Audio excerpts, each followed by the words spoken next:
myself to the stage. Yeah, look at me. Yeah, look at me and my neighbors. My neighbors aren't much different than your neighbors. They really aren't. I like that ghostly effect.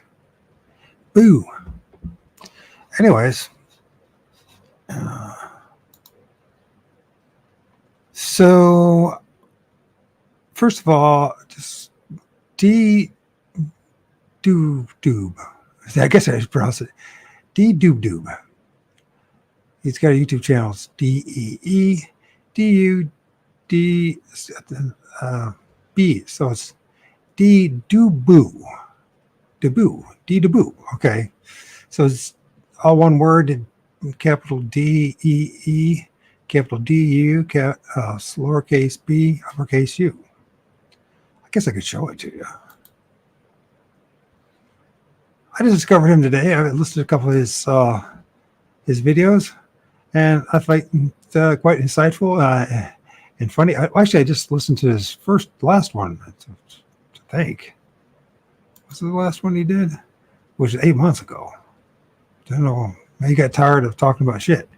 He literally talks about shit for an hour. I never seen a person ever talk about shit the way he talked about it. But you know what? It's worth watching. I might even do the same thing on another show with this video. Anyways, he's not kidding. This is a giant shit show, that's for sure.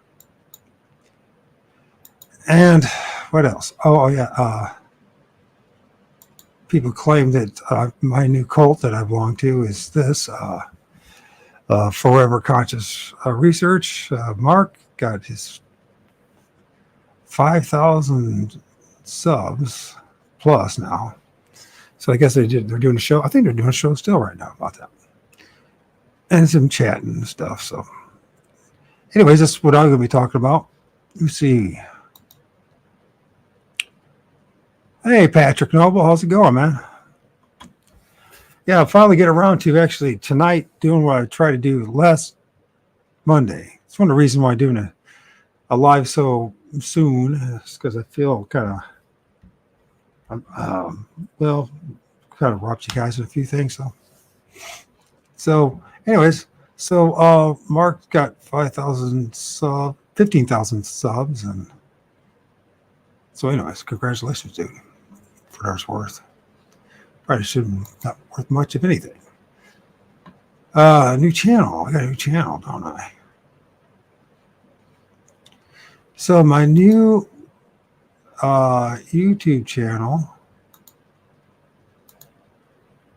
Oh, that's not going to work that way.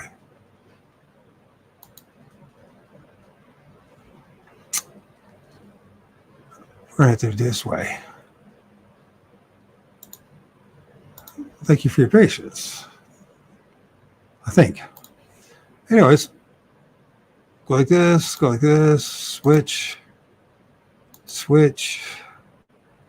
Just started, I think, yesterday or today. Hey, it says I'm live. So I'm live on now 3 YouTube channels.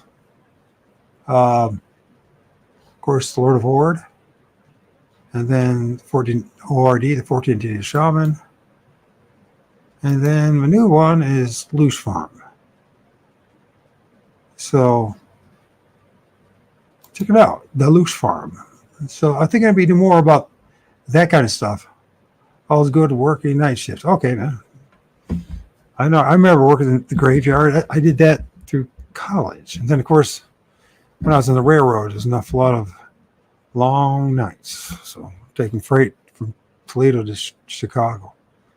So anyways, new channel is called the Looshy Farm. Go ahead and just subscribe if you haven't. This channel will probably be more relating to this kind of stuff. I'm going to start these 3 channels, kind of go 3 different directions if it's humanly possible.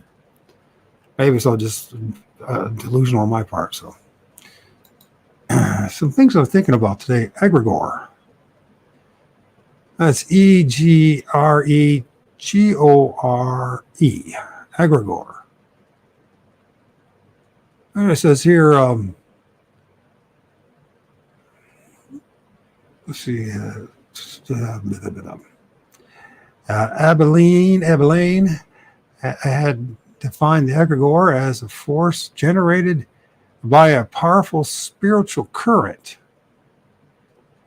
and then nourished at regular intervals according to the rhythm of in harmony with the universal life of cosmos, or to a union of entities united by a common characteristic nature.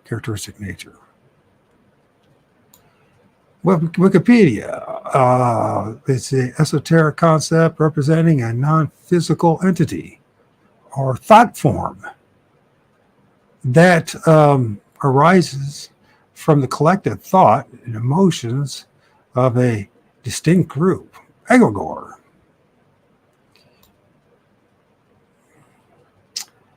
And what is egregore density? Egregore density is a strange fungus-like life form associated with the darkness. Yeah, the darkness. It also it has been encountered with various locations like the derelict, the Cabal carrier, something another, blah blah blah, Leviathan, whatever. So, anyways, the fact of the matter is egregore. So, what is this? Tell me something if you know something in our lifetime that could possibly be qualified as an egregore. In fact, past 2,000 years, not 2,000 years, 1,900 years, maybe 1,900 years. Egregore is an esoteric concept representing a non-physical entity or thought form that arises from the collective thought and emotions of a distinct group, like Christians or Muslims or Jews, for that matter. It's Christians, that egregore would be Jesus, JC.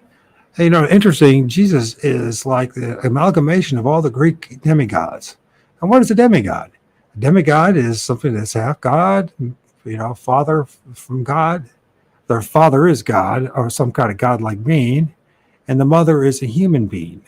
So a godlike male figure and a female human get together and they create a demigod.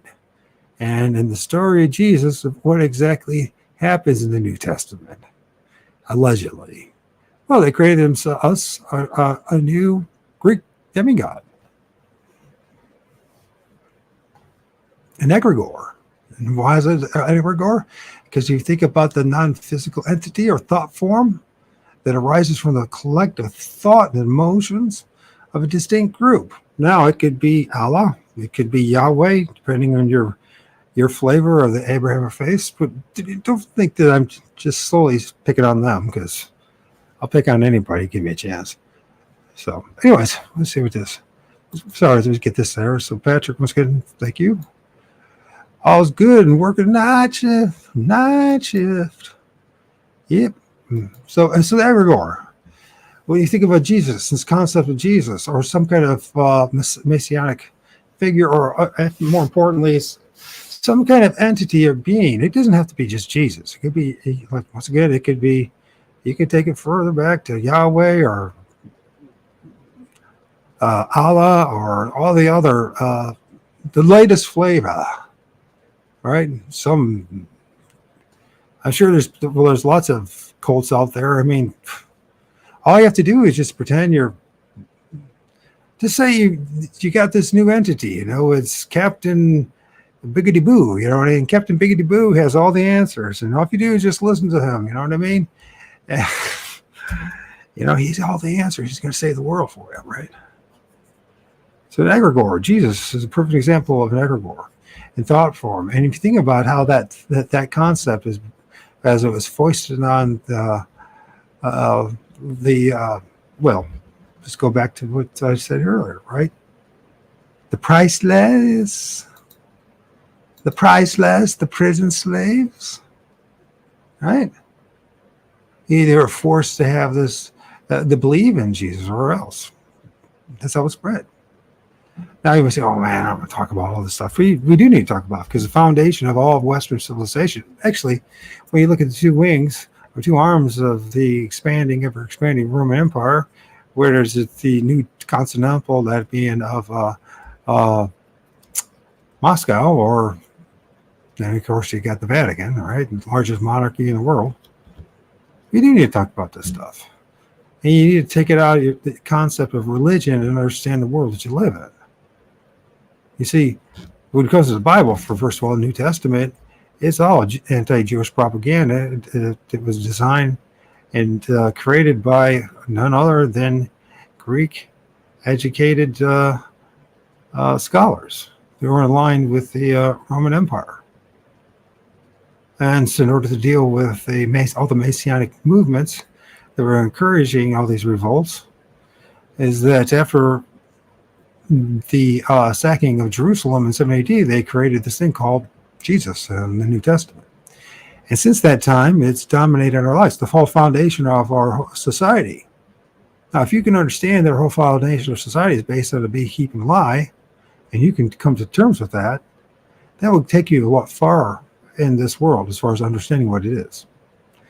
Now, you could just say you assume you know that, or you recognize that for other reasons, maybe it's because you've seen the hypocrisy that's in Christendom. But remember, hypocrisy is everywhere. It's part of our nature, right? So whether you're whatever you are, whatever you call yourself, and how saintly you want to think you are, the fact of the matter, or, say you're just, you're different because you didn't drink the Kool-Aid, right? That your mommy and daddy did. That doesn't mean you're not drinking Kool-Aid of some other sort, right? And we're all doing that, right? It's a minefield of absolute horseshit, a speculation beyond belief, right? Everything's a speculation and a guess. Now, the old WO, right? The New World Order is nothing more than a reinstating of the old world order. We look what's going on. I'm not interested in news, although I did see something redacted or something like that on YouTube. And there was a report maybe today or yesterday about Biden allowed 340,000 illegal, flew them in to all different parts of the country, illegal aliens from Latin America. Now, if you were to study the plans of the Western Hemisphere, you would understand that what's really going on here. They're going to convince you that there's an invasion and there's going to be a civil war and all that kind of shit. You know what it is? It's politics. Yeah, they want to get that voting majority locked in. Who's they? Those are the obedient servants of the Vatican, the largest monarchy in the world. Who's Joe Biden? Joe Biden wanted to be a Jesuit priest, but they said he was not smart enough, and they told him instead to become a politician. Amazingly, later on in life, he would end up being the CEO of the corporation of the District of Columbia. You think that's coincidence? I don't think so.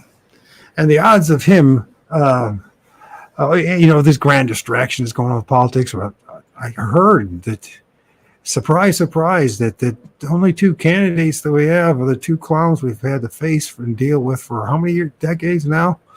Oh, thank God. The two saviors have showed up, right? So it's all political theater.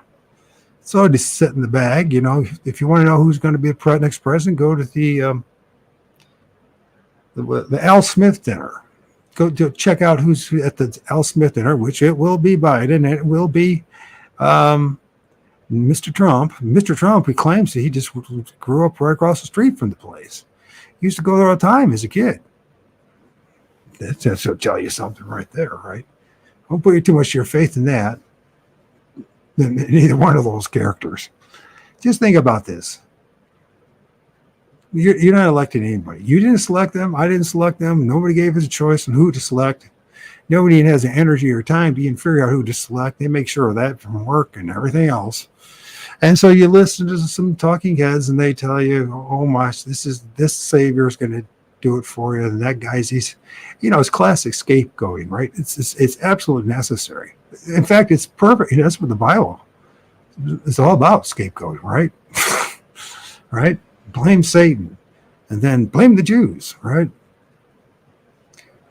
And it's just what it is. And you say, well, what are you talking about? You don't, you know about the J. Crew and their involvement in banking and everything else, and they're in everything. And yeah, they are in everything. It's amazing how just a small group of people can be in everything, right? Yeah.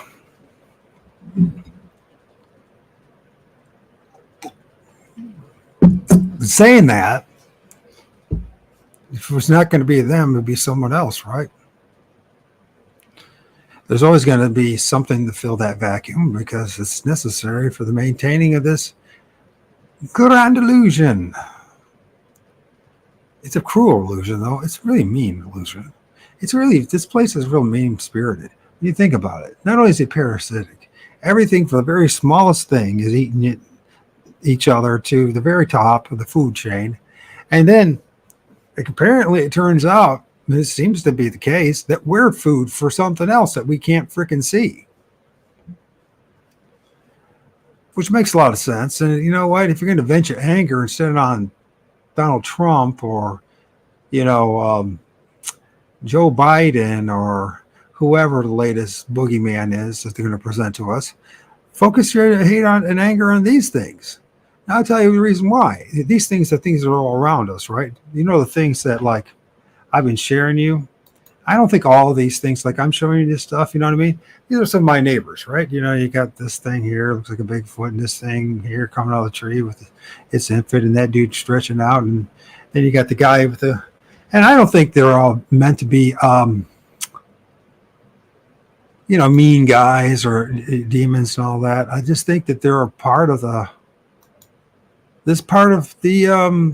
scenery, man. They're part of the multiple, the parallel dimensions that are all around us, right? But that's not all. But some of them are there for other nefarious reasons, right? Say they feed on our Looshy and all that kind of stuff. So, anyways, we're going to be talking about that tonight, and what I'm going to be doing. And I hope people will come around. And if they don't, I guess there's not much I can do about it in one way or the other. So, you know what I mean? So what I want to do is, first of all, what was the thought? What was the next thought I had? It's not easy being a single dad. I get my son, I would say I've had him all weekends, Friday, Saturday, Sunday. Monday, his grandma, he still came over, but his Nana wanted to spend time with him. At least somebody on my son's mother's side wants to spend some time with him. It sure ain't his mom. Did I say that? No, it's terrible. I shouldn't say that. But she gets herself in these. She's always getting a new boyfriend, so she can't quite figure out that maybe she ought to start acting like a 56-year-old instead of a 20-year-old. But it's not. It is my business because I know my son's I'm affecting it. Anyways, so I got to probably give him tomorrow and the next day and the day after that. So I'm kind of tired, so I had to take some medicine. So if I seem a little loopier than normal, or probably don't, that's what's going on. So.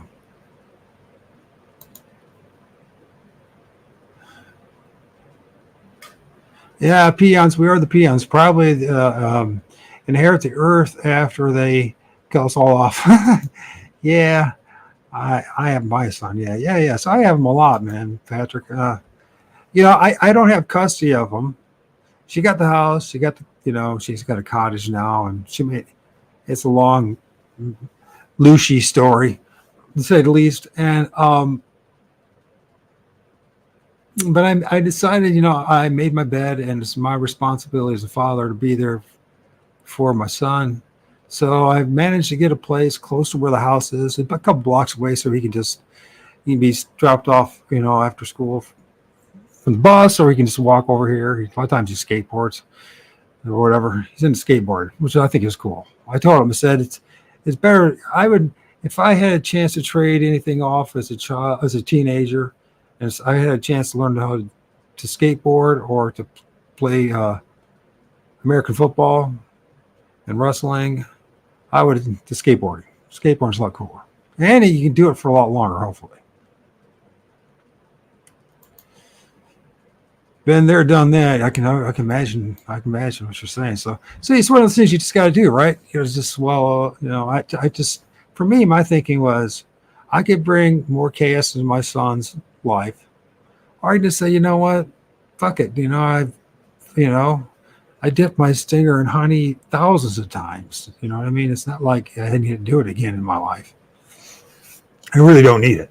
And then, you know, what the funny thing is, after you're single for a while, it takes 1 or 2 years until you get that thought process and the urges and everything out of your body. You think, oh my God, I got to be with somebody. And then you realize, you know, you really don't have to be with anybody.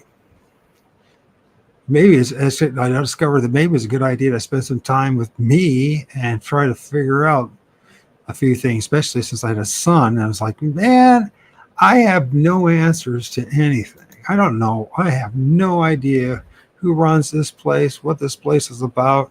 You know what I mean? So I had to go through the gauntlet of all that kind of stuff. You know what I mean? There's the religious thing because, you know, one of the things is because of the MS, I got hit, you know, I got poisoned by the swine pig jibbity jab back in 2009, right? And so that pretty much was the beginning of the end, anyways. And, you know, as far as my grand illusion, you know, I was doing my music, my art, I had a couple pretty girlfriends. I was living, you know, being a good son to and uncle to my niece. I was there for her, my parents. You know what I mean? I sacrificed a lot of things to be that way. And in the end, I just got shitted on for all that, too. Anyways, it's just the way it goes, right? You know? No, that's right. I'm fine. So, you know, yeah. It's. I think this whole thing about you have to be with somebody. A lot of it's just social engineering. You know, when you're younger, I understand the hormones and everything else, and you there's only so much control you have over it. You can discipline yourself as much as you think you can, but at the end of the day, you meet some hottie. I mean, it's and she's into you. You know, game over, right? So. You know, but I think, you know, when you get older like me, and even though I have MS, I still can do things. And, you know, still could have wasted my energy, you know, figuring out some way to, you know, snare some chick and enslave her into my madness. But I decided, you know, I'm not interested. And I had some opportunities this son, and I just like, I have some pretty hot chicks. They always, you know, they always send in some little hotties to make sure they see, are you really sure you wanted to do this alone? Are you sure? And I'm like, yeah, I've been there, done that. You know, I'll let somebody else have a crack. You know what I mean? I'm done with all that stuff. You know what I mean? But she's not. So, and a lot of people aren't. And it's funny. They never get over that. They just feel like they're conditioned. They gotta have. My mom, even after my father died, and she's like in her 70s. No, she was in her 80s. She almost turned 90 when they took her out with the latest jibbity jab in 2021 against her will, by the way. But of course, that would be that way. So, you know, and then of course the dark priests of Catholicism showed up, and of all people, who read her the last rites, and she wanted nothing to do with Catholicism. They still forced it on her, and obviously they knew what her state was because they gave her it the night, as the night before the night that they actually gave her the jab, and within a month, burying her. She ended up having a blood clot in her brain and stroke, and so on the first day of spring, March 20th, it was, so 2021, she no longer had to endure this place. That's why, you know, the people are there. The Mormons were there because my mom, she still stayed in the church. I left the church 2 months left of my mission 30-some years ago. All my siblings actually left the church and just adopted other cults, thinking that we're thinking we were doing something great. Anyways, what was I going to say? Oh yeah, I just said, I went up there. They had wanted me to say some last words, and I just like, You know what? She's in a better place. And I looked at them and said, if I were you, I'd be more concerned about yourself than about my mom. You know what I mean? You got to endure the rest of this time, and you got uh, a lot of things to be held accountable for because you did nothing about any of this whole past 4 years. So tonight's relationship stuff, just asking. Yeah, you know what I'm saying. Yeah, it might be good for you, Rick. There's Bigfoot is not the only thing to talk about, bro. I'm 65 and don't really care anymore. Yeah, I think that's what happens to you. Although I'm 50, you know, it's funny. You're 65, I'm 56. Reversal of numbers, and I just like, I I think I stopped caring in 2017 of all the things that I witnessed and experienced. That after this comes with this whole Bigfoot thing, right? With my encounters with uh, whatever what I was encountered with, it looked just like things.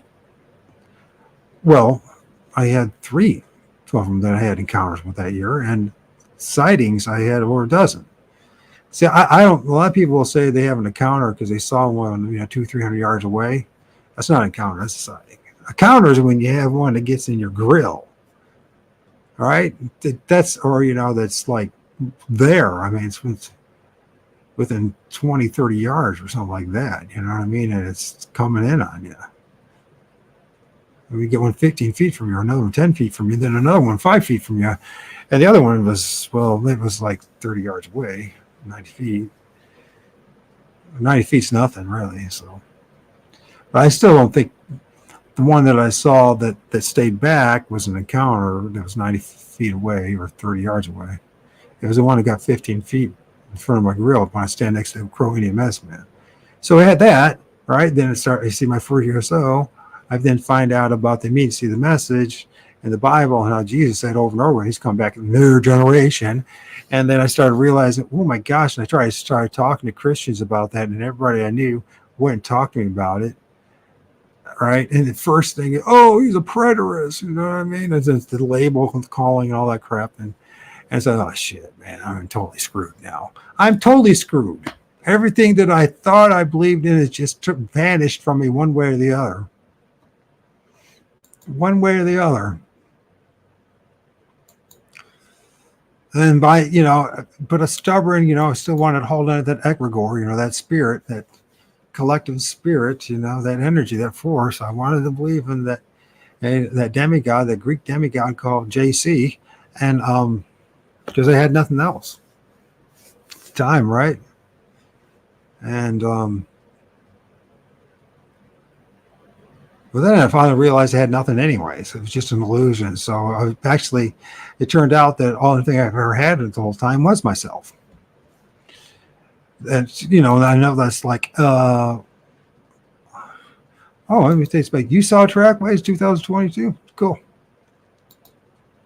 At least you saw it. Yeah, I saw it, but let me tell you something. I not only saw it, I had, life-altering experiences, man. It's not like my experience is not what most people talk about. Now, it's been, in a lot of ways, it's changed my life for the better down the road, but it took me a long time to figure out what I experienced, what I was going through, and the benefit of it, because there was no one to talk to about it. No one knew what they were talking about, or was generous enough their time to talk to me about.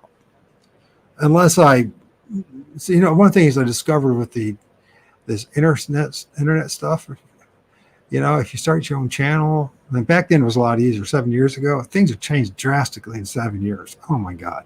Censorship was not even close to what it is now. And the other thing, it was a lot easier for people to find you. And now it's like, it drives me nuts every time I watch something. I have nothing to do with anything. The next video guarantee is going to be something from National Geographic or from the History Channel. And it's going to be anything or NASA. Don't forget about NASA or, Elon Musk, to X or whatever the hell it is. So something I don't even want to even hear. I don't even want to even. I'm always putting the thumb down and rejecting it, and it doesn't matter because the way they got this set up, I guarantee you watch a show like this, the next one is going to be something about, I don't know, some twisted story from the History Channel about Jesus. Literally, it's going to be something stupid like that, or it's going to be about Masada, or it's going to be anything of use. It's got to be something that's absolute worthless and just tantalize the mind and keep you at that mainstream narrative mindset that the brain. Guess is, they have to control your mind. That's what's called entertainment. They have to. That's the prize, right? So. Because pride, the mind, the essence, the body, the spirit, whatever the hell we're dealing with, the mind is the body. So, anyways, people want to argue about it and act like they know what they're talking about. But you know what? I don't know. I don't think any of us really know what we're talking about. But that's part of the problem. That's one of the issues. The biggest issue I have of all. The more and more I study this stuff, the more I realize whether it's about this Bigfoot, Sasquatch, the paranormal. Religion, physics, history, religion. Did I say religion? Yes, I did. And religion, and some more religion. And then, of course, I'm into this thing called the soul trap matrix thing. So,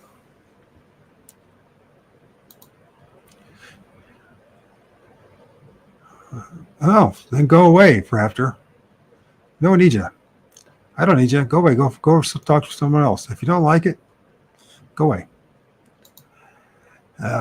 They plant them seeds. They sure do. Yeah, I plan to go all over the place tonight, like I usually do. And this is stuff that's way over your head, Raptor. This is you're still in nursery school. You have to stay. You got to at least graduate to first grade before you can understand what we're talking about here. So, anyways, Pris-Slas. Oh, that's brilliant. Pris-Slas. Of course, it's one of those things that no one's ever going to take. But, Earth-Bound Pris-Slas, prison slaves, and the OWO, the Old World Order.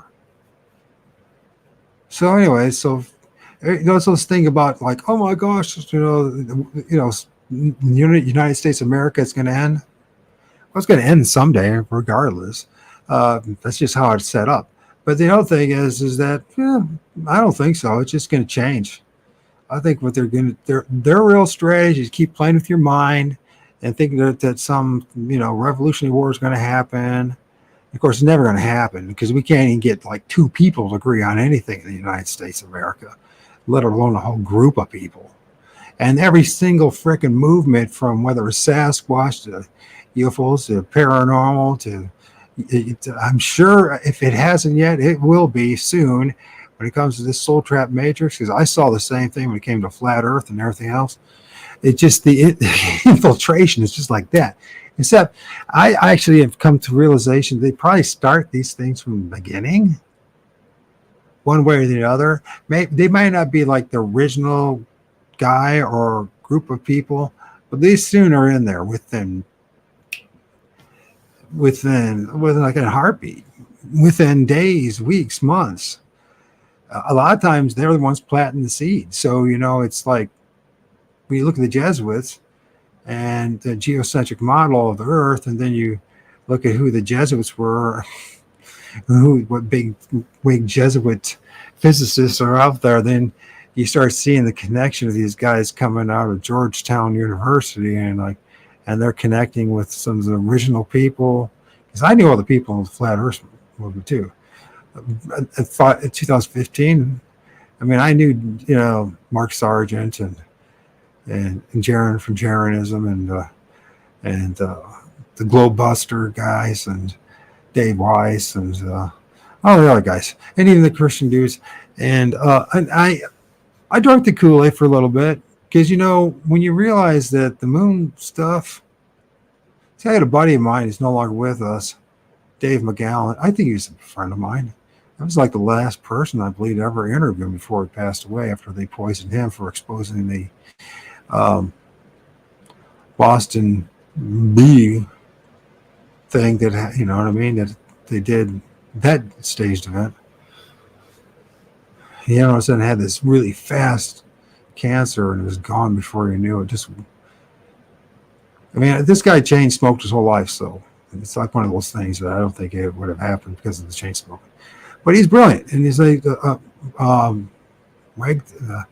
Moondoggy or something like that. That was his one book that really helped me to start realizing that what we saw on the television or what we see from NASA or NASSholes, as George Carlin calls it, it's probably all just in the Hollywood basement or somewhere in some desert somewhere or whatever. You know what I mean? It's all just theater. You know what I mean? That's what they're good at. They're really good at giving you theater, right? So then the next step is to start questioning the heliocentric model, the geocentric model, the flat Earth model. You study it. You start flat Earth model starts making sense, and then you start asking questions like, "Can I prove any of these models?" And then you realize you can't. And then you start asking some more deeper, penetrating questions with my fellow flat earthers, and they all threw me on the bus, just like the Christians did and everybody else does. Whenever you ask too many deep questions.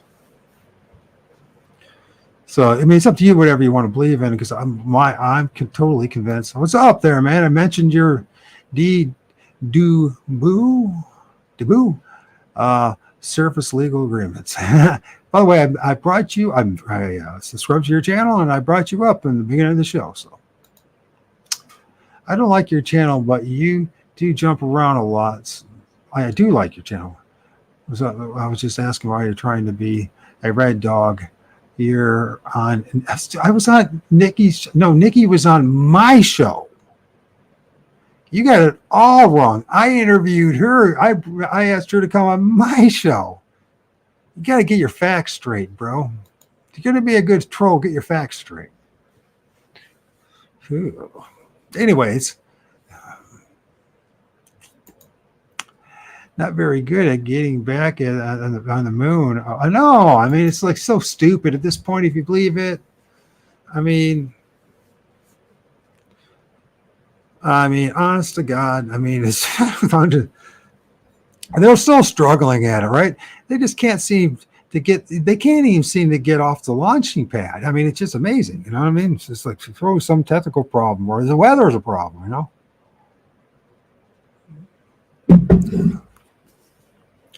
So then you're just like, okay, so you're looking at these two things. There's the moon and the sun, and magically they're the same size in the sky, but one's, 120 something thousand miles away, and the other one's supposed to be 93 million miles away. And somehow the math works just right so that they look basically the same size. And then we have the eclipse and all that. And it's just, once again, it's number magic. I've been paying attention to a lot of the physics lately and just listening to their stuff, and they got the whole language to themselves.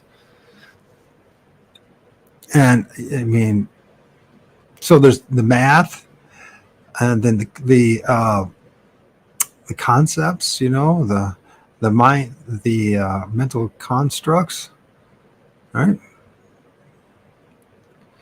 And what's happening universally to all of us is they're demanding us to believe in something. That's what they're wanting us to do. They don't care as long as you just believe in something. I'm just about amused to death these days. Yeah. By the way, that I watched that hour presentation about shit, the taboo, and that's just brilliant. I mean, I was laughing my ass off, and I said, you know what? And that's no pun intended, by the way. And but yeah, so it's a big giant shit show, and everybody's shit smells, and so. Let's see what the troll has to say. When you were on her, no, I was not on her show. She was on my show. You goofball. Go back and check. No, what she did is she mirrored what happened. Oh, I see where you're getting at. I invited her. And so when you saw it on her channel, because what we did, she was streaming live on her channel while I was streaming live on my channels. That's what was going on. We're after crazy, but I'm the one that invited her. She actually was on my channel. She was my guest. I don't know how you missed that. Silly boy or girl, whatever you are. Oh, the shit bit. Yeah, it's brilliant. Carlin did it best. Well, Carlin, I saw him. Oh, God, this was back in the 1990s. Was it 1990s? No, it was 2000s. Right before he passed away. He wasn't quite on his game as he was, but he's still funny. Private companies are shooting their satellites to the moon for pastime, yeah, or for passing time. Maybe that's what it is, just for having shits and giggles. Let's go. Make the moon ring or something. You know what I mean? We shoot a missile at it. And so every narrative, once you start like developing like it's a critical thinking, which I'm not saying I'm the best at it. I'm not. I mean, I'm just deconstructing from Christianity, right? Not Christianity, but Jesus. I didn't ever believe it. That's how sick my thinking was. But at the time, it was Jesus or nothing, right? Because everything else I saw, there was no answer. So it had to be Jesus, right? And I'm embarrassed to say this, but I kept on working at it. One of the things is I learned through the past, well, my life, but in particular, the past 12 years, is that ask questions, keep on asking questions. And because I discovered that you keep on asking questions, you start seeing all these narratives fall apart. Whether it could be the heliocentric model, it could be the geocentric model, you can even be the flat Earth model, by the way. It starts falling apart, right? And then you start seeing the cult members really respond to it all. And next thing you know, they're attacking the living hell out here, right? You're not one of us. Next thing they don't want anything to do with you because you're asking questions. And the Christians are the same way. AA was the same way. I know I was AA guru 20 years ago. I was a drunk for about 3 years, and I bought in the Kool-Aid and it was an alcoholic and all that. There's still meetings that exist today that I started. And I haven't been in a meeting in 2012 was probably the last one I went to. And I brought another book with me. Oh, yes, I think I brought the Bible. Shit. You know what? Here's the thing about you want to get sober. One of the things is you have to focus your magnificent magnifying mind on something else besides the drugs, the booze, the chicks. And, it helped me because my mind was so weak at that point. And it wasn't even the drinking because this happened because I got sober 2003. So it was being poisoned by the swine flu jibby jab that really clouded my mind. So I think I eventually would have left the whole thing. Anyways, that's just who I am. I start asking questions, and the next thing you know, have you taken any Phoenix Tears or Rick Simpson's oil? I've tried so many things. I was going to be the poster child for beating MS through nutrition, right? And I remember even having an interview years ago. We're talking 12 years ago. Jan Irving from Gnostic Media interviewed me about it. And I remember even like it would be like there was rallies there were still rallies back then, and there's a rally about the lines in the sky, you know what I mean? All the geoengineering going on, and also it was a combination of things. Actually, it was about GMOs, is what it was. All right, and so we had a rallying about that, and because here I am treating myself with nutrition. By the way, I lost a lot of weight. I looked really good. I made a terrible mistake though. I started doing the vegan diet, right? And so I ended up losing 2 teeth over it. It's not a good idea. I don't agree with not eating meat. I think we're kind of, that's part of that's my ancestors, right? So, Well, I lost a lot of weight. It looked really good, even though I still had to use a cane, and you know, it didn't really matter. I mean, although I'm going to hopefully this week or next week, finally after frickin' how many years? Got diagnosed in 2009. It's taken this long finally for insurance to get me a wheelchair. Believe it or not, there's no reason I even have one because my mom passed away. So, but what I want is an athletic wheelchair, not one of those things that they push you around in frickin' a nursing home. I want an athletic wheelchair because what I want to do is I still want to be active outdoors and have exercise, and I want to, upper body strength, and I want to maybe play basketball still with my brother, my son. Yeah, he must well be my brother.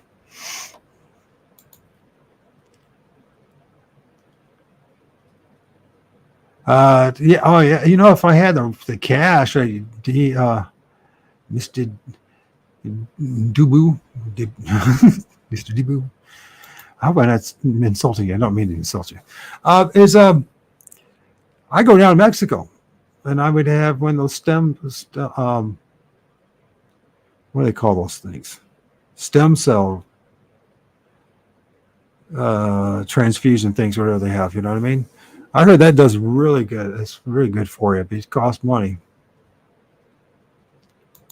But I've tried everything. So, you know what? I just, for me at the stage that I'm at, relapse and remitting, I got off of all the MS meds except for I still use a little bit of Lyrica for the neuropathy, and once in a great while, maybe Norco if things are that bad. But I started up again the medical marijuana. So if I seem a little loopy tonight, it's because of that. So I started, so I don't do it that much, really. I only do that if I feel like I really need it. I really feeling really sluggish, right? When I say no, I mean, it's like I did it twice this week. I did it once 2 weeks ago, and then it went 3 months without doing it at all. So it's like it's one of those things. And it's funny, finally in the state of Ohio, now it's like they've changed the laws, and now it's like anybody can get it. You need to have a medical card, it's one of those state medical marijuana cards, and they nail you nickel and dime you. I think too, so my neurologist was a cool dude. He just paid for it, right? But still $150 plus a doctor's visit, so it's like freaking $250. Then you got to pay all that other stuff, and then you know what? Today, they finally passed a law that says anybody can get it. And now this is how the goal they have, right? So from the state of Ohio, you still have to give that medical marijuana card for those if you need for medical reasons, but they're charging you a penny for it now. And they made this rationalization, so they still justify that penny because of cost. And I'm just like, you got it, you guys should just.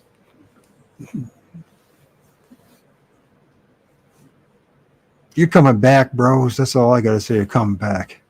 You're coming back with a vengeance. I had a handicapped son.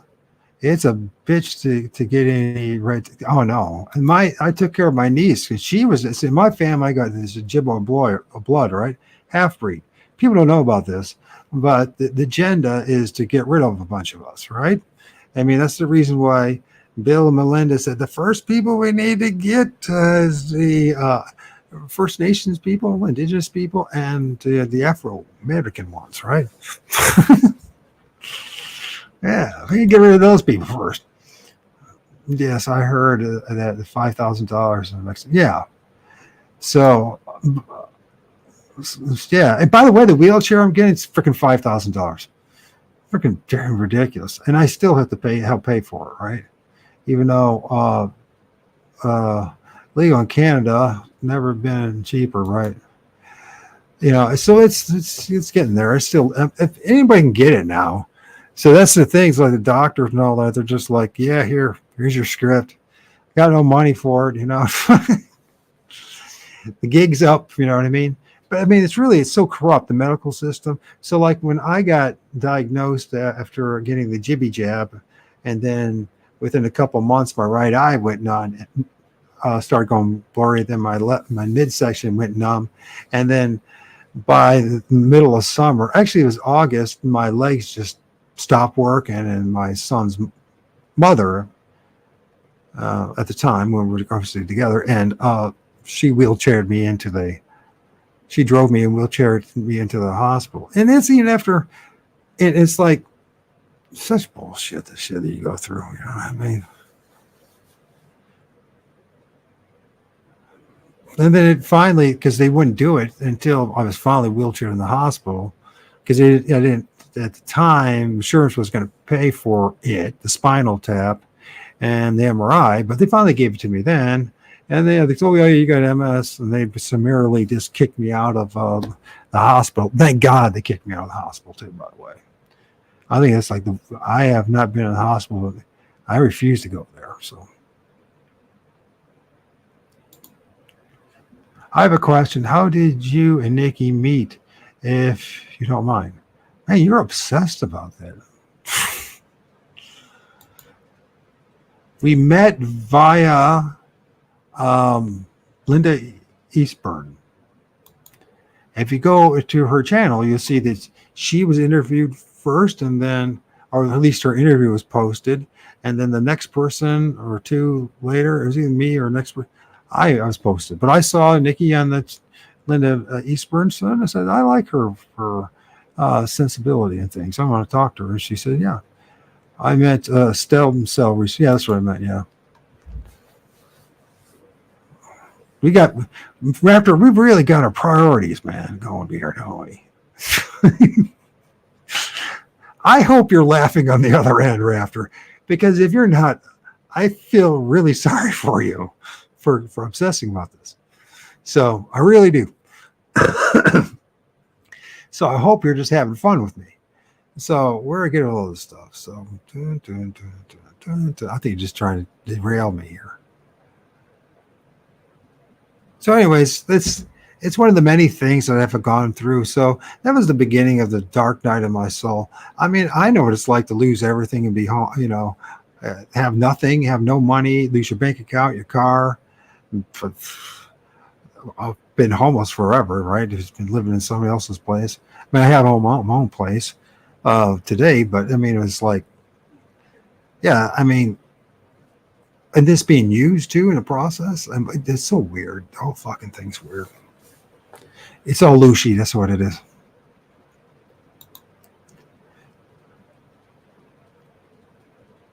Yeah, Linda is nice. And Linda, I interviewed her as well. So she interviewed me. And then I said, man, this is a really interesting strategy, what you do. You're not showing yourself, and you're doing this on Zoom, but you're not showing your face, but you have my face show. And I said, I don't know if she said she didn't mean to do it, but I'm just like, that's like a perfect, like interrogation kind of tactics, or really getting someone to open up, especially like, males do the posturing and stuff, and there'd be a woman there, and it exaggerate things, but because it was them on the center stage, and she didn't say anything, you just let them roll it. You just let them, shoot themselves in the foot, figuratively speaking, right? You know what I mean? I learned something in the process. So, yes, I live my head with both of you, but do your channels better, Black. What? You got to spell right. But do your channel better. Block me all you want. Keep the subject that you post for the show. I am. You have no idea. You don't even know what it means. I bet you can't even tell me what the subject is. I am in Carolina. Nice. Be safe. Yeah. Be safe. Oh God, that's funny. Anyways, so I just love. Sometimes it's fun to have a troll. You know what I mean? It just is, especially when you can't take any of it seriously, right? So, but what I want to talk about is boom, ba-dum, ba-dum.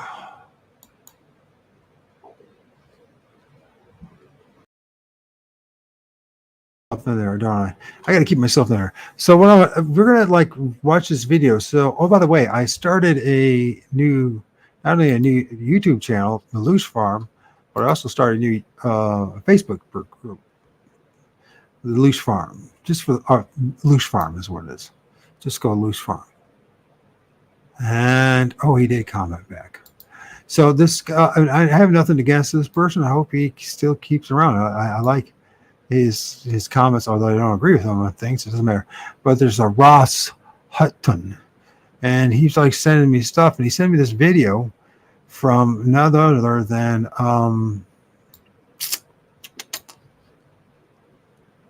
where is he? Sorry about the delay here. Why can't I think the guy's name?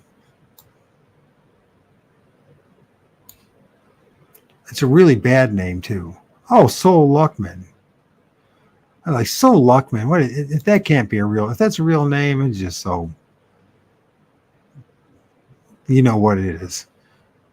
And anyways, so he's like sends me this video. It's just like he took it down or something. I didn't take it down. He must have took it down. I said, "Oh, that's awesome. Thank you." I didn't agree. I said, "I think Soul's a jerk. I think he's a leech, right? I think he's just profiteering off this soul trap stuff." And I'm not sure if other people probably think that about me too, right? Although I'm not profiteering in it at all. I'm not getting anything out of it. Although I do, it's got 30 members in it. So if you go join that, the Leash Farm, there'll be stuff there. I wish we'd be talking a lot about, going after the sacred cows of this place. But so he's like taking this like Loose Farm stuff, and he's like, I think it's a really good example of how the use of mind control and how somebody, whether they're part of the power structure or not, can take, if they're smart enough, right, they'll grab onto some cottage industry, maybe it's Bigfootery, right, or it's religion, or it's the paranormal, and of course now it's going to be a Loose Farm, right? I don't expect to get any money. I don't even expect to get a friend out of it. Every person I do meet, that I do reach out to, that knows about, Robert Marone, the Looshy, and the soul trap thing that's going on here, they all seem to be real jerks. I can't believe they're all that way, but everyone I've met so far has just been, they've made me look like the nicest guy that ever existed. That says something. So, but this guy, I want you to pay attention to this video. I'm not promoting the guy in a positive way, and I don't hate the guy, but I will say this. If you watch this video, think of you put your critical thinking cap on, and let's let this and watch this, because what it is you can see that the imagery, the neuro-linguistics going on, the self-promotion. At the end of it, he's like, I can't, if you don't subscribe to my channel, you're part of the, what was it, the Soul Trap Matrix? You're part of, right? You're part of the cult. That's what it is. If you don't belong to my, and I'm like, you're part of the cult. And I'm like, really? And like this whole thing about like, they're going to tell you like stuff like you need to fix yourself spiritually, right?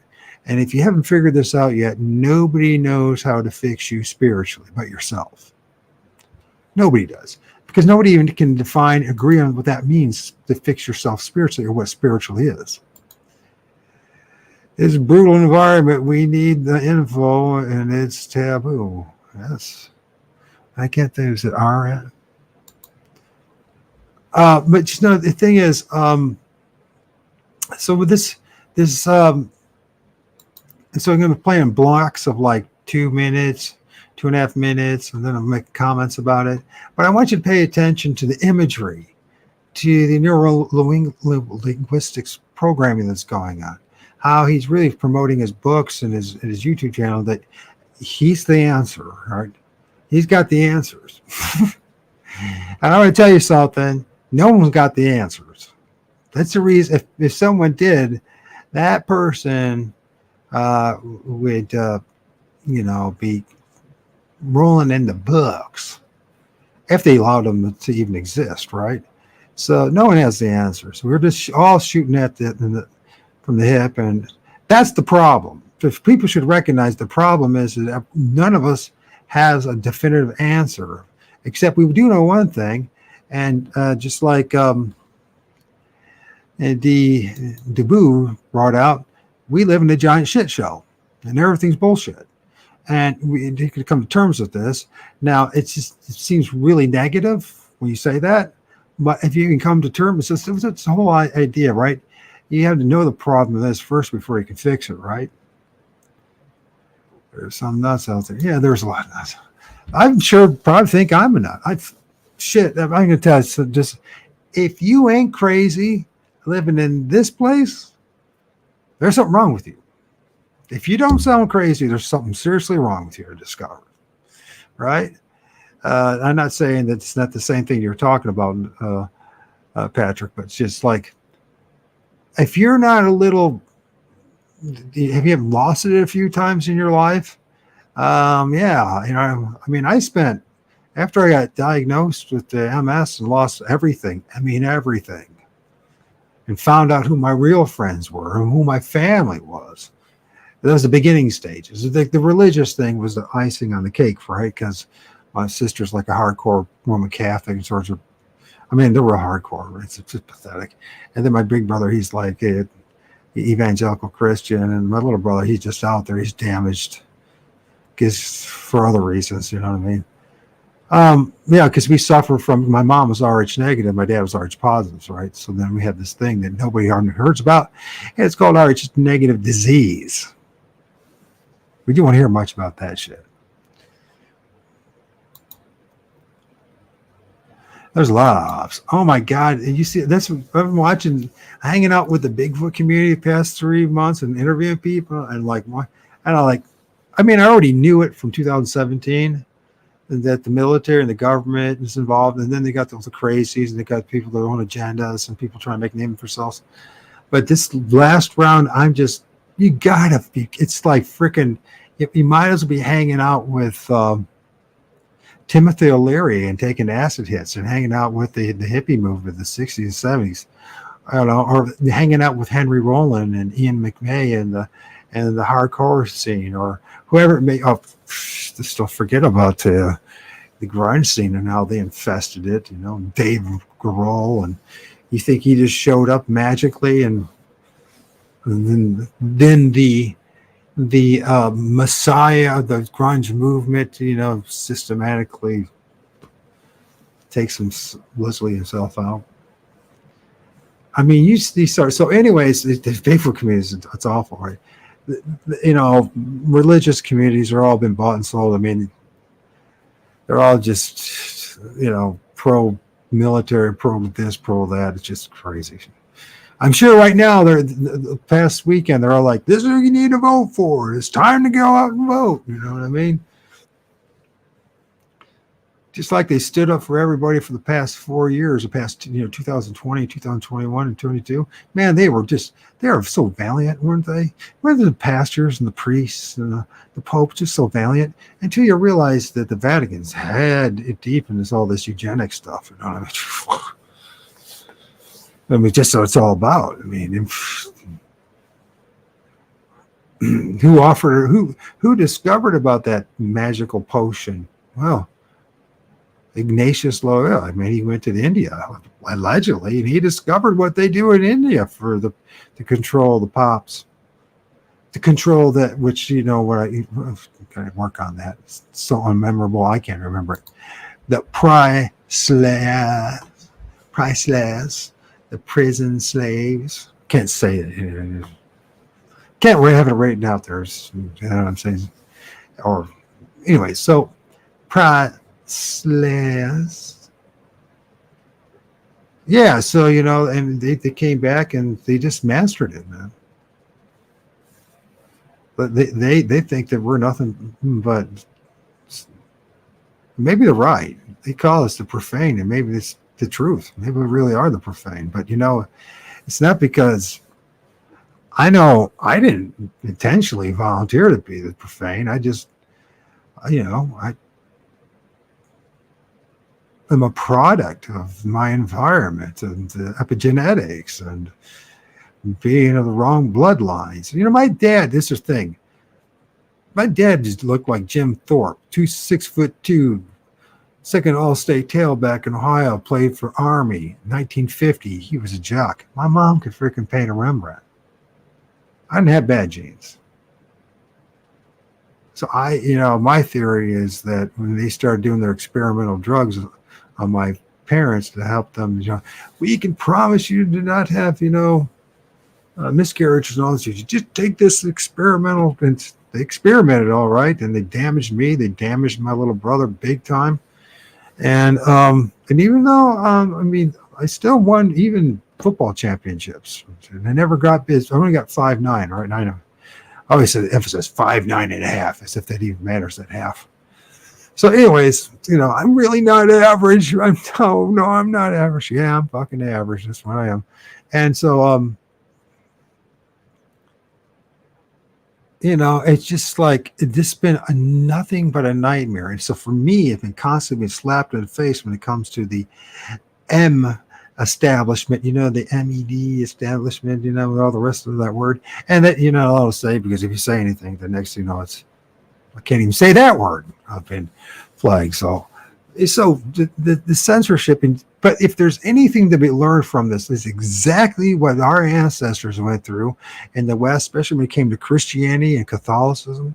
You weren't allowed to question a damn frickin' thing, right? And if you did, the brown shirts of their day they're right there to let the priests know, and then the thugs, and next thing you know, people knocking on your door, so you better shut up, or this is true, and they say, yeah, it's true. And then the best thing that's going to happen to you is you're going to lose your job and probably your house, right? Or maybe it's reversed. Maybe the best thing is when they put you on a stake, and burn you alive. You know what I mean? For challenging the Rome's official state religion and their egregore and their demigod, Jesus. So you can see that, and if you study history, this is why it's so important to study history and study religion. Even if you're not freaking interested, you better, because the foundation of your whole life is revolving around it. And if you think they're not, listen, they've done a great job to convince you that there's no influence. And Christianity is dying, and it's going to rot in the water. And I hope it does. I hope we destroy it. I'm going to go at it full force for, being deceived. And maybe it's also a cathartic thing, and maybe it's just to make myself feel good for the fact that I was stupid enough to be, and gullible enough to believe in Jesus. So weak, and I'll be the first one to admit I was weak, man. I was totally fucking weak. There's nowhere else to go, you know what I mean? So green, yeah, probably. That's probably what they're feeding their cows. Yeah, they say there's diarrhea you get in your genes. Yeah, I think if D Do Boo is still here, which he probably isn't, he would appreciate that one. Wouldn't want to live in Salem. Yeah. Well, you know what? That's a really whacked out story. We find out even that's all twisted and screwed. Because you know what happened was, although it's like, okay, so they're going after witches, right? But those witches were really, they were going after troublemaking Christians, right? Because the people weren't going to line with this stuff, right? And so what they were doing is, if you admitted that you're a witch, you have a good chance you're going to live. If you didn't admit you're a witch, or you said that you were just diehard Christian, but I didn't. Not to say they're not witches, because the irony is, if you actually study Christianity, is black magic, and what we're doing is casting spells, and and then the egregore or spirit continues, right? Is that then you're probably going to end up drowning. So that's how twisted it is. So, but this is how this whole shit show is, anyways, right? When you start studying, say, World War II or Vietnam War, and or the latest ones, right? And you really start digging into it and who's really involved and what the real motives were. It's not the motives you're ever going to hear on television, I guarantee you. If you think it was about oil or money or that or land, and how to say this, it is about, those are the things that are given to the plutocracy, the obedient class, to perpetuate, just like Godfather 3, right? In that one scene when he's, when Michael wants to run this company and wants to donate it to the Vatican and to Jesus, right? And to Mary, right? And the one scoundrel, nasty Italian dude that looks half, part of the J. Crew, and he's like, there's this, he snarls at him, says, "Yeah, you can run that ship as long as you understand that all our ships." They said, "Yeah, you can run the company as long as you understand all our ships flow in the same direction. Everything's about." And I'm paraphrasing, destroying it. But if you go back and look at it, that's what he's saying. What he's saying is, yeah, man, you can be a big mogul and be the head of this industry, but understand who's really in charge and what this is really about. So, and they're giving it away to you. So now when you think about Bill Gates, who's had arranged marriage with, Miss Mel, and guess who arranged it? It was a bunch of nuns in New Orleans. And what's a guy from the other side of the country hanging out with some chick in New Orleans and getting married to her because it was arranged marriage, and the whole company thinks it's an arranged thing. And then you find out about, I hate to say this about you, everyone's beloved, rebel. What's his face again? I want to start at X. What's that? Musk, Elon Musk, right? I mean, the names are ridiculous. They even come out of like freaking fictional books and everything. You think he's there because he's just genius and he's just great entrepreneur? No, he's a perfect tool for them to perpetuate them. This whole thing is about total dominance, full spectrum dominance. It's always been about that. So when you see this thing that's going on with the millions of illegal immigrants, and you say, well, why can't we get anything right? They're doing exactly what they want to do, and they are very good at it, and right under your noses, everyone's noses, and everyone's arguing about it. When you look at what happened the past 4 years, and look at how much people, what institution in the United States of America profiteered the most and made the most money for all the illegal immigration? And it starts with an R and a C. So there's RCG, right? There's there's JC, right? But then there's RC Christian, Roman Catholic Christians, right? I'll tell you somebody else that made this, the Georgia Guidestones, and there was some occultist dude, right? That ritual that they did right before our eyes in the middle of the scam is as they then say this other guy, some felon, some rebel, some guy in his own acting on his own accord and blew it all up. Yeah, sure. There was another those magical rituals, just like the Twin Towers. You can't even see what I'm doing. I'm doing all these gestures and all that. And I'm not the Derek Jester, so right. So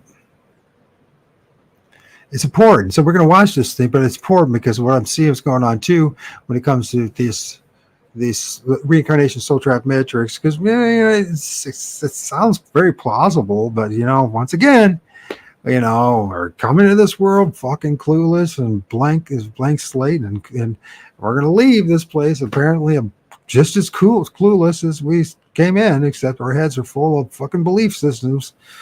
And so, so once again, there's always going to be the hero. Someone's going to, because they got to write you that book and say, this is the answer. We got the answers for it, man. If you just follow, we're going to tell you how to meditate. We're going to tell you astral project. We're going to tell you how to do every damn thing. How to have out-of-body experience and prepare yourself, just like everyone else before them. But this time around, of course, this new generation, us, we got it better and figured out more than the previous generation, until you realize that's not true either. And, our heads are just full of more information. But I want you to watch this thing so that you prepare yourself for what's going to be coming. I believe in the next couple of years is going to be like the next flat earth thing that's going to be foisted on us. Now, I'm not saying that it's not so. I'm not saying that we don't live in a soul trap matrix, because it sure seems that way. And it seems like plausible that it's highly more than probable that it's a reincarnation soul trap matrix. But I don't know that. And if I'm honest about you, and after dealing with everything else I dealt with, once that I've learned to go through all this stuff, the only thing I come to know is that when I believe in something, that means I don't know that thing. You know what I mean? So if say I believe in that, I'm telling you, I don't know what the answer is. But I can tell you this much. When you watch this, anybody does watch this, you just think about the imagery, the wording, the way it's being phrased, and then we'll go through there. And just was a red flag, man, because I think it's like slimy. I think it's more of the slimy stuff that's out there. So that's part one.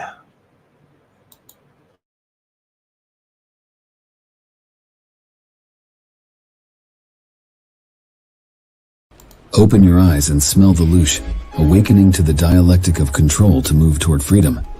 What if parasitic controllers are commandeering the human mind through conventional, social, and even alternative media to bring about our current looming dystopian realities?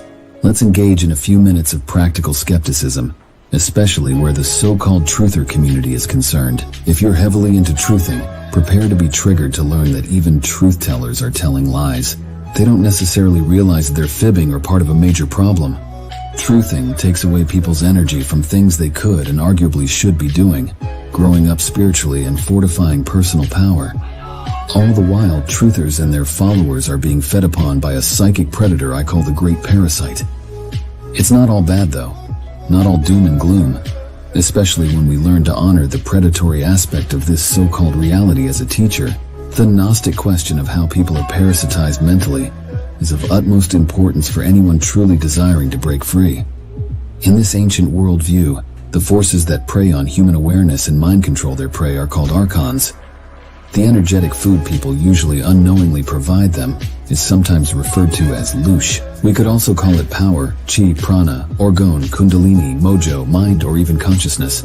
So what actually happens is our consciousness is drained by etheric entities. We become less self-aware, less empowered, less ourselves. Minds are being wiped and personalities rewritten as the population's vital life force is siphoned off for other uses than our own. Everyone is being looshed to one degree or another by layers of tricky mind manipulation. We're talking about supremely clever parasites that have infiltrated not just our media and general discourse, but that communicate to people inside their own heads. Thus, people's allowed thoughts and behaviors are tightly controlled, remotely. This happens individually, but then individuals come together in groups. I define these groups who come together to be looshed collectively as cults. A cult can be as simple as a dysfunctional relationship, a cult of two.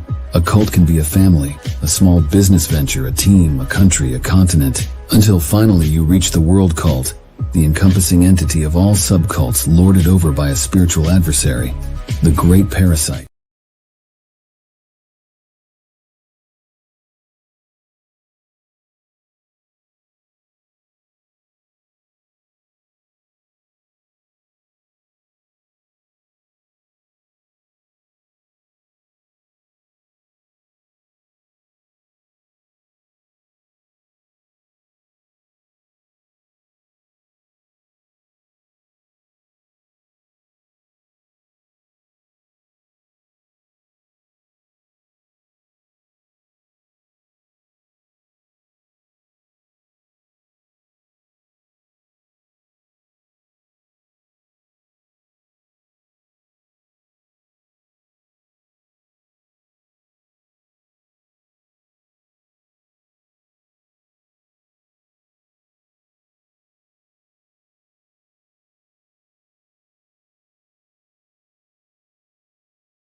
I did it again. Thanks for pointing it out, Patrick. I forgot to add myself on the stage. Oh, shit. Anyway, so I had this great rant, and you just said 15 minutes, the most powerful, most amazing shit in the whole wide world. Okay, the first thing is this. Let's go back to the video.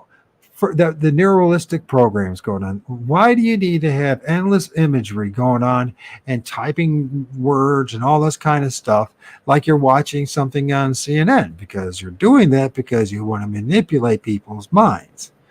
So you might think at first glance, what's wrong with that? They're trying to teach people about, the soul trap matrix and about Looshy, right?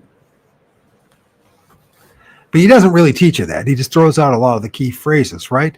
Hegelian dialectic, Looshy, blah, blah, blah, But see, Looshy, the only reason we have any concept of Looshy is from Bob Monroe, from his book, Far Journey, in chapter 12, chapter 13. And I read it and I posted it earlier this week. Again, this time I just posted it instead of having somebody else read it. I read it. And I'm trying to make sure that people know what chapter it is, chapter 12 and chapter 13 of that book. So you can go to it and find it, right? But it's whether you call it Looshy or some kind of energy or frequency or whatever it may be, regardless, these parasitic entities are feeding upon us. You can call it whatever the hell you want to call it. It's just the latest catchphrase to get people to think about stuff. But at the end of the day, we're probably calling it wrong.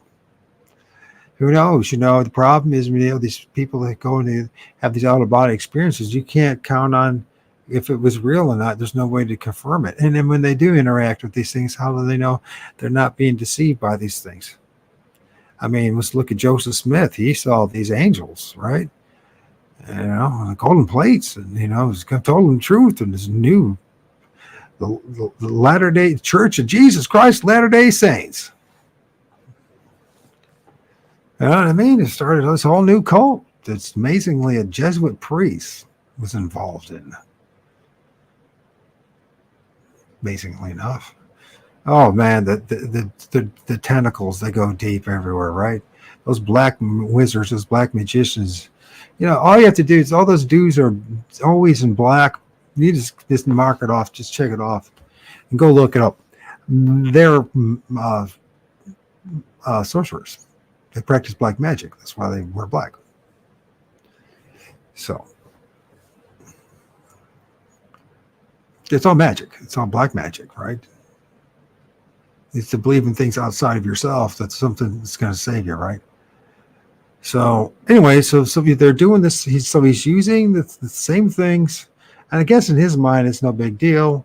He's like, no problem. To me, it's a big deal. I think that the last thing you do is to be bombarding people with a whole bunch of imagery all the time. I think a lot of this, the most important thing is just this talking, hearing somebody's voice, a few images, and not just the endless, making it look like you're freaking CNN, that's neuro-linguistic programming. Steroids is what it is. So beware of that. And then he's like talking about stuff like,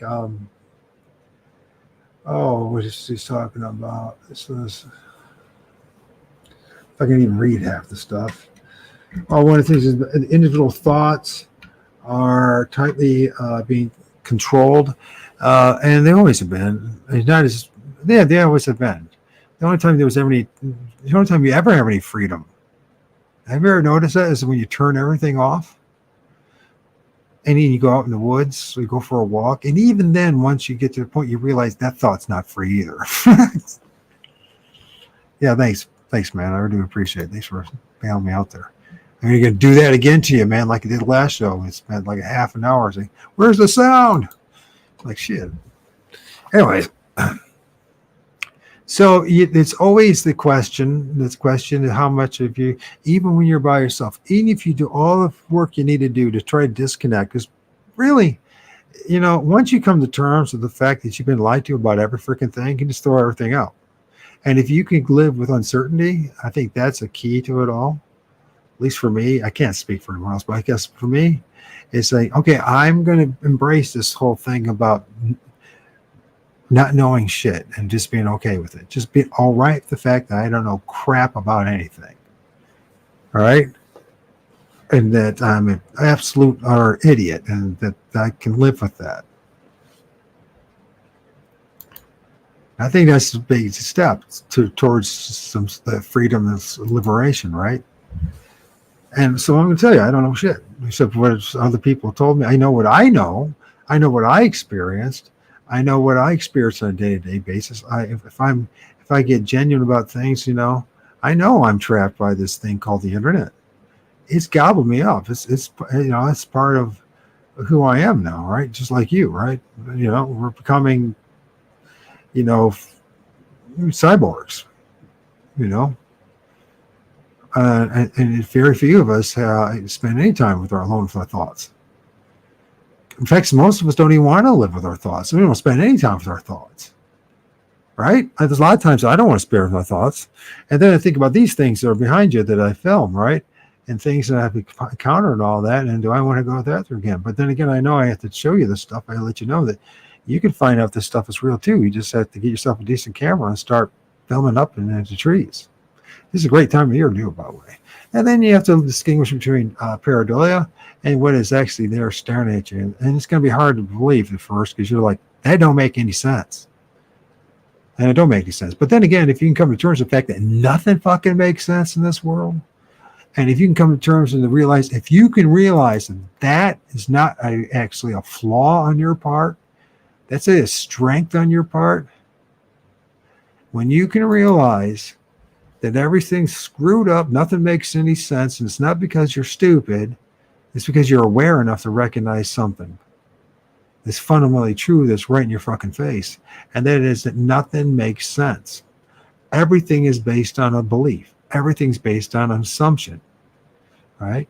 Now we'll go back to this video, and he's going to use these things, and I use them too. The Hegelian dialectic, all this other stuff. All the catchphrases. But when we go into it, just pay attention to the imagery, what he's actually really saying, and what he's really promoting. Because he's going to tell you that he has a solution, but if you know already that nobody has the fucking solution, you don't have to buy in any of this stuff. And you don't have to ever, if you can come to terms with that no one has the solution, then you don't have to go buy all these self-help books or the latest gurus, what he has to go say, and all that kind of stuff. You don't have to waste that precious time. You put that money and time to your children or some other hobby or something.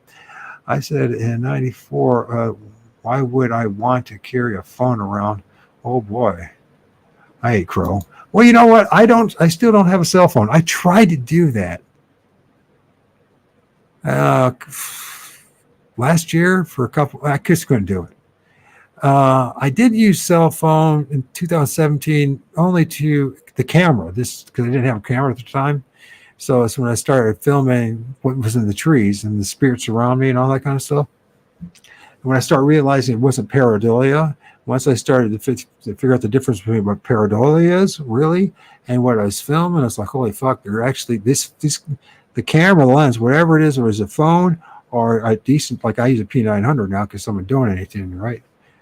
And it still cost me money at the end of the day. I still had to pay $600 because my son, as this 14th journey goes, what did he do? He ran into it and knocked the fucker over. And I had to go pay $600 to get it refurbished and fixed. And that refurbishing was like $400 something, but then I got a decent tripod after that. So.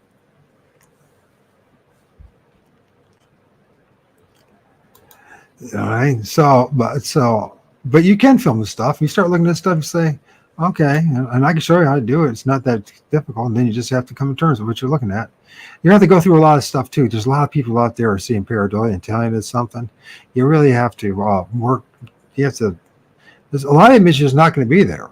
You're just not in the right setting, right location, and everything. Time of day and whatever. What would they write about if they had the solution? And yes, I love the camera. Yes. I asked about the camera. Yeah, the P900 is what I use. I wouldn't mind having a nicer one, but a P900 is actually excellent for getting daytime imagery within like the magnification power and all that within 100, and you get some great images 100 yards away or so. because, we've got originally to aim our cameras up in the sky, right? Because we saw those stars and the planets, and they didn't look like what NASA was saying, right?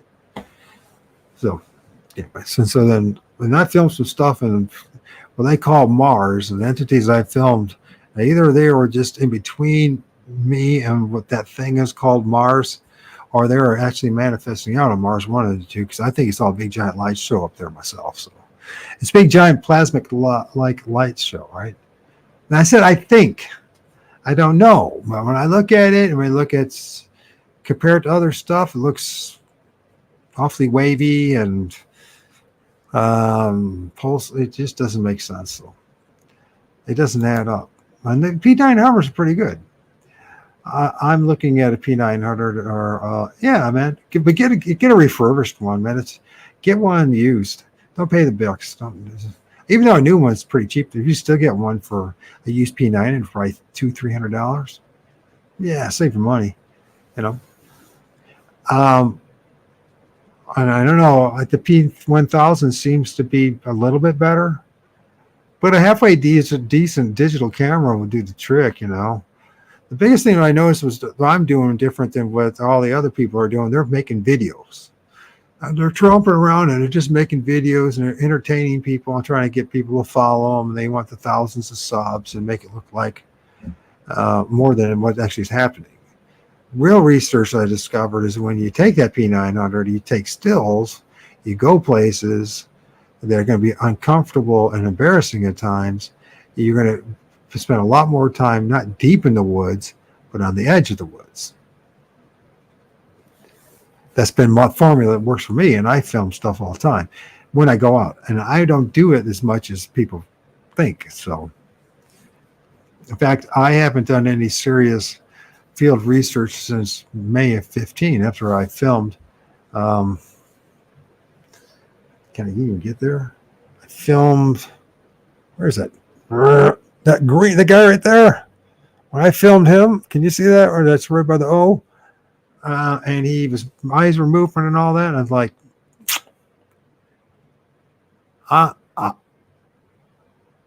Christians don't know what they're talking about. The Bigfooters still don't know. They've proven to me this past 3 months they still don't know what they're talking about. The paranormal people don't know what they're talking about. The UFO people don't quite know what they're talking about. I mean, they're all, you combine them all together, you realize it's they mimic each other or mirror each other, and there's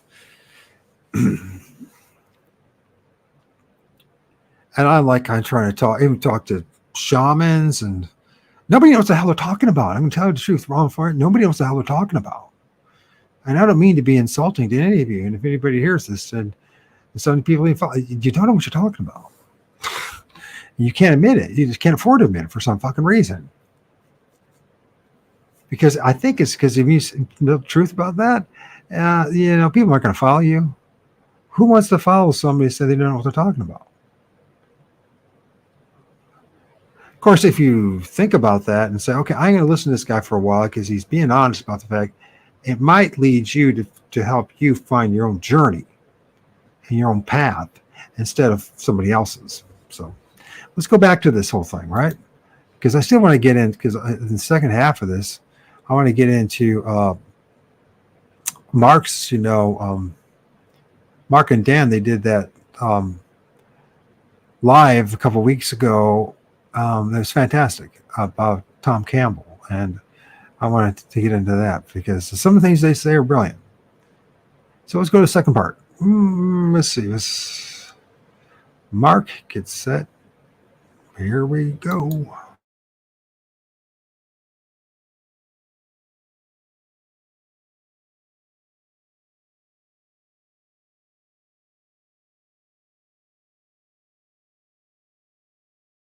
Many think of this adversary as an artificial intelligence, but I suggest there's nothing artificial about it. In my view, it's absolutely natural, part of the dream world we inhabit even while waking.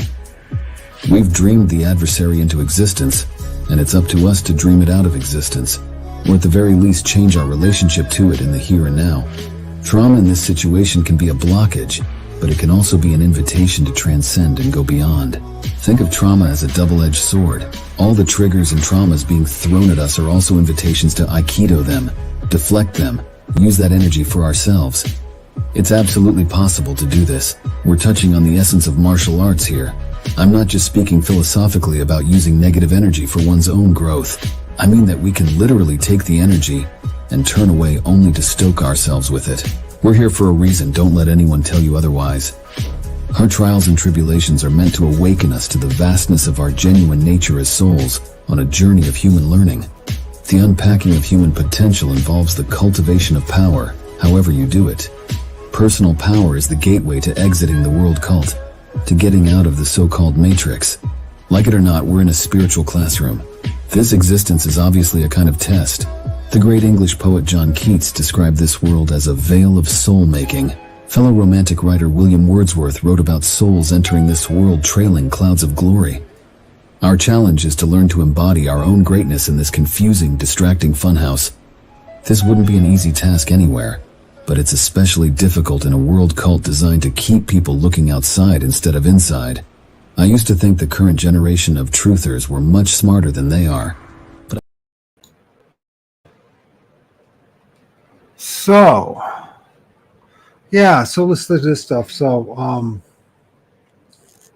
firstly, he's claiming he knows, understands who this force is, what this entity is, what this being is, right? This, of course, everyone claims that, but like every other cult guru out there, but he doesn't know that. He's just making up stuff. Everyone says that. The Christians say that, the Muslims say that, the Jews say that, all the Hindus and all the different sects, and all the, you know how many different Christian sects there are? Most people think there's just a few thousand, or maybe 8,000. There's actually 48,000 and growing. Just to let you know. Which just goes to show you that Jesus, about unity, and so that's not real. So you're going to find out that later on. We're going to tell you something a bit about one. They're all one. No, we're not. I guarantee. I know I'm not. I don't want to be one. So this whole thing about the purpose of life. Always says they got an answer for the purpose of life. Dude, you got a real purpose. Yeah, this is your purpose. And I've said that before too.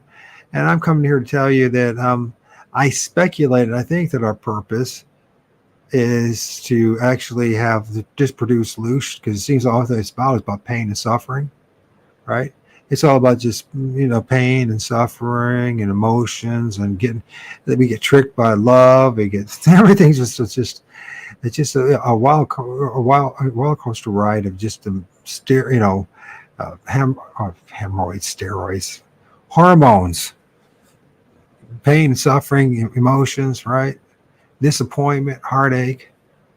Most people in their life, the last years of their life are alone, literally, and they're zombified by watching the television. And the next round of zombization will be the internet. You're still alone. You know what I mean? We're still alone in the present reality, where you're at right now in presence. We're here, you're hearing me and we're interacting, but when they're all done, you're still alone. You're still where you're at. This is, you say, well, where's the answer in all this? When you figure it out, let me know. Let us all know. Like I said, I think it's just learning to navigate this shit show is to learn to embrace uncertainty. The fact that we don't know anything. That's just to help us get through it. And as far as the purpose goes, well, I think we kind of manufacture our own purpose, don't we? With the hope that it translates to something on the other side. Or we have somebody else do it for you. Most of us have somebody else do it for us, right? This is where religion and politics and jobs and family, this is all the distractions to keep you from maybe finding your own authentic self. Isn't it the dream for many of us to find our own authentic self? Isn't it how many times through even it's my 20s, my 30s, even my 40s to find myself? You know what I mean? Now I'm in my 50s and I realized I don't know if I really want to find myself. Do I really want that? I mean, is it really that good of a thing? I don't know. I do know one thing. There's an awful lot of people talk a good talk, but when you really hang with them, They're just as fucking clueless as you are. You just got to be, they're just better at the word salad. So let's listen to the next bit of word salad.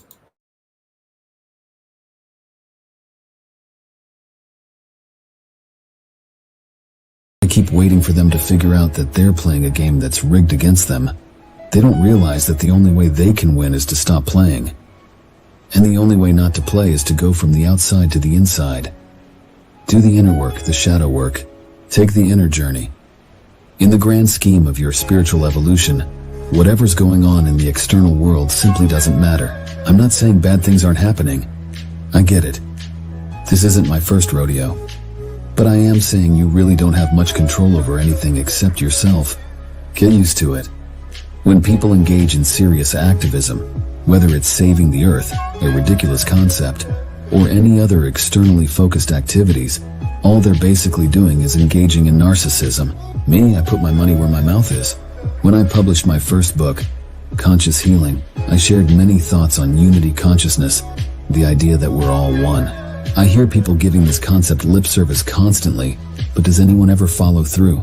Me, I take the idea of unity consciousness where it logically leads. If we're all one, it means there's one and only one consciousness here. We're having an illusory experience of separation. That's the nature of the classroom, and it implies that we're also our own adversary. We are the great parasite because we're all each other. In my novel Snooze, about harnessing the power of lucid dreams, people living in the dream world greet each other by saying, "I see myself in you." Consider that for a second. If everyone thought that way, what a wildly different world we'd be living in. I see myself in you. I do. I see myself in you. Oh, that's nice. I'm glad that you see yourself in me. That's just fantastic. Anyways,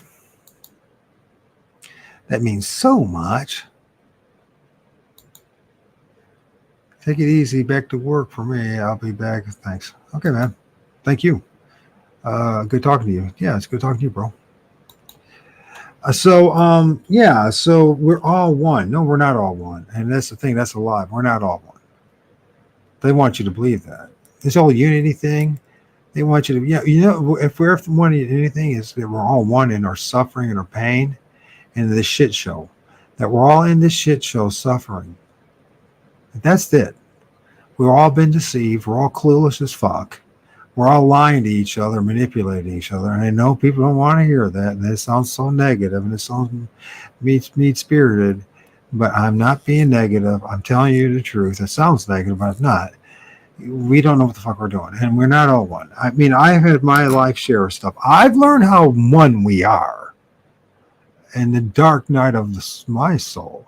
And my shadow work. And I don't know where he got his answers from. He's doing his shadow work. But I guarantee you, he has not got his shit, he's not done his shadow work. Because you're not going to come around saying, hey, we're all one. Hallelujah. Yeah, we're all one. Bull fucking shit. We're not all one, man. I got to tell you right now, I am not one with the serial killer.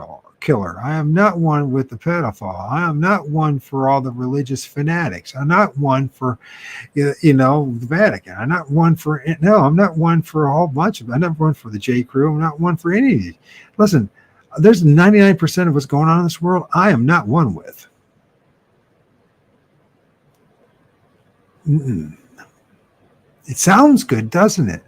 It sounds like, yeah, we're all one, man. We aren't all one. No, I'm not one.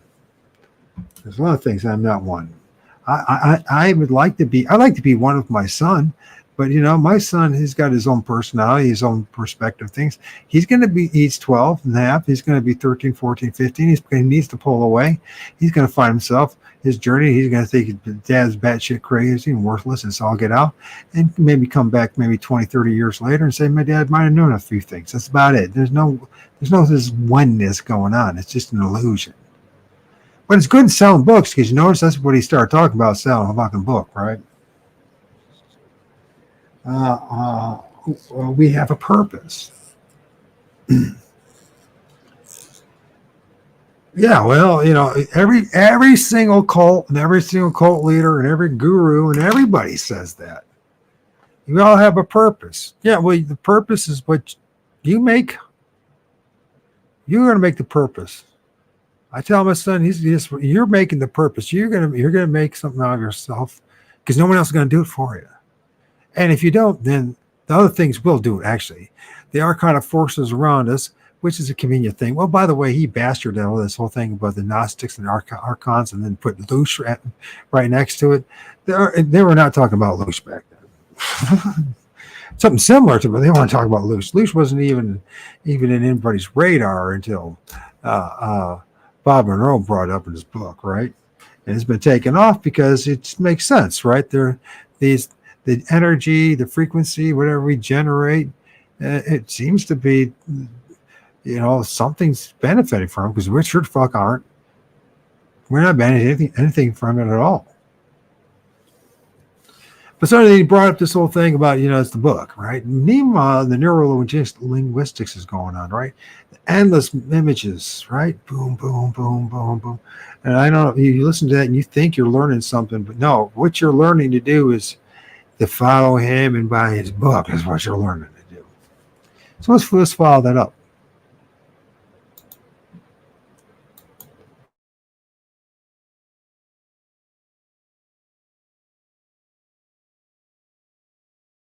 Truthers tend to believe in reaching objective truth, generating real solutions, solving our collective problems, making things generally better. But none of these things will ever happen, of course. Certainly not on the stage of the world cult. Most of the population doesn't realize they're living in a functional matrix of sorts. One could include truthers in this large group, even though they often intellectually grasp the idea of reality as a kind of Tron-like game board. There's a much smaller group actively endeavoring to exit not just the world cult but the matrix itself. These who interest me are the mad ones, the ones who are mad to live, as Jack Kerouac might have described them. Meanwhile, truthers blindly help the great parasite spin its dystopian narratives in order to bring them about. It's not so much that the controllers are spellcasters, a common meme in conspiracy circles, as that they're psychically gifted at parasitizing people's ability to create reality through their own stories about it. Truthers are classic controlled opposition, limited hangouts knowingly or otherwise. To paraphrase Friedrich Nietzsche, truthers who stare too long into the darkness turn into the monsters they observe. This shot of truth enrages a lot of people, especially leaders of truther cults and their fanatical followers. And yet an endless number of dystopian doomsday scenarios are being pushed forward and galvanized by just such hive minds of truthers. To think that truthers are fundamentally different from the mainstream media is ludicrous. They're yin and yang, two sides of the same coin used by the duality cult to bifurcate minds and people into an ultimate synthesis of control. Thesis, antithesis, synthesis. This is the dialectical model of mind control happening in real time for anyone with eyes to see. And yet so few are willing to see it. Are you ready to open your eyes and plot your course to freedom? Only cult members fail to like and share this video and subscribe to this channel. This video develops ideas from the controversial new book, The World Cult and You. Read or listen to it today with your free trial at solakmansubstack.com.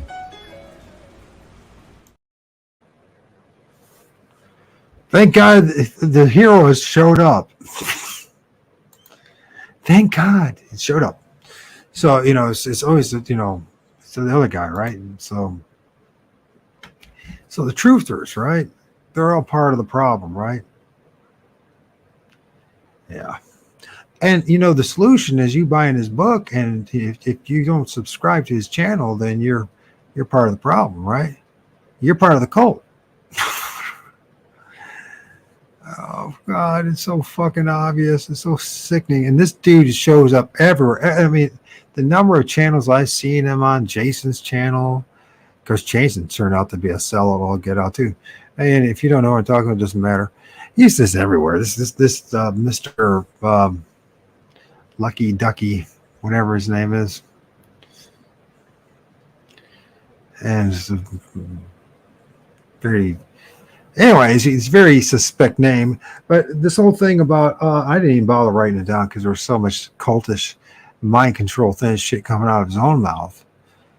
And I think the guy knows what he's doing. I think he's trying to find his niche, exploit the situation. Listen to the voice. Look how professional it sounds. Listen to, watch all the imagery once again, the neuro-linguistic programming going on. And that the answer is, yeah, and of course, the truthers, they're all the problem, right? They have us happens all the time, right? So, yeah, the truthers, yeah, sure, why not? And everybody's the fucking problem, right?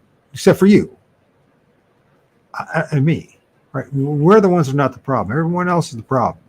Problem is, that's not true. Everybody is engulfed in the problem, and there's no escaping the problem. And the problem is that we've been so fucked with and so mind screwed for our whole lives that we really can't recognize the fact that we really don't know what the fuck we're talking about. And that the person next to us doesn't really know what he's talking about. But it sounds good. It sounds really, really fucking good. Right? But we break it all down. We're listening to people who've had their life experiences and this and that and what they've learned from the books that they've read and from the gurus and from the people that they follow. And one thing that's universally true, if there's one thing that we're one in, is that none of us know what the fuck we're talking about. If you can't do it, if you can't demonstrate it, if you can't prove it, it's just nothing more than just an opinion. That doesn't mean truth. And they say truthers are the problem, right? Is it? Well, it's going through the truther movement and learning to critically think and challenge things that helps get to a person to the point to realize this whole place is a giant shit show. So it's very important to actually go through something similar to that. You do have to study these things. You do have to cherish your sacred cows. You do have to challenge all the different institutions and mind constructs that are out there. The mental. It's a landmine field. And to think that anybody's got it all figured out. I mean, if you think that it's not important to understand, like the religious institutions, understand the Vatican, which nobody wants to talk about. Nobody touched about the Vaticans or the J. Crew. Nobody wants to talk about those guys. The men in black and the bankers and all that kind of stuff. No one wants going deep in it because they don't. They do this very cursory level, just very shallow level of talking about any of that stuff. Because this should lead you into something that's very shocking, that black magic is fucking real. That magic itself is fucking real. That mind control is real. That you've been mind screwed. I've been mind screwed. That we've all been mind screwed. Right? And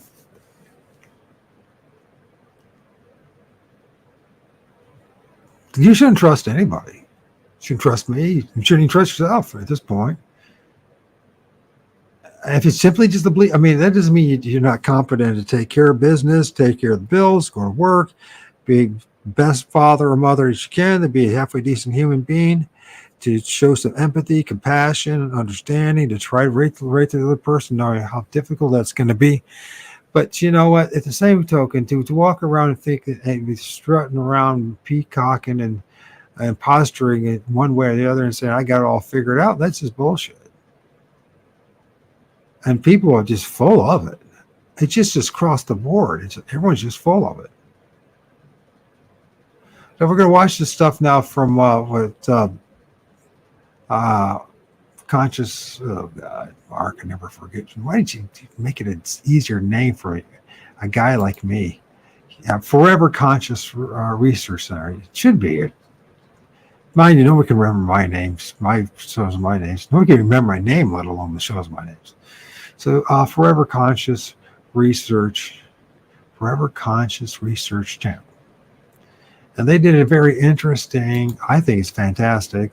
They have some great insights about as far as, questioning reincarnation, the promotion of it, of like the amnesia, about, these people all acting like, like Tom Campbell, acting like he's some fucking like guru wisdom know-it-all because he claims that he's done the out-of-body experiences and been in, and all of us. It's see, if this was genuine, right?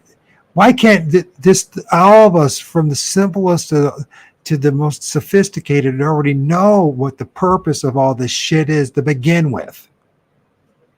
Just lay it out. Why does it have to be layered in all this possible deception, most likely misinformation, and high probably you know, flat out just jerking our chain one way or the other. I mean, listen, there's no way to, if you can't prove the stuff, if you can't demonstrate to someone else, that, you know, like even my experiences of Bigfoot, right? I always tell people, don't believe me. I came out here to search for some answers, to maybe, you know, have some resolutions and some reconciliations of everything I went through, and some no. What I went through, I realized after listening to everybody, I'm fucking on my own. I got a feeling you're fucking on your own. I think everybody has been given a individual, uniquely tailored shit show. And there's no way getting around it. Except just embrace it, accept the fact you don't know what the hell's going on, and try to do the best you can every day. Do the next best thing, as AA talks about. Do the next best thing for yourself and for others. Don't be a burden on everyone else. Don't be a parasite to the best you can. It's very difficult to do because we live in parasitic reality. So I don't know how you're going to do that, but at least you don't have to like use people or lie to people or manipulate people or make, you know, 7-8 minute videos with this endless manipulative shit as you possibly can in it, and throw out as many, you know, big shot names. You know, don't forget about Nishi. You got to put him in there, right? God forbid. You know what I mean? And just make it sound like you're really the smartest motherfucker there ever was. And guess what? There's only one answer to all this, and that's to buy my fucking book. And if you don't belong to my YouTube channel, then you're part of the cult. See? That's the answer. Except I've heard that 1,000 times from 1,000 other dudes. You know, this guy's closer to the reality of things around. He does not get all the answers. Right? I'm not talking about Mark. I'm not talking about Dan. I mean, Mark seems to be, that's, you know, he says, this is what I'm figuring out as best that I understand my ability. He doesn't say that he has all the answers. He's not even saying he's fucking right. He's just saying this is the best option he's figured out for himself about somehow developing some kind of individual autonomy and be able to basically resist the shit that's around you, right? And it's basically, in the end of the day, say no to it. Say, I'm not playing your game. I'm not playing in your sandbox, basically, in a nutshell. And if you do it here, I think if you can't do it here, you're not going to be able to do it over there. I don't believe, for nothing's demonstrated to me yet, that meditation is going to be the answer, that even trying to get your, just like focusing, that kind of stuff. It's just, it's something of it is. It's a determinative. You have to make a decision that I'm not buying into this bullshit and I'm not going to be part of it. And sticking to your guns, that's the thing. And I don't think it's something that you have to be this great. It's not like, big part of it is mental, but a part of it is just saying, I've had fucking enough of it. That's what it comes down to. It's easier maybe for me to say because I'm an older man of 56, right? I'm not 26. If 26 is not so easy. I could say it, but it ain't going to be genuine. But when you're 56, it's easier to do because you have, in reality, you have less options. And you've had your ass burned so many times, you just don't give a fuck anymore about what anybody says. You know what I mean? They say that you can't teach an old dog new tricks. Maybe so. But that's not a bad thing, by the way. Do we need another trick in our lives? There's an awful lot of trickster spirits of some sort or another, energies all around us, deceiving us, right? You sound crazy. Okay, maybe I sound crazy, but I guarantee you come back. If you really do the soul work, you're going to come back and say, you know that crazy dude, Mike Adams, or that little channel? I think he was on to something. I think he was right about that. And I think that he was right. That, you know what? The only really answer is for me to say, fuck it to all this stuff. This is what it is. I'm just going to do my own damn thing. And if you don't like it, and if you don't appreciate it, then it's actually you're doing the right thing in some way. You know what I mean? In a strange way. By you saying, I'm going to do my own thing, just like I'm saying I'm doing my own thing, it just, in a way, we honor each other that way. Because you're going to say, you know what? I'm going to be the best man or person or woman that I want to be and live my life to the best of my ability. And I'm not going to owe up to anybody at this point. You know what I mean? I'm going to owe up to myself. I'm going to own up to myself. I'm going to get honest with myself about shit. All right? And if people make fun of me, fuck them. And if people don't want to appreciate the fact of what I'm saying about, there's something out there that looks like a damn Bigfoot, then fuck them. You know what I mean? Because the only way they're going to find out is in the end of days, they have experiences. They do it themselves. No one can make this happen for the other person. And I listen to all these people, and we all do the same thing. I've done the same thing. Sometimes, when I interview people, I kind of play the game. You know what I mean? What's your answer to things? What's your solution? Knowing full well I'm being halfway through the fucking interview, I realize I'm being bullshitted. But, I think it's part of the journey for me personally. But there's some good stuff that Dan says and that Mark says in this. And I like that they're challenging this self-appointed, or maybe not even, I think the institutions that are part of this matrix have chosen holier than thou Tom Campbell. He's going to tell you what the meaning of life is and what's after this life. I'll tell you one thing. Anybody says they know 100% sure what is after this life, the number of things I've heard from people, from everyone under the sun, near-death experiences, out-of-body experiences, all the contradictions, just listening and reading all the contradictions within Bob Monroe's own books. How you can't recognize that, just maybe you forgot, or maybe it's just glossed over. I'll tell you one thing, what a difficult fucking book it is to read is Far Journey. I'll tell you what, the first 10, 11 chapters are just suck. Anyways, they really do. I mean, you got to be honest about it. Regardless, that doesn't mean there's some truth in that. So, potential truths. Potential truths. Anyways, let's get into this. These are like 10-minute sections. I want to spend like an hour. It's like this. The full live is like 3 hours.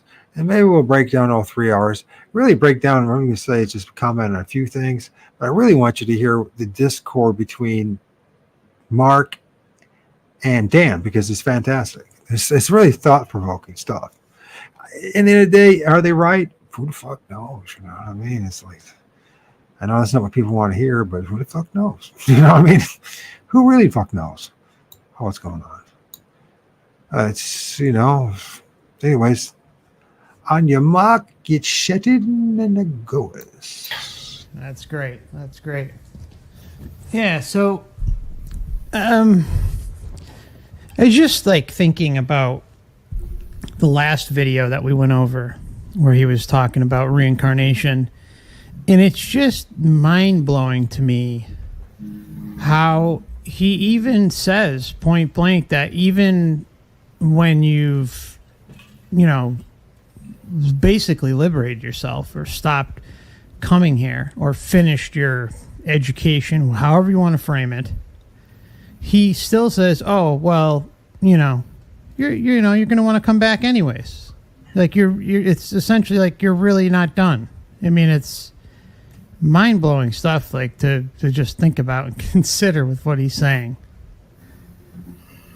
Yes. I'm not sure how it works exactly, because when I listen to a lot of different of these so-called gurus and know-it-alls, a lot of the stuff they spout out doesn't even fit all the data. It doesn't fit the data available. So it's almost like they have a hypnotic effect on some people, because they seem to say stuff that if you just stop to think about it, you would be able to figure out pretty quickly that this can't be correct. But I don't understand why they have an influence over so many people. My opinion is that most people truly do not research the data. They may listen to a case here and there, but most people, if you have a continuous spin or slant, and most of it, or not even most of it, but even like 75%, 50% of it sounds legitimate and adds up with perhaps things that you've heard in the past, then you add in like just the fact that there are complete, bullshitters out there who say they've had this experience or that one, and then you have religions kind of coming in and hijacking NDEs, like agenda driven. I mean, there's quite a few of those. I mean, like, but I think really what it boils down to is that most people don't have the time or are dedicated enough to be able to do it. But I mean, most people don't have the time. They're working, they might have children, they got food to put on the table, bills, you know, and if you got children, you know, or maybe you're working 60 hours a week instead of 40. I mean, you don't really have time to necessarily get into like the weeds and really investigate this stuff. So you want to, some people will put their faith in someone like St. Tom, that he is accurate. I mean, you know, he works for the Monroe Institute. You know, he worked for them. You know, he worked with Bob Monroe. You know, he's been in this for a long time. He's got degrees. You know, he can't be wrong.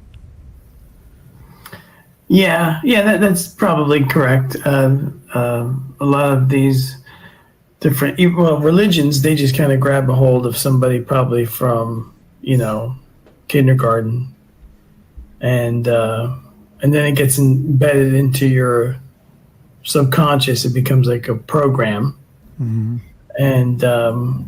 it's very difficult to break away from a lot of this stuff because, a lot of people don't have the time, or they don't perceive they have the time. Although I really don't think there could be a more important question to answer in anyone's life here. Agreed. Yeah. Instead of maybe spending time looking at TikTok videos or something, they can spend a couple hours a week or whatever digesting things. But then, like, there's the question of, you know, how many are truly thinking deeper? I mean, there's a whole host of convenient answers fed to everyone by the system. You know, all these religions, different belief systems, and they're just fed to them, and they're convenient. So people don't have to do any of the work. But you would hope that by just observation alone from existing here, that you can tell that something's wrong and something's not quite right, and that we're lied to all the time. I mean, you should reach a certain age where you see that and in turn question a large portion of your beliefs at some point. Yes. You would think so. But I've heard, I forget what his name was, one of the, it may have been somebody from Ions or Endurf, I'm not sure which. There was you hear these researchers, some of them have religious baggage. So like if they're Christian, they have this, they will admit that, this doesn't fit my religion, but it has to. So they kind of force it to fit, you know what I mean? Yeah, I mean, like, one of the most egregious is Randy K. I mean, I don't know if you've seen his channel, but, you know, I try not to say anything, but, I mean, that's like one of the worst NDE channels out there. I don't know if I'm familiar with that one. It's all slanted, you know, religious. I mean, it's bad, really bad. There's clearly an agenda at play there. But anyways, I'll shut my mouth on that. So is this a continuation of the same interview that we're doing? Or? Well, I have... okay, so yeah, we are going to go back to that interview, but there was a clip that I ran across of a woman asking Tom a question about reincarnation, and this was back in June 26th of 2016. So I'm going to play that. It's kind of a short clip. It's only 5 minutes, and then we'll kind of get into some of the other stuff as well. So let's pop that up on screen. Just bear with me a moment, guys. Not that one. I want to thank Knack for the very kind super chat. I appreciate you, my friend. Hope you're doing well. It's great to see you. I hope everyone else is doing well. We are simulcasting on Dan's channel as well. Let's see, where is it? Here it is. Okay. So hello to everybody on Dan's channel, Rumble and Odyssey, YouTube. Okay. Okay, here we go. All right. You say the victim is personalizing everything. Yes. It's Everything's about they're them. at me. Yeah. I got all of It's that. a very self-focused place to be. You're at the center of the universe, and everything that everybody else does It's a affects you. survival mechanism, though, isn't Yeah. it? That's biological program running. Can I ask another question? Yeah.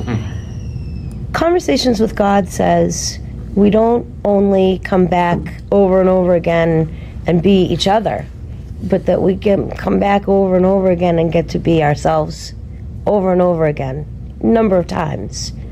Is that anything you can confirm? Well, it depends on what you mean by be ourselves. If you Incarnate. Okay, so I'm going to rewind her question because I think it's important just to hear exactly what she's saying. Be each other. Ask another question. yeah.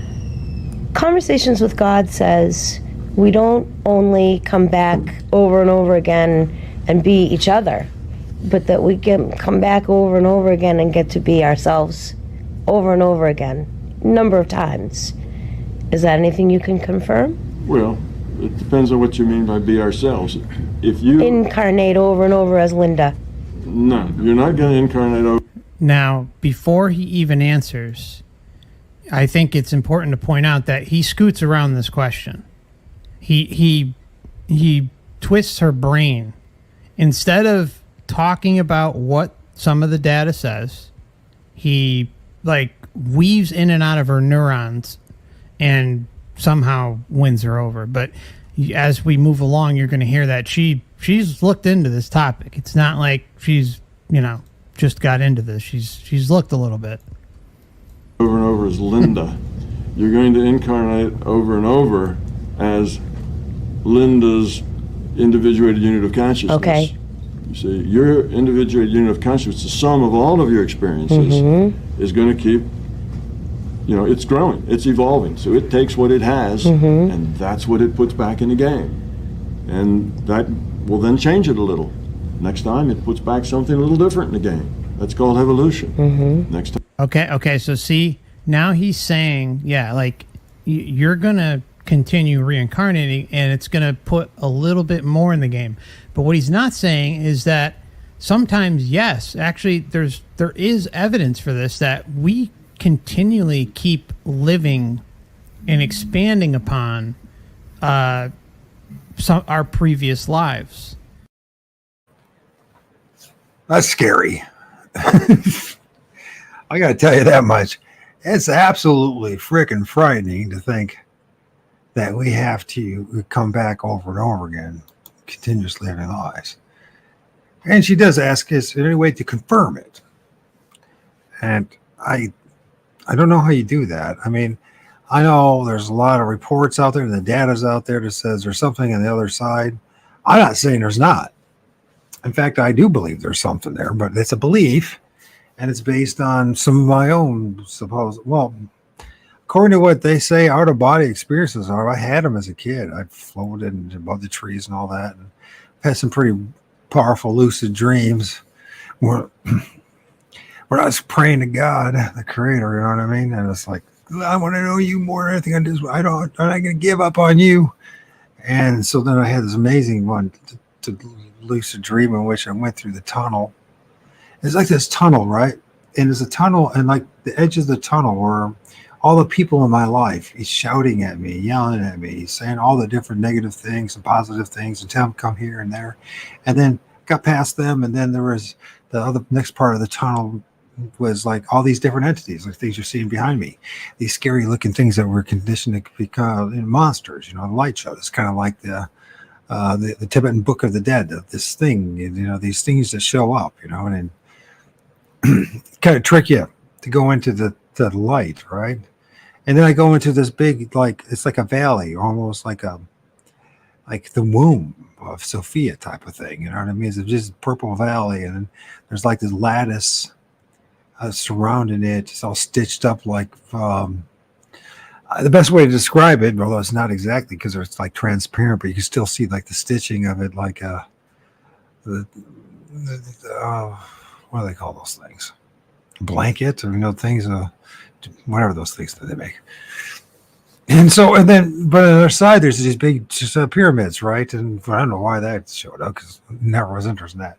But then at the other end of this deep valley, this purple was like the light, like an orb, like a light, drawing me towards it. I go to the lattice, try to break out type of thing, and it just like can't figure out a way.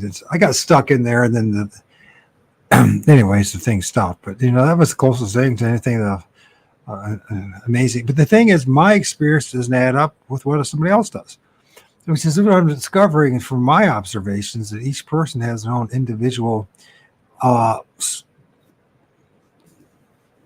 light show, in which some people are going to see Jesus, and some are going to see Allah, and some are going to see Mama or Dada or the long lost loved one or whoever, and it's just going to try to draw you back into this light.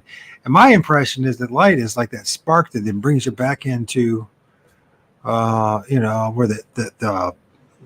where the egg and the sperm, unite and start creating the meat suit, the avatar, and then you get thrown into there. That's my impression. But am I 100% right about that? I don't know, because I hear everybody else's story and they have something that's a little bit different. A lot of people seem to, when they go to the other side, in a near-death experience, they seem to not want to come back, right? Because they're just like, man, they just feel a sense of love and they finally feel belonging and at home. And I'm just like, that's so deceptive. That's just so fucking wrong. You know what I mean? Why can't we have that here? And when we do have that here, it's only temporary, right? And then we yearn for that again, right? It's like being in a relationship and the honeymoon period, and it's great, and sex is great, and you just can't get enough of each other. And then the real you shows up, and the other person shows up, and then you're just like, oh fuck, gotta spend the rest of my days with this person. Some of you end up having to do it because you have children and stuff like that. It was not, which makes you wonder. I mean, knowing what I know now, I love my son to death, and I'm there for him more than most fathers ever will be in my circumstances. And still, I'm just like, did I do the right thing by even bringing the kid in? I mean, I waited like 43 years because I never found the right person, right? And I didn't want to do it. I didn't want to bring him in this world, right? And it wasn't simply the liberal nonsense that I was indoctrinated with, the end of the world type of scenario, whether it's the Christians saying it or whatever the environmentalists say, you know what I mean? Or the leftists say, everyone has their end of the world scenario, right? It's just a perfect scheme, right? That the world's going to end. Oh, well, my opinion is, would that be such a bad thing if the damn thing ended? Really? I mean, I don't want to contribute to the end of it, but at the same token, is it something that's really all that terrible? Honestly, knowing what this place is, this Earth-Bound Pris-Slas. I just made it up. I can't even say the word. Pris-Slas, and the OWO, the Old World Order, the Looshy farm, the little ice ring around it, you know what I mean? Symbolically, just whatever. Who the hell knows what this place looks like? After all my studying research on that, who the hell knows what that place looks like? Once again, I have to depend on somebody else to tell me what this place fucking looks like. That's wrong. In fact, everything about this is wrong. That I have to depend on somebody else to make clear what this place is, only to find out the more and more, it just becomes more confused. I become more confused. And the people I listen to, well, they sound very, assertive and authoritative, but in truth of the matter, it comes down to nobody knows what the fuck they're talking about. Just think they do. So, but if this place is a reincarnation, soul trap matrix, you know what? The fuckers on the other side who created this thing, and the people who keep on promoting it, man, there's a lot of people and entities that should be held accountable. You say, well, you sound real angry. Well, I am. I was deceived to come here, one way or the other, if it's real. And if it's not the case, You know, I mean, there's a lot of things, entities, beings that are held accountable, and they should be held accountable, but they're not being held accountable. And why should it be so difficult to find the answer to some simple truths like why the fuck are we here, right? Where did we come from? Where we're going? You know what I mean? Is that too much to ask? Yeah, it's too much to ask. It just drives people away, but it's the most important question I can think of. It's like to your essence, to like the core of like who and what we are. Yes. It like diminishes us down to like a very lame, limited stream of our essence or consciousness, whatever you want to term it. Yeah, and there's been other movies and TV shows that have explored amnesia, but Blind Spot, basically the entire series was based on this premise of the main protagonist in the story. She starts off with amnesia, and then you get to learn the whole thing comes together by the end. You know, there's a resolution. But the point is that in no way, if you just think of it, it's just amnesia, right? It's nothing. Yeah. It's nothing. It's nothing It's magical. not complicated. Not complicated. Humans, and when you're in human form, you can suffer from amnesia right here in this lifetime, right? You could have Many times. right. So you could have an injury. You could sustain an injury. We know people that have woken up from comas. They have amnesia, so it happens. So how is that? Now you take this, and now somehow they manage to say, oh, well, this is a learning experience. We're going to add some more in the next lifetime. We're going to do this. Now, what difference does it make because you have amnesia? So there is no learning. Exactly. There's no way. It's insane. What people have been led to believe is it's just insane. It just doesn't make any sense. In the simplest, it's just simple. Just think it's simple. It's just amnesia. That's all it is. It's nothing. It's nothing that we don't understand as humans. Yeah, and what really just drives it home is how the data clearly shows that the same narrative is being hawked, or same narratives, I should say, are being hawked over and over again, and that this is a learning experience, that we are supposed to grow and learn off of this and resolve our karma, our sinning and judgment and all this other stuff, right? That is a repetitive thread, experiencer after experiencer. Yeah, maybe some, depending on, won't necessarily discuss it, but it's there, like in a huge way. And the reason for driving this point home is that it goes right to what you said. It's like, how can you learn? How can you grow if you have amnesia? If you are being memory wiped lifetime after lifetime, and you're trying to work on yourself to grow as a spiritual being and to do better, then what rationality can you possibly put out there that the answer that there's logic behind being memory wiped lifetime after lifetime? It makes no sense, but yet that's where all the data says. It has nothing to do with the New Age or anyone else saying anything. That is a very, very clear message that is being relayed to everybody by all the top researchers out there. All right, they're all in agreement that this is what the narrative is, and you can hear it in all these experiencer cases just by going through them. So again, this is when you have actual information backing it up, and then thinking critically, logically, open, that, hey, that doesn't make sense. It does not make sense to be memory wiped if we are supposedly here to learn, grow, and resolve our karma. How are we supposed to improve? How are we supposed to build upon ourselves with that being there? Right. Like I said, in that show Blind Spot, there is a series of episodes where the character's old memories from her. Now, we're dealing here with just one memory wipe. Keep in mind that we have suffered thousands of memory wipes, right? Thousands of different personalities and identities. right? This is, I don't see this as being really helpful to ourselves. It sounds quite damaging. In the TV show Blind Spot, the character suffers through one memory wipe, and then she develops a completely different personality because she's surrounded by totally different people. She has totally different influences.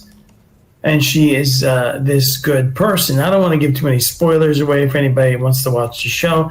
Let's just say her old personality wasn't really that nice.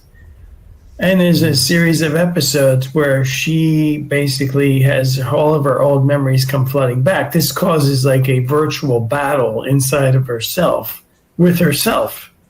And, on TV, they play that out with she's playing two different parts of the same character, one of her old memory self and one of her new memory self.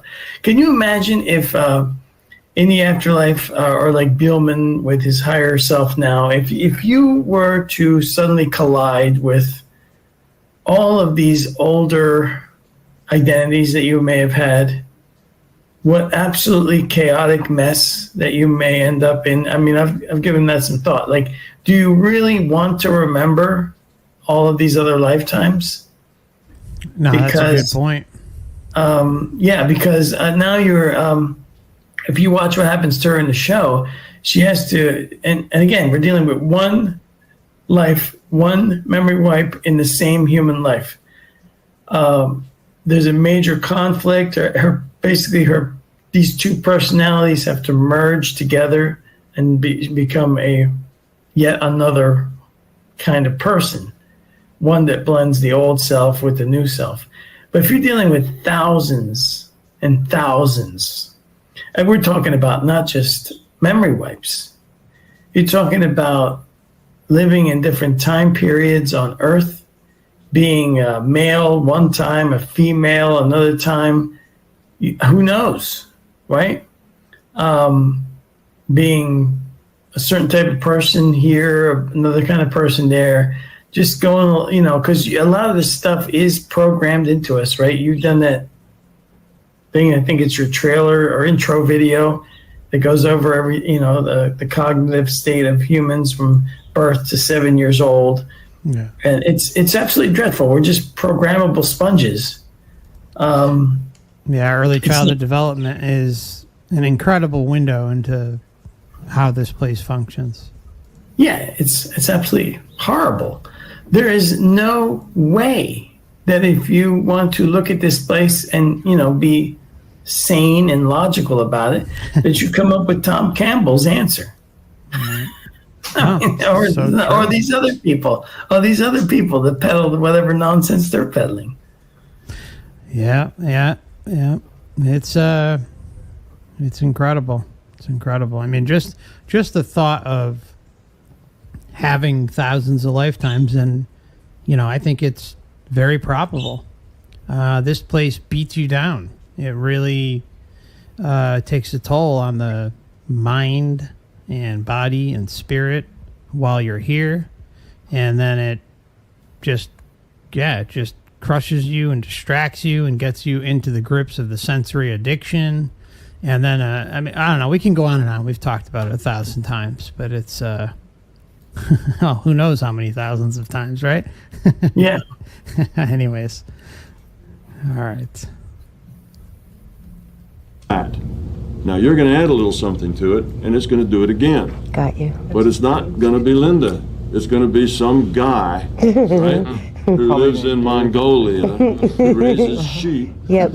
And it's not going to be Linda at all. Okay. Okay? But it's going to be all the stuff that Linda accumulated and helped this individuated unit of consciousness create.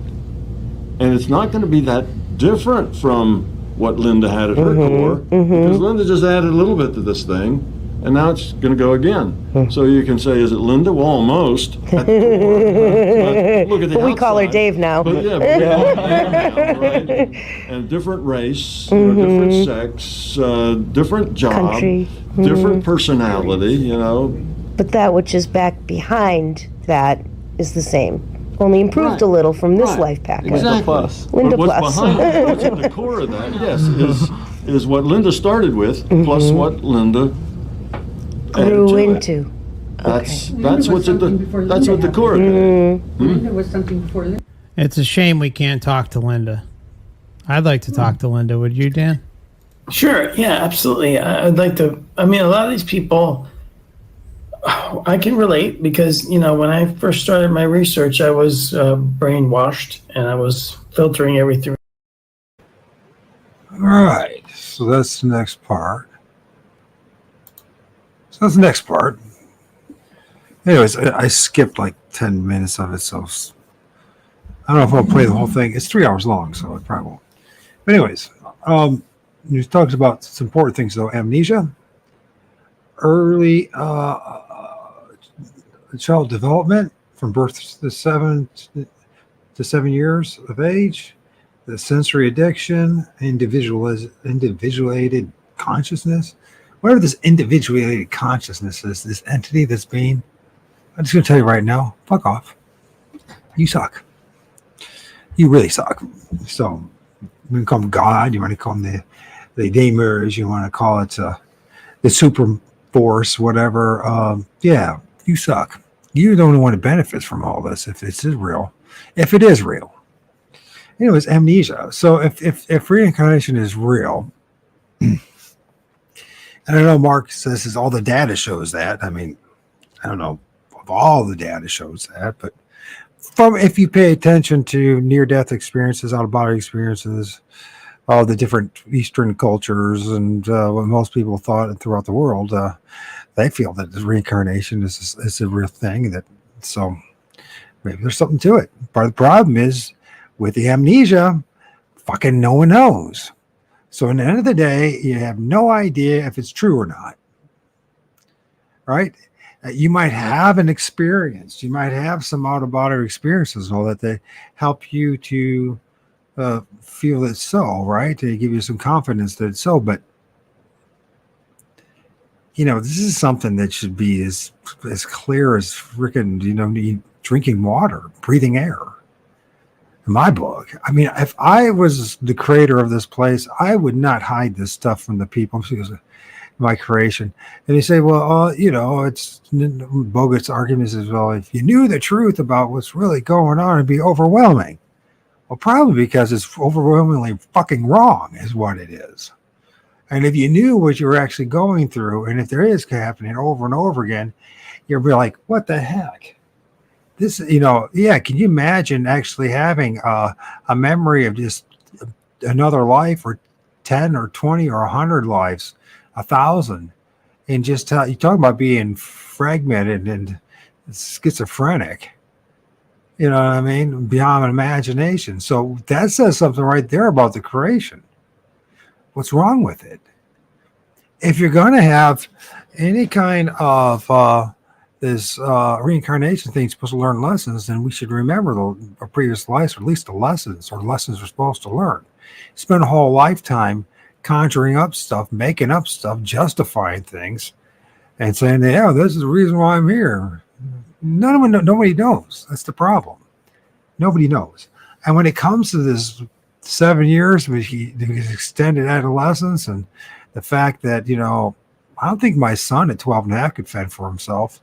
Now, I think about the bunny that last June started paying attention to me as I was hanging out with my wildflower gardens and talking to the trees, because I discovered that the only thing that actually listens to me, at least in my imagination and in my mind, is the trees, because they don't talk back, and, you know, I can have this kind of conversation, kind of like we're doing now, right? It's amazing things you can learn by talking to a tree. Anyways, really, seriously, if you really go for it, and you don't turn it into, so, you know, I'm going to be a witch or a new ager, or I'm going to, and just go for it, man. Just do it. Don't try to be anything. Our ancestors, a lot of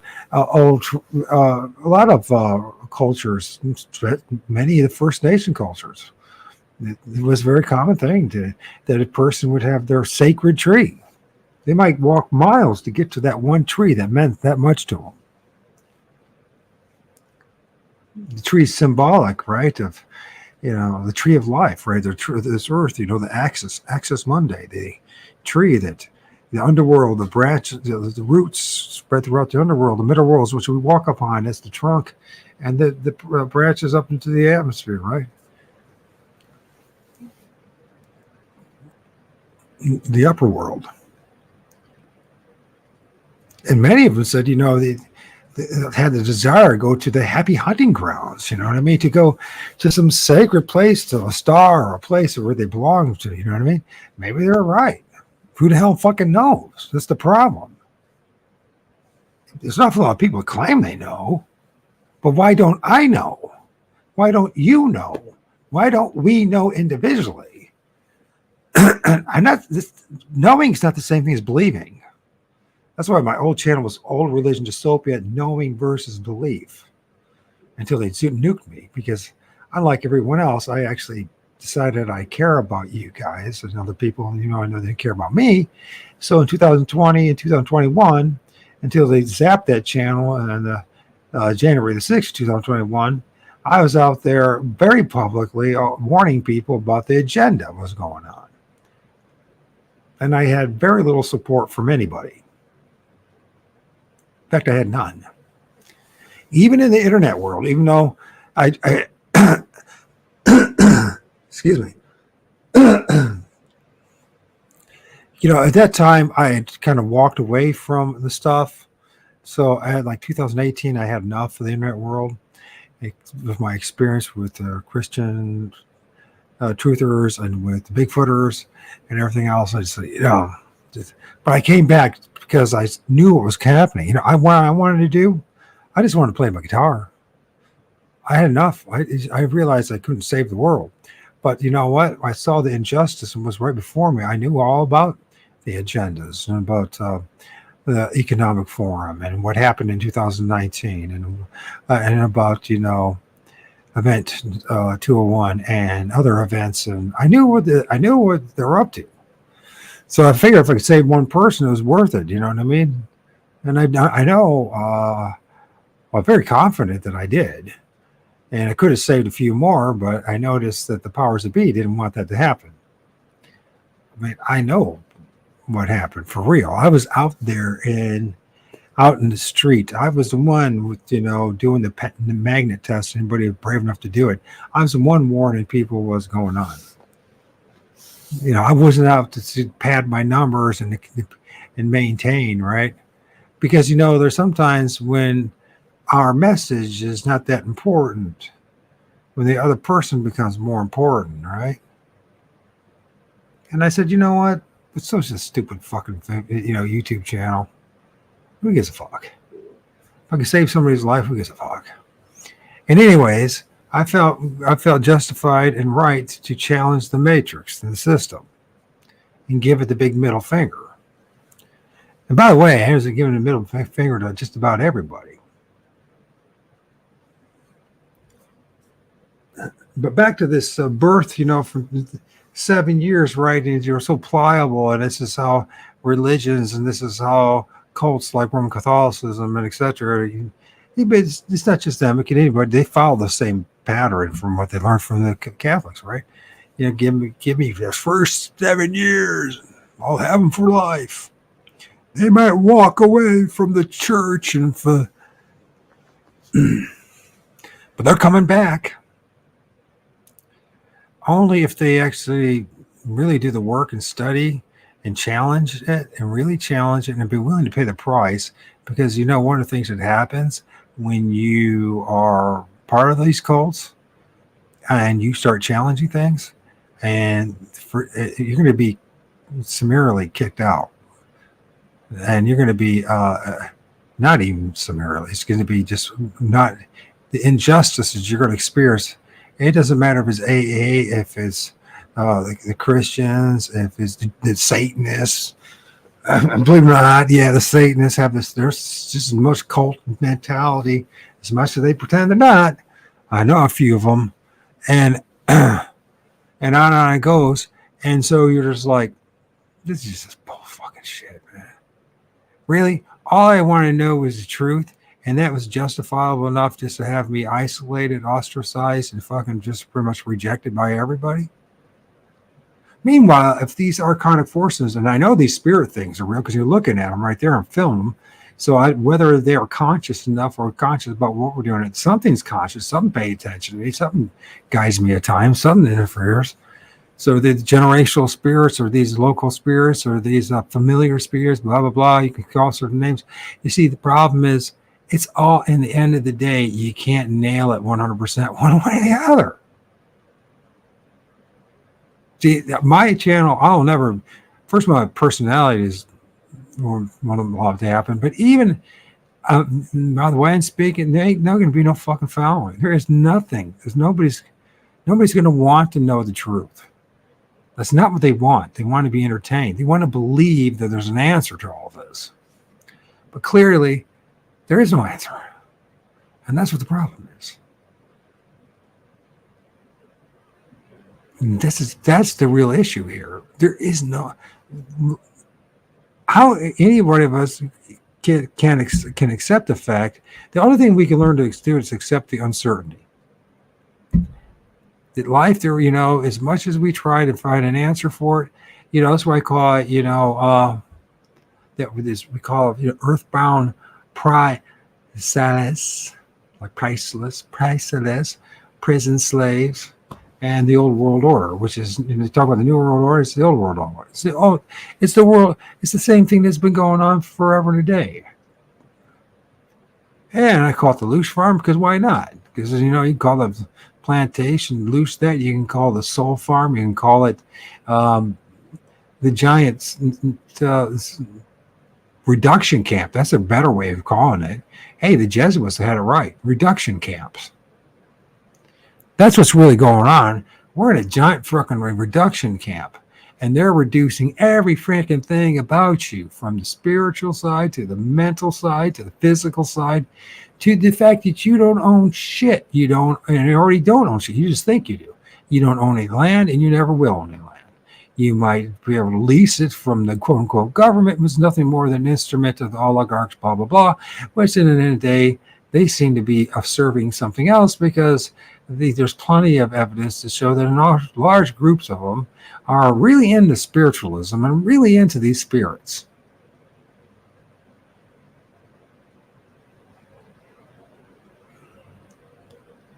Is this a reincarnation thing? Who knows? But if it is the case, then it's very sinister, because it goes back to this amnesia thing, right? Memory swap. This is not fair. It's totally unjust to do that, right? And then it's a child. I mean, let's go back to this bunny. So this bunny that I was hanging out, and it was like a couple inches. It started hopping around. He came out from my garden, and it's got used to me, and it was like got real close to me, and we saw each other every day, and it's still going on. I mean, I go out my front porch to have a cigarette, and there it is, and my neighbor's you staring at me every single day. It's like it's just found a spot, and it's like it feels comfortable and safe with me until some dog or cat comes and eats it. But until it's got this illusion that it's safe with me, you know what I mean? Of course, it's not. I mean, even if I was sweet to it and fed it and did everything, something's still going to come get it.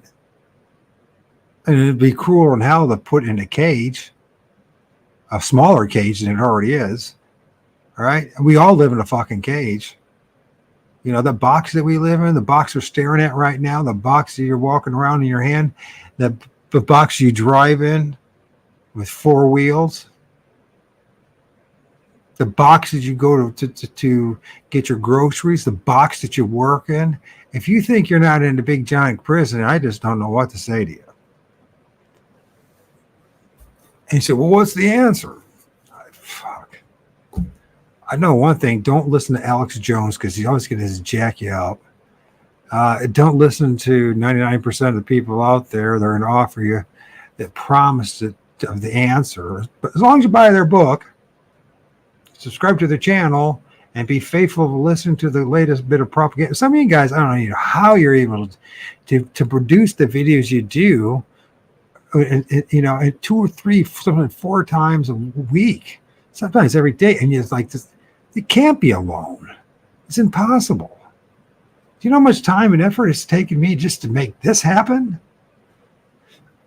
This is to play somebody else's fucking video.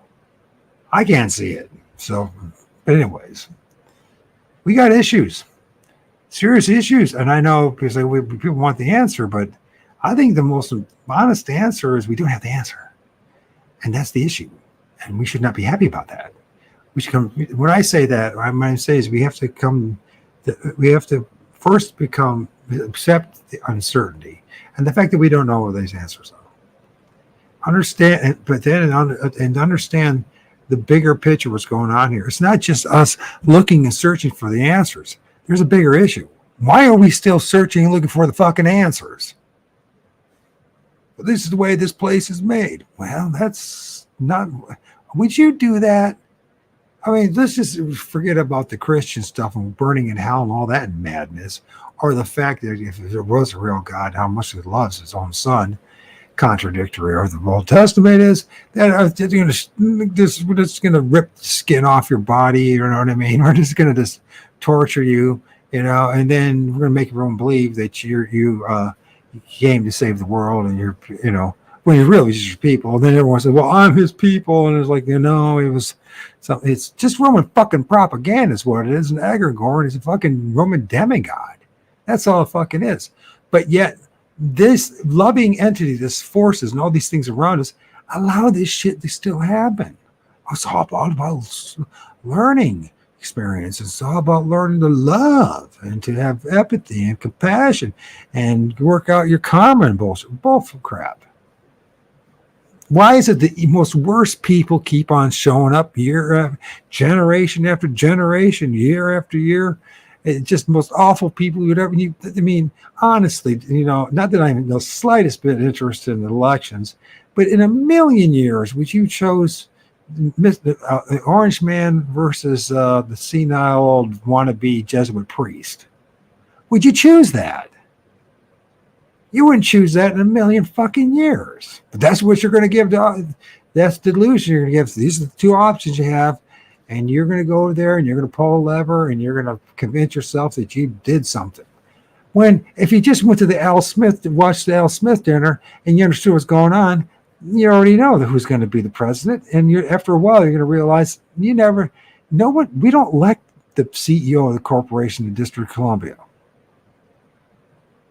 It's just a fucking illusion to make you feel like you're part of something while the noose gets tighter and tighter around your neck. What am I supposed to do? You ain't gonna do shit is what you're gonna do. You're not gonna do crap. And if you did try to do stuff, the only thing that's good is a big thumping is gonna happen to you and your buddies. That's what's gonna happen. And they know that, and anybody that has common sense knows that, so nothing's gonna happen. So then what am I supposed to do? Well, I think the first thing to do is get honest about your own circumstances, who you are and where you're at. How you are, just like myself and everyone else, is a caged fucking bipedal freaking rat. And you've been fucking lied to about every goddamn fucking thing you've ever been told, and it's time to fucking forget about just blindly believing what anybody says. That'd be a good start. Just saying. But what the hell do I know? Let's try to the next section here. Everything through cognitive dissonance, religious programming, all this other crap that I had in my subconscious, in my mind. So sure, but I just had like a little, I don't know what it was, an intuition, a voice in the back of my head, an internal thought that, hey, maybe the answer lies elsewhere. Maybe the answer you're looking for has nothing to do with this garbage you're looking at. A lot of people, I don't even think they were so taught in schools and the way that politics is run and everything that they always want you to narrow things down to like two choices. They don't want you to go outside of these little boxes. Mm-hmm. If you drift outside, then you start thinking alternate theories of things that nobody ever taught you. You start thinking for yourself. that's what I think is most important. People should think for themselves, and they when they get presented with a couple choices, the first reaction shouldn't be which one should I pick. It should be, well, this can't be all that I have to choose from. What else is there? Yeah.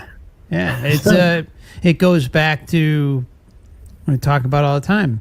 Think bigger. Think outside the box. Think, beyond all of the stuff that's known or semi-known, and think about the unknown possibilities. Think about who and what and where you were, what you did, and before you even came in, not just to Earth, but to the overall matrix system. Like, there's no doubt in my mind we were doing other things, and I don't care who you are, I don't care how many experiences are out there. There is no one out there who can claim that they have a memory, or at least a verifiable memory of existence before coming into this overall system. Everything you hear is rooted around reaffirming what's happening here and in the astral and the overall matrix system. Again, this is another red flag. It's like, if we're eternal beings, and I think most of us know that that's the case, then what the heck was going on before all this? Like, what? I mean, really, are we just going to think like, oh, the astral is it, or, maybe some colors and some love and all that, and then coming back to Earth, or going maybe to other material realms, or anything like that's familiar is limiting. It's not thinking bigger. It's not thinking outside the box. Am I saying that I have, any clue about what those things are before we came in here? No, I don't know. I don't have a memory. And be careful of anyone who claims that they do. I mean, there's a few out there that make those claims, and there's very few, but I wouldn't trust them. Let's just put it that way. Yeah. So. Because they're linking into this topic. Sorry to interrupt, but they're linking into the whole soul trap thing, which is interesting. It's like, oh, like, what are they, like, just this magical anomaly, and they just happen to be looking into the soul trap, and then, oh my God, they have answers too. Oh my God, what are the chances? Not only are they looking at the soul trap, but they have experiences that they know for sure that are outside of the entire matrix system, and they know. I mean, what are the chances? It's like, there's so many, but yet you look at all the other experiencers, over thousands upon thousands upon thousands, and you don't hear any of that. It's all very, very familiar, cut and dry. Yeah, some deviation here and there, but it's all very cut and dry, like when you're looking at the patterns. So anyways, be careful. There's a few of those clowns out there. Yes. So, we're trapped in this thing where we are so limited because of our human brain that it's very difficult. We don't have any memory of an experience prior to being human. It's just no one, even in past life regressions, I'm not aware of anybody that was able to tell you what they were doing before they were human. I kind of exactly. There's some. There are some data points, like in Monroe's book. He was. Are you saying before the first time they were human? Is that what you're saying? Yeah, before the first time. Okay, first time. Okay, gotcha. Sorry, I just had to clarify. It's like such a profound memory wiping system, and every time it's repeated over and over again, you kind of get sucked into this system, and it's very abusive. And we do have some data. I mean, if you look at Robert Monroe's books, clearly he was interacting with conscious beings that were never human, and they couldn't understand. He would try to explain it to them through like data bundles that he would kind of like think about everything that it meant to be human and then send it to them, because all communication in the astral is probably very telepathic, and it's not really words, it's more information. And they thought it was weird or confusing or um, you know, kind of like strange. Also, Monroe's own experience that he went back home at one point, but it was a very boring place. I'm not sure. I've often thought about how this whole thing, like everything began. So yeah, there's this whole concept of eternity, which means it's outside of normal time. It kind of is, it always was, and always will be. And then if we're eternal beings, it's some kind of quantum state of consciousness that we are. There's a book on my website in the book list. I think it's called biocentrism. It's a theory that we have everything backward when it comes to the origins of reality, or let me see if I can find it. It's in the book section. It's definitely worth a read to anybody that's interested in this kind of stuff. It's a theory by a biologist that we have everything reversed, that matter only exists in this universe because of consciousness. Consciousness is first and was first.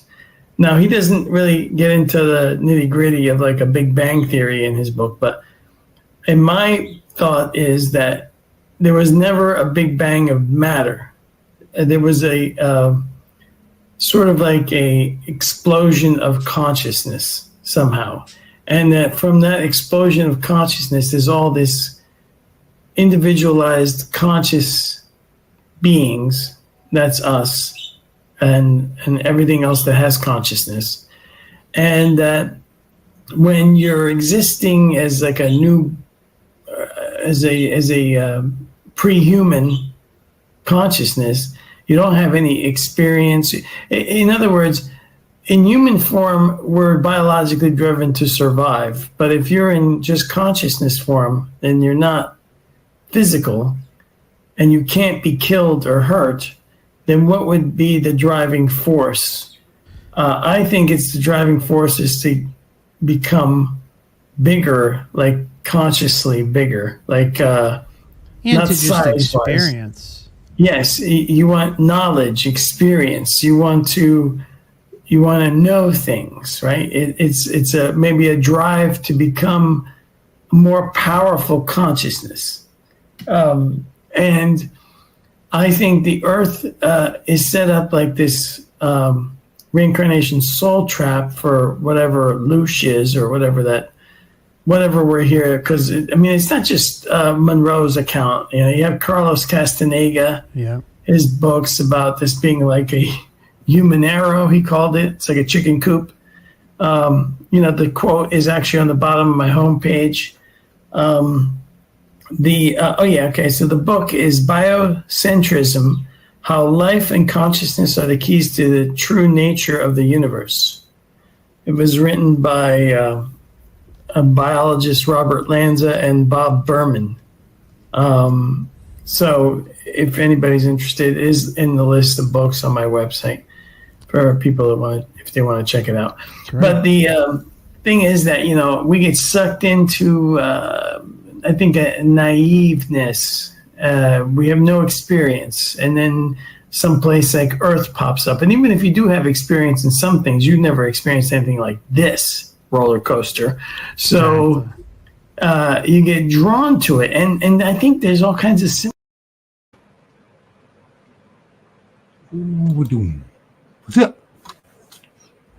So it's interesting, sort of things they talked about.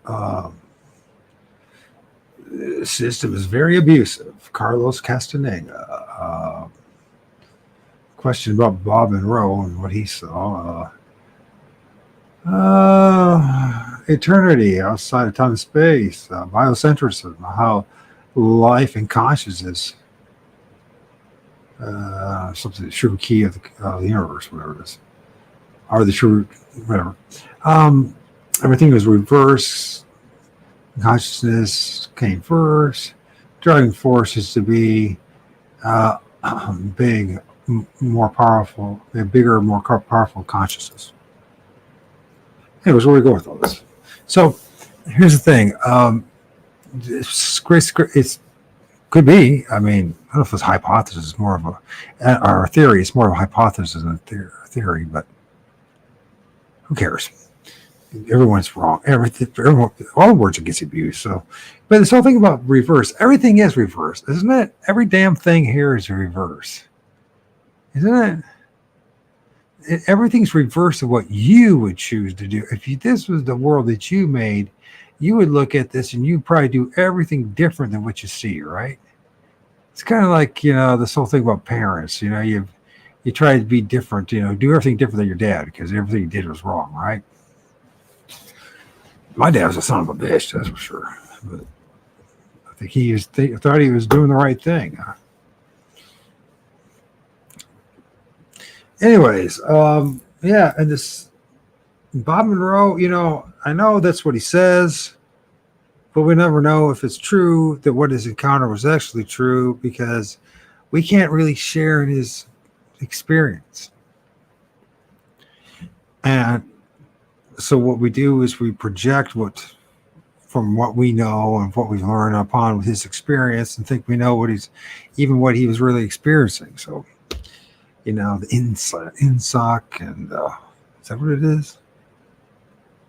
Or no, that sounds like from 1984. I can't remember what it's called. In something or other. And then BB, is that what it is? Hanging out with BB, and BB's laughing.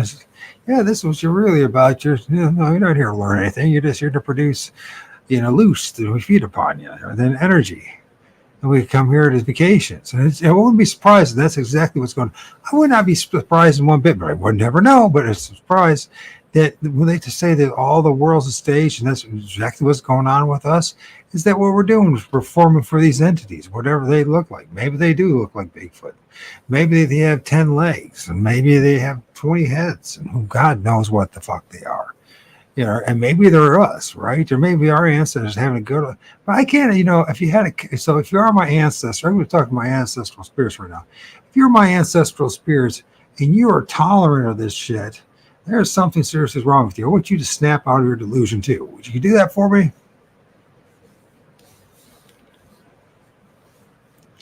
Because there ain't no way that if you have the slightest bit of a conscience, that you can see what's going on in this world and what's been going on for thousands of years, and the billions upon billions of beings who have suffered the most ridiculous of things in existences, from birth from cradle to grave, and you sat back and did nothing. It's kind of like this crazy thing is, Henry, and I'm not against Henry as a human being per se, although I must say he's got some crazy ideas. I mean, this whole thing that Bigfoot is like Big Brother, and they're the ones in charge, and the aliens go see Bigfoot. They don't come to see us, and Bigfoot's in charge, and we're just like, once again, they're supposed to tend the garden. You know what I mean? I mean, and then its next breath, how wonderful and great Big Brother Sasquatch is, while he decks your daughters and sons and steals their eggs and semen, and it's maddening is what it is. And you know what? The craziest thing, I wouldn't be surprised the guy's right, because that's exactly how the system would work. You get some dude who's lifetime stoner, son of a military intelligence officer, you know what I mean, privileged, having all these opportunities, and he'd be the one to tell you, oh yeah, Bigfoot's the ones who are in charge. You know what I mean? They're the entities he's talking about, Bob Monroe's talking about, right? How the fuck does anybody else know any of this? And you say, well, use some common sense. Well, I say, common sense, I understand why people are atheists. Because that's just a way of saying, you know what? I don't have to deal with this shit anymore, because everything is the fucking dead end anyways. You can't prove anything that you're saying, right? So then the convenient thing is that there's no God, right? Well, then there's deists. They say, there is a God, but it's impersonal, disinterested force, but they might be right. There's some of us that think that whatever this demons or God is just a monster is what it really is. And we're in its prison. We're in its dungeon. We're in its freaking just so it could feed upon it, us, and learn everything that possibly can, right? Because we're all one, and we all go back to source, and all source learns all the things we've learned. Well, apparently, it's really slow when it comes to suffering and pain and misery, right? Heartache, starvation, this endless disease. It just needs more diseases, I guess. It needs more suffering. It just can't learn that lesson. But we're supposed to learn lessons. But this entity, it can't learn a lesson. It's something as simple as that. I mean, honestly, it's not very smart, this God. Not very smart. Honestly. I mean, especially when you have, it's either that or it's so evil that it just feeds off us and its entities, its henchmen, and its, it's yes men, the middle managers, and the surround us. They get a little kick off it too, right? Maybe everything everywhere is on drugs.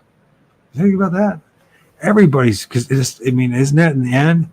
I mean, you can spend your whole life, drug free, but at some moment, you become like the biggest drug addict there ever was, right? Give me all the pain medicine you please can, you know what I mean? Give me something, you know what I mean? So I don't help me with the madness that's between my ears, right? Help me, right? So I can be around another day to suffer one more day. And it's just like this God, if this thing, this source is evil. After all, the Bible even says this God of the Bible, at least, if you believe it. But all the other gods seem to say the same thing anyways, where a demigod or full-fledged head honcho, they created good and evil. Darkness and night, day. So darkness and light, day and night. That's what I'm trying to say. It's called a dualistic system. But the dualistic system is such that the illusion is dualistic. It's a nasty, mean, painful illusion, though. So it's like a double-edged sword illusion, right?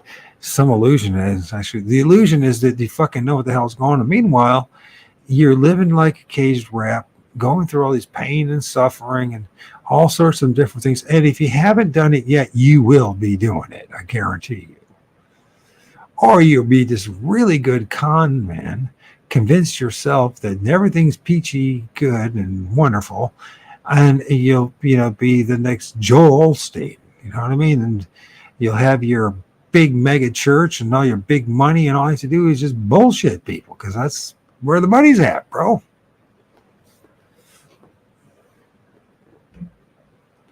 Look at the Pope. The most powerful man in the world. And he has to walk around like a freaking clown with red slippers. It's absolutely amazing. And it's all good. It's just all amazing. It's just all positive, right? Let's go on. Let's listen to the next section.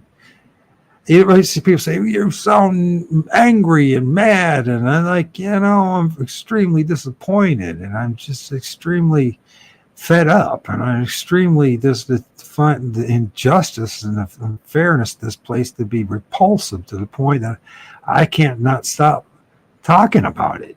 I try. I honestly do. I try to avoid this. I try to go. I mean, that's one of the reasons I got back in the Bigfoot thing. It's just another distraction, because I don't want to deal with this. Because the thing is, I listen to all these guys and it's Lucifer or Prometheus and the fire, and it's this God and that God, and it's what the Greeks say, and it's what the whatever, you know what I mean, the Hindus say, and what the fuck knows if the Tibetan Book of the Dead is accurate. Who the fuck knows? You know what I mean? I don't know even those things that when I have these lucid dreams or the out of body experience, that I know 100% they're fucking real. Now other people say absolutely they do. But then again, I've also been around people who say they absolutely know that Jesus, they've seen Jesus, they've talked to Jesus, right? They've seen miracles and healings. Of course, no one else has, but you know what I'm saying? I mean, you go to a church and half the people right away, they're going to say, oh, yeah, they've seen Jesus, talked to Jesus. And the other half says, no, Now that really hasn't happened to me. I still believe in them. The egregore, the Greek demigod, there's no other choice. And you're just like, listen to these people, and when it comes down to them, we start grilling them, asking them questions, they melt, they fall apart, and then their true self comes out, and the next thing they're just being vicious and going after you for stupid things. I mean, I know people that I've known. There's one guy that's, because I started that Looshy Farm Facebook page, and he's like somebody that's a Christian, and almost like a monk at times, a traveling Christian that tries to, convert people. He's a good guy, actually, and we learn a lot together about the Jesuits and the Vatican and their evil side. Of course, then when you tell them the evil side about the Bible, then it's all hell breaks loose. And it's like this, you're just mad because you have MS. And I'm just like, you're just mad at God. And I'm like, actually, I've kind of realized there ain't no God. And the reason I say that is because they don't answer. If it is, it doesn't bother. It doesn't answer any prayers. It just doesn't. I don't know how many prayers I tried, and just like everybody else I know. And it's like those that get on and say, yeah, you're right, and never really did answer my prayers. I just wanted to believe that he answered my prayers. You know what I mean?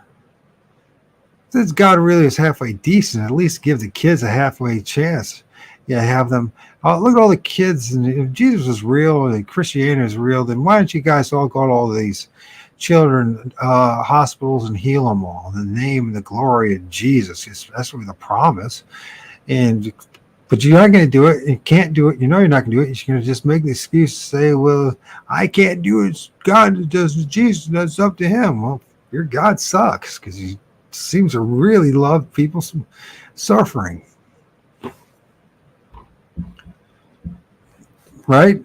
Now, you could take away that and take away the Abrahamic religions and the man-made constructs of God, but what about your own construct between your own eyes, in your own mind, and what you conceived of what God is? And how, most people want God to be this thing of love, an emotion that easily can be tricked by.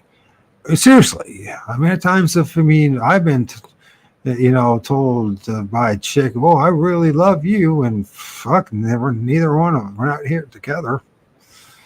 Which maybe, in the end of the day, that's the most loving thing when I think about it, on both sides. But regardless of that, it's like, it's just an emotion. It's just a word. It's just the greater virtues are commitment, loyalty, compassion, actually doing something for somebody else, right? Just saying fucking I love you doesn't mean shit. But please don't ever pray for me. Please don't ever pray for me to your egregore, your Greek demigod, because I'm just going to send it back to you 70 times 7. You take your curses. Anyways. Everything through cognitive dissonance, religious programming, all this other crap that I had in my subconscious, in my mind. So sure, but I just had like a little, I don't know what it was, an intuition, a voice in the back of my head, an internal thought that, hey, maybe the answer lies elsewhere. Maybe the answer you're looking for has nothing to do with this garbage you're looking at. A lot of people, I don't even think they were so taught in schools and the way that politics is run and everything that they always symbolism here to show you how that works. I think the bug zapper is Yes. is always been fascinating to me. Right? It attracts those bugs to that light and zaps them. And they keep coming back for more, even though it never ends, right? You can have that thing. And then zapping. you have the anglerfish. Right. I mean, the anglerfish literally it's a predator that has a light over its head to trap its prey. Right. And then, I mean, Yeah, and then they tell you go into the light. Yeah. Why would I do that automatically? I don't think so. It's just, I think we just get wrapped up in the sensory experience. I don't know. We've talked before, like how like so many comments I've gotten, and I'm sure you've gotten them too, that like, oh, I'd never choose this and blah, blah. Yeah, you'd never choose it. Yes, we get it.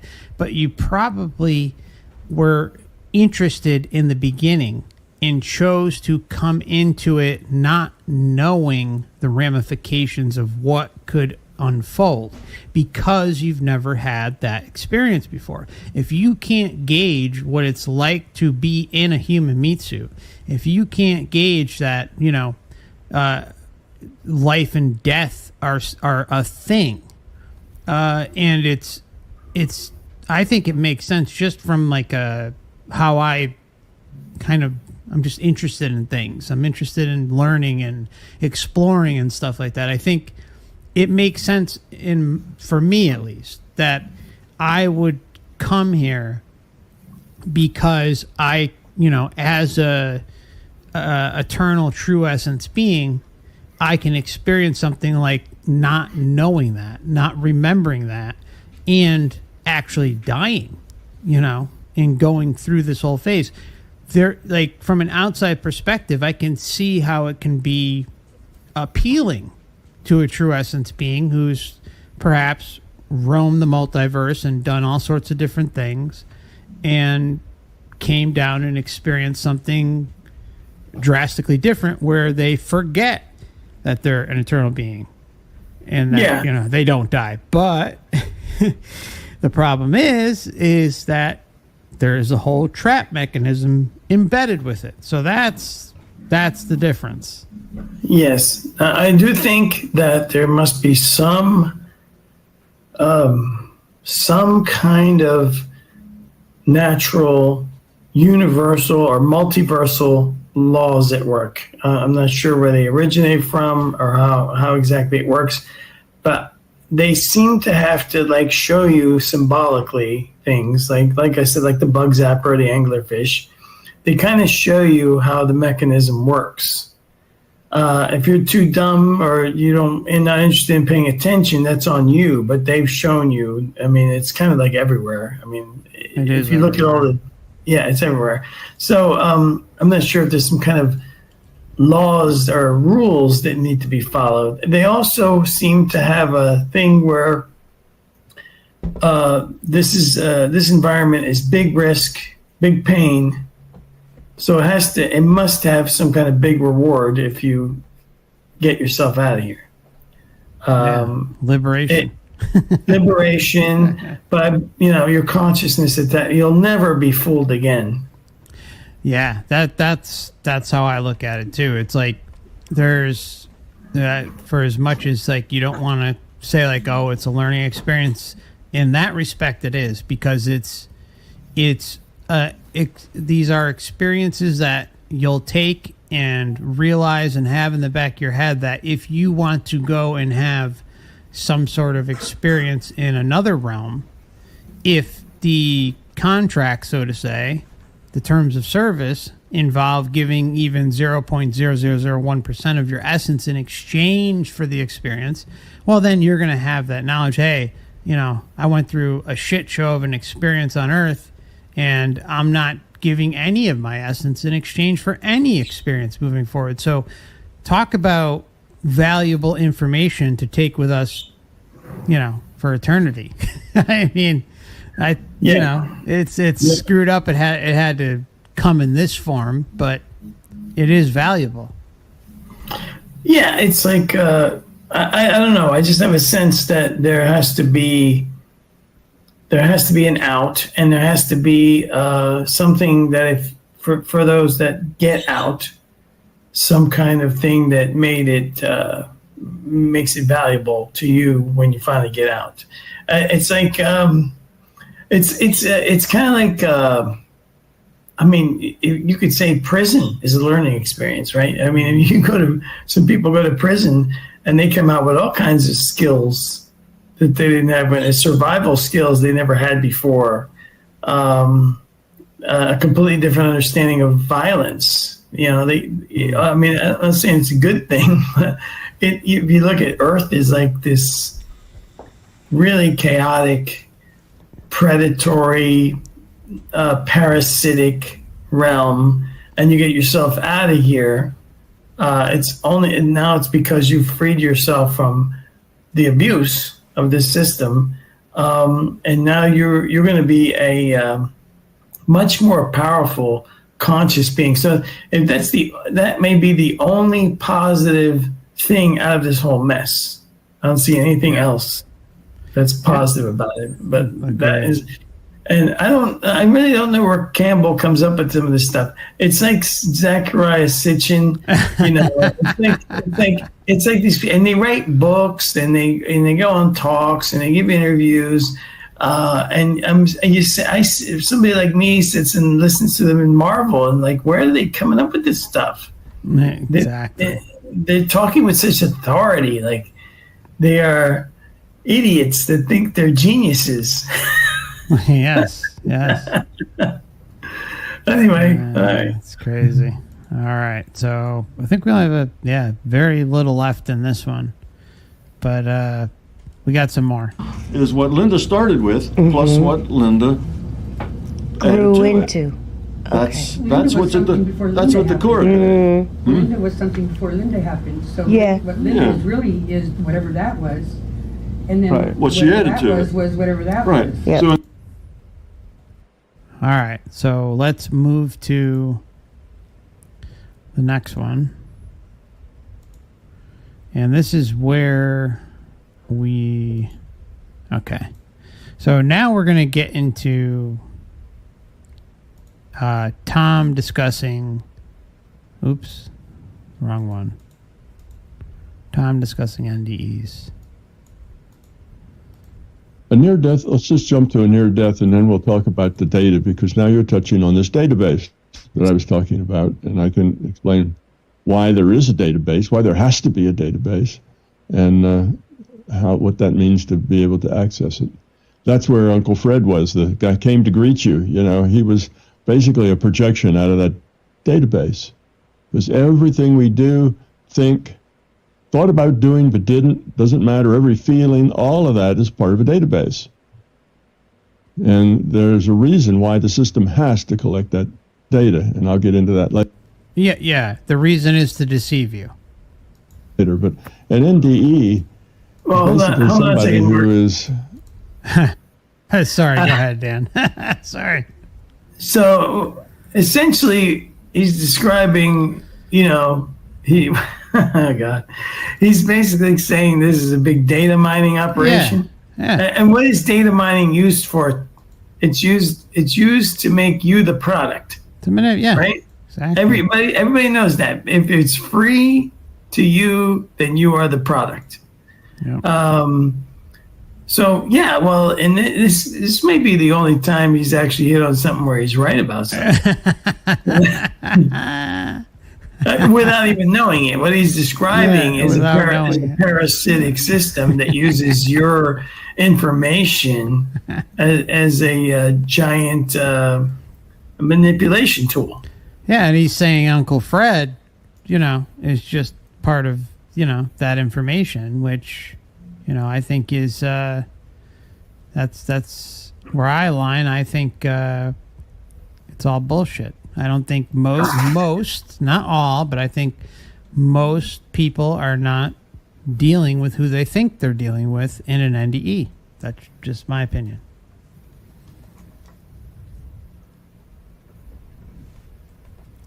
You there, Dan?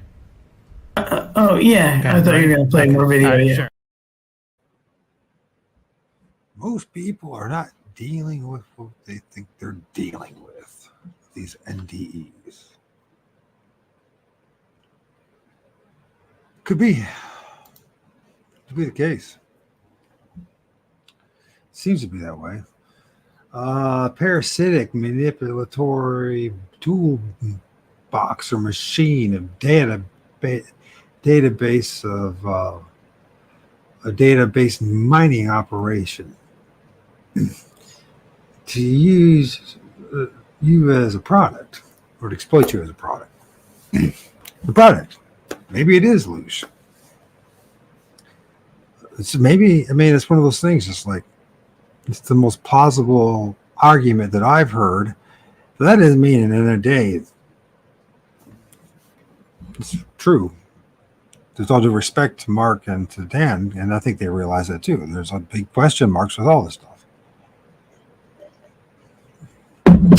Especially if you go to the other side and you're seeing things that are not real, or are just projections or illusions. That's fairly disturbing to think about that. It's very manipulative. It's very kind of disheartening to think about. But it is what it is, right? If it is the truth. We're down to this game where, like, is, you know, so we just say nothing's real, or we just, that's where we're at. You know, it's like, you know, is anything real? I mean, that rabbit's real. I know it's real. It eats and poops and eats grass, and it pops around, and it's got covered in fur and all that. And if I took my son's BB gun and took it out, I think, you know, I could make a pelt on its fur. I mean, it's real. But those lights up in the sky, who the hell knows? Who the hell knows? The physicists, the astrophysicists, they say so. NASA does. Well, of course, that doesn't mean anything. So, and then it really doesn't matter what the astrophysicist says either. So, and the physicists, and they talk about the superforce, right? And it's fascinating. It's interesting, right? And it's like leads you to more questions. There's no definitive. Can't prove. You can't. They don't have the technology to prove the superforce is real. I mean, the energy, the amount of energy that's required to prove it, they don't have anything adequate out there to make it happen. So who knows? Who the fuck knows? There was something he said in the beginning too that was good. Yeah, I'm starting to get worn out. Let's listen to this last part. And I'm only playing like 50 minutes of the 3 hours of, you know, go to Mark's channel once again and check it out and listen to the whole thing. And it should make you think. Might make you cry. Make you get this might make you be a little more despairing of the situation. But I think, at the end of the day, I still feel that knowing the truth is the best thing. Period. You know what I mean? I mean, it's at least it gives you a chance to maybe do something about the circumstance that you're in. At least the hope. Or it could just be all just total frustration. You know what I mean? Whatever. Yeah. All right. And there's a reason why the system has to collect that data, and I'll get into that later. But an NDE is basically somebody who is, they say, a near-death experience, but the body maybe dies for a little bit and then gets resuscitated. So when I say dies, I mean it goes past the point of where life could be supported at that state that the physical things in couldn't support life, but it doesn't mean that that state can't be changed to where it can support life again. So people get in this spot where they're dead for a little bit, or if nothing else happened to bring them back, they would be dead. But something else happens and raises their potential for life back up positive again, and now they come back. So they are out there. Remember I said when you die, you kind of come awake and you say, oh, where am I? You know, what's going on here? Well, they end up in that state, in the, where am I and what's going on here? And the way the system works is they start into the transition. So they get something positive. Maybe they see a light. And, you know, the reason, so it's like, well, the light says, so come on, come here. We've been waiting for you. You can have a good time here. You're really going to like it. You know, it starts positive. And most of the NDEs are positive. You know, that's typically the way they are. They'll see dead relatives. They'll have an experience with the bright light that is nothing but love, you know, and they'll get consumed and connected to this. Well, all that is them experiencing the larger consciousness system, them experiencing consciousness at its best, at a low entropy consciousness. And when they do that, of course, that's a life-changing experience. When you do that, you lose all the sense of I, who you are, and you become one with everything. And it's such a I don't know what to say, profound experience that it changes people. They see this light, they become part of it, and then they're one with all. And there's nothing but love. They're just experiencing the system and how the system sees things. And that's given to them just to show them kind of the heart or the core of what consciousness is all about. And then they pat them on the butt and send them back into the game. It says, you're not gonna die. Go back there. Yeah, but there is a segment that don't want to come back. And I think that a large majority that do end up coming back would have preferred to stay, but perhaps they didn't verbalize that when they're sharing their experience.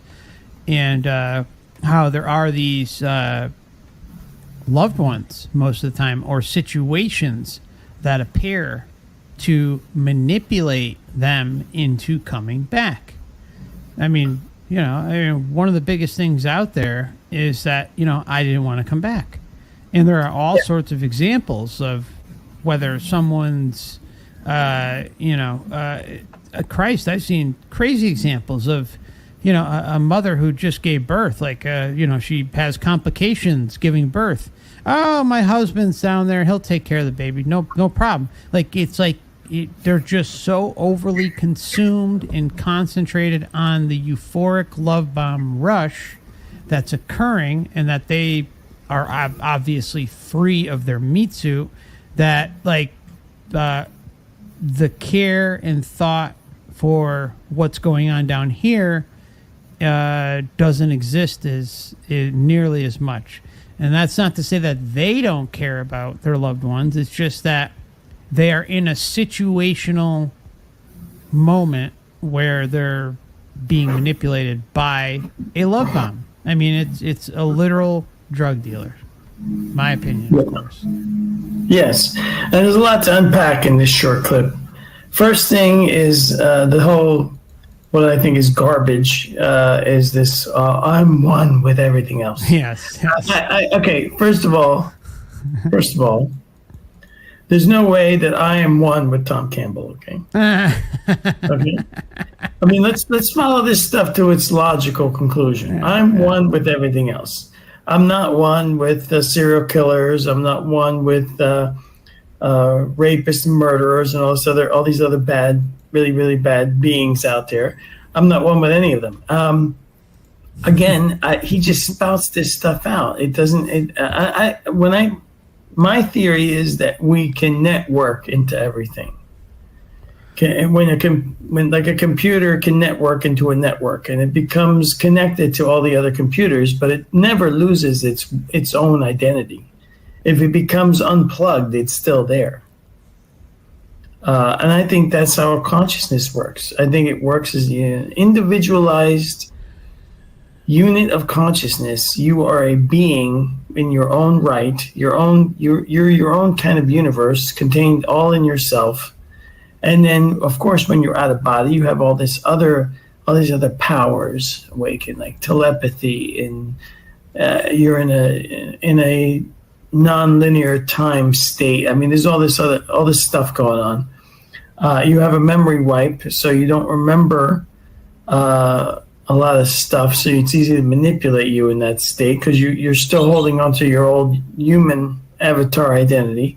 I don't see the love bomb to me is like a drug. It's like it's like something that washes over you to make you compliant, to make you basically want to give in to whatever is trying to influence you. I mean, I'm just looking at it.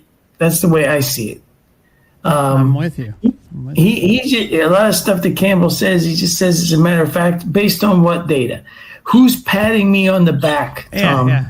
Pat you on the back and send you back. Yeah, I mean, who? It's just, yeah. Who is doing that? He just skips over that. Yeah. Why would Now, most people have been programmed here. Their consciousness is so embedded with this concept of an authority that the moment, I mean, there's all kinds of experiments. I think in the 50s, I forget the name of some of these experiments, but there's a classic one where they simply had a person dressed in normal clothes giving, I think, directions to people. And some people just wouldn't listen because he was just dressed like, he was a nobody. Then they put him in a milk delivery uniform or something like that. It has the same kind of concept as a cop uniform. You have your hat with your, like that uniform hat. It's a uniform. And they had people getting instructions from this person. They would just listen. They were so programmed with obedience and authority that they would just obey. Yeah. They wouldn't question it. So imagine that baggage, that psychological luggage, coming with you into the afterlife, and then whatever's patting people on the back. Good game. Like, get back in there. I'm telling you because you were supposed to listen to me. I don't perceive, I've purged myself of that nasty programming. There is no such thing as authority. There's coercion, force, violence, but there's no authority. Yep. So once you get that out of your head, and then in the afterlife where you're kind of like on more even footing, where there is no force, I think, that can, once you're out of body, the options to be used against you are, I think, much more limited, if maybe not even existent at all. Because they are. I'm sorry, go ahead. I just think that your intention, your imagination, even in Monroe's book, I think he was being bothered by these little imp creatures at one point, and while he was out of body, he just imagined him projecting like electrical sparks or something, and these things just got zapped, and then they went away. That's somewhere in one of his books, if I remember right. I'm paraphrasing. Intention does it. I mean, I've actually experienced it where you can will things out of existence, and your intention is clear. It's instantaneous. Like if you want to be out of a situation, you can do it. Now, if you're under the influence and doing things like that, it's not as easy because there's still some. It's just not as easy. You're not as clear-headed, or you're not as loose. Not as loose, not as clear-headed. Anyways, you can listen. All right, so let me do this first. So, a couple things. Oneness. There's no oneness.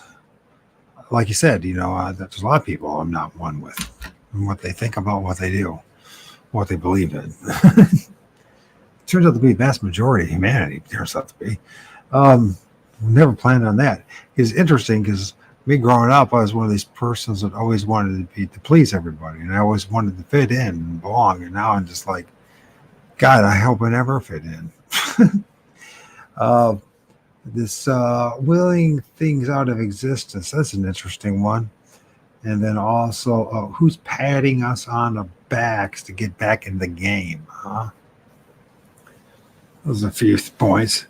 Let's see, that's a good question. Who's encouraging us to keep coming back here and come back here and come back here, if there is such a thing as reincarnation?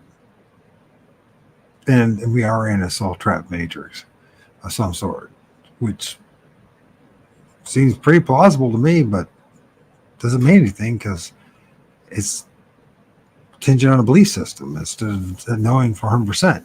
So anyways, but back to this thing, if there is that going on, then what entities and what beings are keep on patting us on our backs to keep coming back into this shit show? It's something to think about. Or if it's just for one time, let's just say it's just one time, but still it applies. What thing, what entity, what being thought this is such a great idea what force, though this is such a great idea, to have us all come here once, go through this show. Because if it's just, like a lot of like nihilists say, it's just, it's just nothing, but we just come here, born, eat shit and die, make babies, and that's about it. And you know what I mean? Live, eat, But then the Christians, and they have their false answer, right? As long as you believe in Jesus, then you're going to go to the New Jerusalem, right? That heavenly realm that's the shape of a fucking box. A cube, that is. But you have openings just like an ant cage to come in and out. Ant trap, I should say. And then this thing, about willing things into existence. With 2017, when I had the 3 days of absolute terror, when I first started with an entity that looked like a fucking Bigfoot. And, I was thinking about things. There's a couple things going on there. And when the end of the third day at 3 a.m, right? When I was woken, I was sleeping with my son in his bed because I was worried about him, right?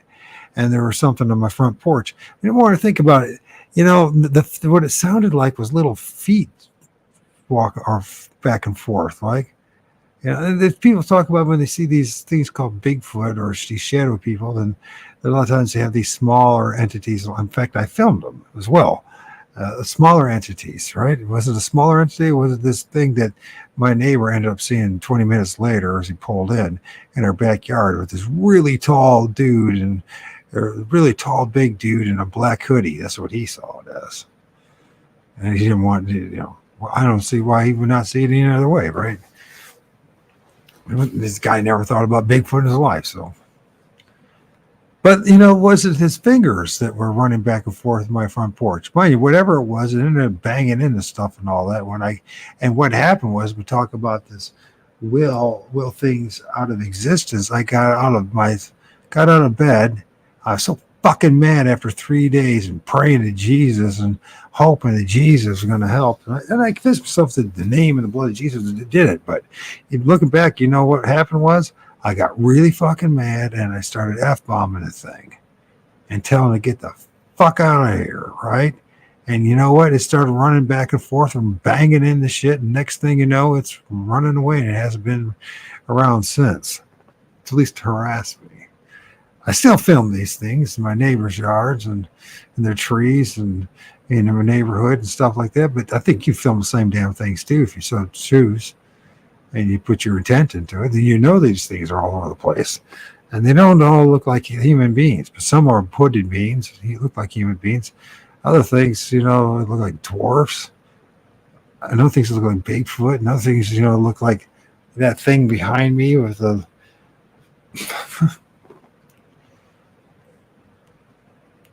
So I think the power of our intent, I think there is something to it. And I think the biggest thing is to get a little pissed off about things, but in a constructive way, right? And not at war with everybody else. You have to understand that everyone else is a victim. All right? Even though I'm not one with everybody. I'm not one with the violent people and the people who are into war or in politics for that matter, or religious. You know what I mean? It doesn't mean I don't care for them. You don't have to be one with people to not have empathy, compassion, and care about them. Now, once you realize the only thing is oneness that we have is that we've all been shafted and screwed, and we're all here. That's the thing. That's oneness. All right. That we're all in this trap, one way or the other. If there's nothing in the afterlife, then it's just nothing. Then we're still trapped in this freaking alleged ball hurtling through space. I mean, maybe we ought to start. The problem is, here's the thing: you talk about all day long about you got to unify, we got to do this, and we got to do that. And they know they can't do it. And that's the reason why things like the Roman Catholic Church and the imperial state religion of Catholicism and Christianity exist, because they know we can't unify. We can't fight against them. Might is right. And so they understand the universal laws of violence. You know, you talked about this whole thing about there's no authority, it's just coercion and force and violence. But you know what? That's the thing. That's what makes the authority. It's the coercion, the force, and the violence. So in the end of the day, there actually is authority. In the flesh realm. But, you know, I do agree with him in another sense, because I do believe that the most important thing we can do is to learn to be able to say no to all these different cults and religions and institutions and all the constructs that have been thrown at us, and say, you know what? No, I'm not going to just blindly believe anything. I don't care where the data is, because it's come from fucking human beings that are deceived. You know what I mean? We're all being screwed with. So what's the data? And so it's a personal choice. I know one thing. If I get on the other side, I'm not going to be, oh, thank God you guys finally.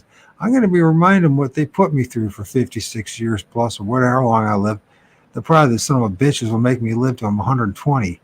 But you know what? The thing is, not only me, and they say it's, you know, you're upset about your own life. No, I'm more upset about my niece that I took care of for 8 years or less, for 9 years, and that last year because they damaged me with the swine flu jibby jab. I had to watch her be poisoned after neglected by the Sunside Children's Home, and you damn right I'm going to mention that over and over again, because she ended up dying from sepsis from them not cleaning her damn G-tube properly and not taking care of her. But even then, it didn't matter, because she should have. You know, the cruelest fucking thing is I had to every single day watch this girl who was paralyzed, head down.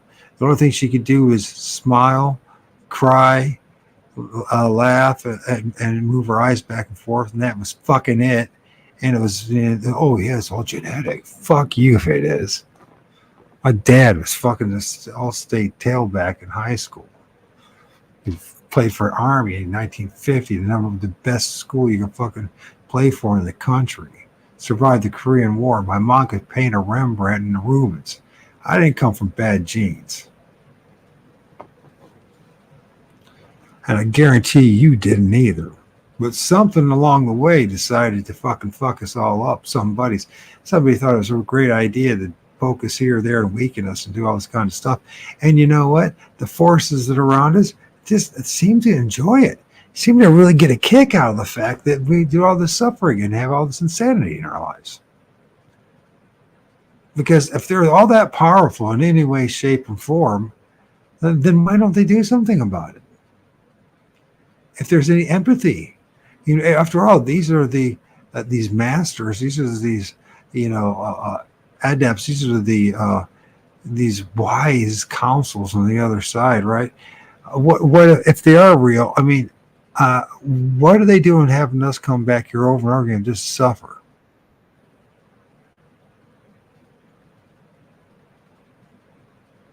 It says a lot, doesn't it, when you think about it? If there is anything on the other side, including our ancestral spirits and generational spirits and all that, and they don't intervene in any way, shape, or form and stop all this insanity, if they have the power, that says something. And now, if they don't have the power, this says something too. That means that when they get on the other side, and if there is on the other side, you have to give them the finger and say, you know what, I ain't going to fucking follow you guys at all. Because the only thing you have power to do is send me back here? Well, geez, that's like the governments and the school and saying I had to go to college and get a debt off my ass and spend for, pay to my a mortgage on a freaking worthless piece of paper just to get on the damn bus. And still, you know what? Didn't know how to do anything. Still had to learn it on the job. How to fucking do the job, because you didn't learn anything in higher education. Didn't learn fuck. Some of you did, but the vast majority of us, we just wasted our time getting this broader education and a broader debt to freaking pay for the rest of your life. Well, I told my son, I said, you know what? I don't agree with the military at all, but you might as well join the Air Force and have them pay for your freaking school so you don't have to be that burden. If you can survive the 4 or 8 years, whatever it's going to take, maybe you'll make a living out of it. Maybe you'll like it. Who knows? Just go join the Air Force and get some skills and meet some people. Either way, you're fucked. I'd say you're fucked. But either way, we are fucked. You know what I mean? You might as well try to make the most of it. We live in a violent world, a violent country. You know, it's guaranteed you're going to be forced to. You know, I live in the street I live in, the Memorial Day parade goes right by, and all the other parades, and it's always the same thing. It's got military guys and the police force and the fire department, and then all the the marching bands and their fascist marching orders. To learn to take orders. I'm just like, I can't believe I'm living this world. I cannot believe there's no way you can convince me that I agreed to come here. I know Mark said earlier, yeah, but we did. I don't know about that. There's just either way, it's up to you to make your own belief and what you want about what we've done or what everyone else has done. But my mom even said I was kicking and screaming in her fucking womb. She said she never had a more, tough child to deliver, because and she said it never wanted to be. She's always said it was overly sensitive and overly aware of what the fuck's going on from the kid, from the get-go. She always says, you're too sensitive. I'm like, well, I can't help it if I notice what's going on. Why can't I find someone to fucking talk to about this stuff?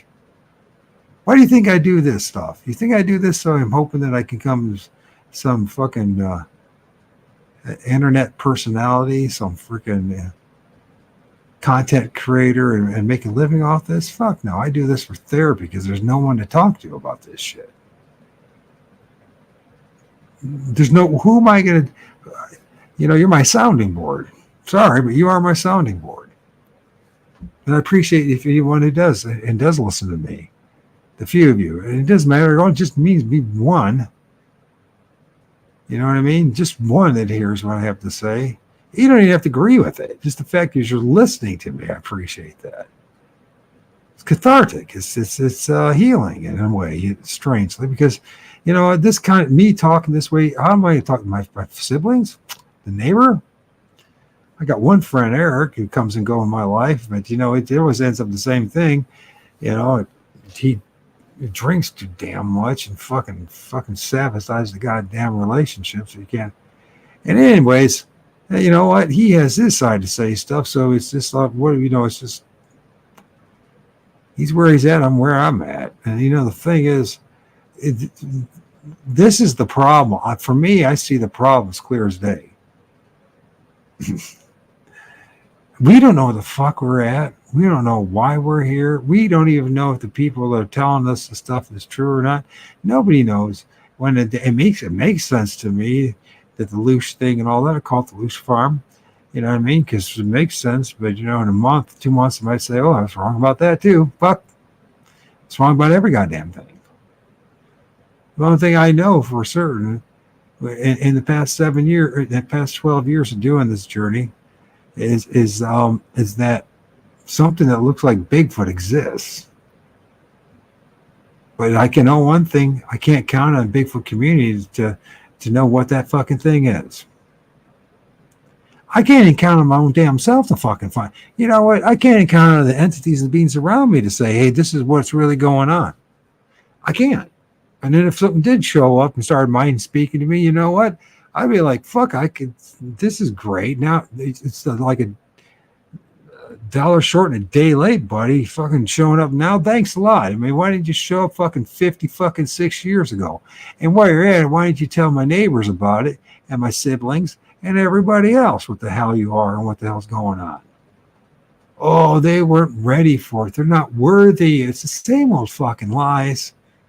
You weren't fucking ready for it, but because you guys created the situation so that we never be ready for it.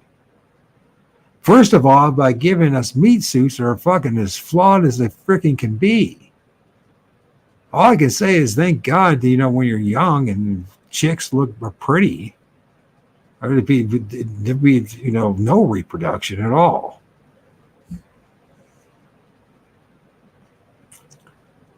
Now I look at those pretty young girls and say, God, there's a heartbreak waiting to happen. I feel sorry for the son of a gun. I really do.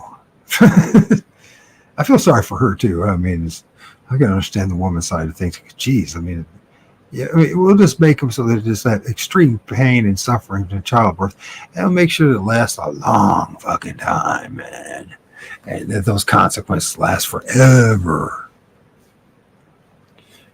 The boobies get saggy and everything else. I mean, honestly, would you honestly create a place like this if you were the creator of this place? Would you, if you had a, I mean, most of us have some semblance of a conscience. There's just no way we would create this place the way it is. I mean, what's the point? So this sensory, tactile experience of knowing what it's like to take a poop, pee, have an orgasm, what? To sweat, to wake up in the morning with stinky breath, with smell gas, ass gas, whatever the hell it is. What is it that we're supposed to be missing out? I don't see it. I think that they must have lied so bad to us to convince us that this was going to be some kind of experience to even come down here. Oh, but you see, if you wouldn't know. Thanks. I think I would do perfectly fine with never not knowing what hell is like. Oh, you don't know that because it can get worse. I can just see it on their side. This is what they'll be doing too, right? And then they'll have this light show, and he's like, look, you're in hell now. Or look at this and all the demons and everyone tortured you. If you just would have believed. And really, I mean, couldn't you have at least given a clear fucking story? That's what I'm asking them. What kind of a story? Nothing but contradictions and look at the results of your magical man, your magical Messiah. I mean, come on. I mean, whatever is going on the other side, one thing I'm prepared to do is not believe a damn thing anybody says, presents to me. That's what I'm prepared to do. I'm prepared when I go to the other side and I see these things that are looking behind me.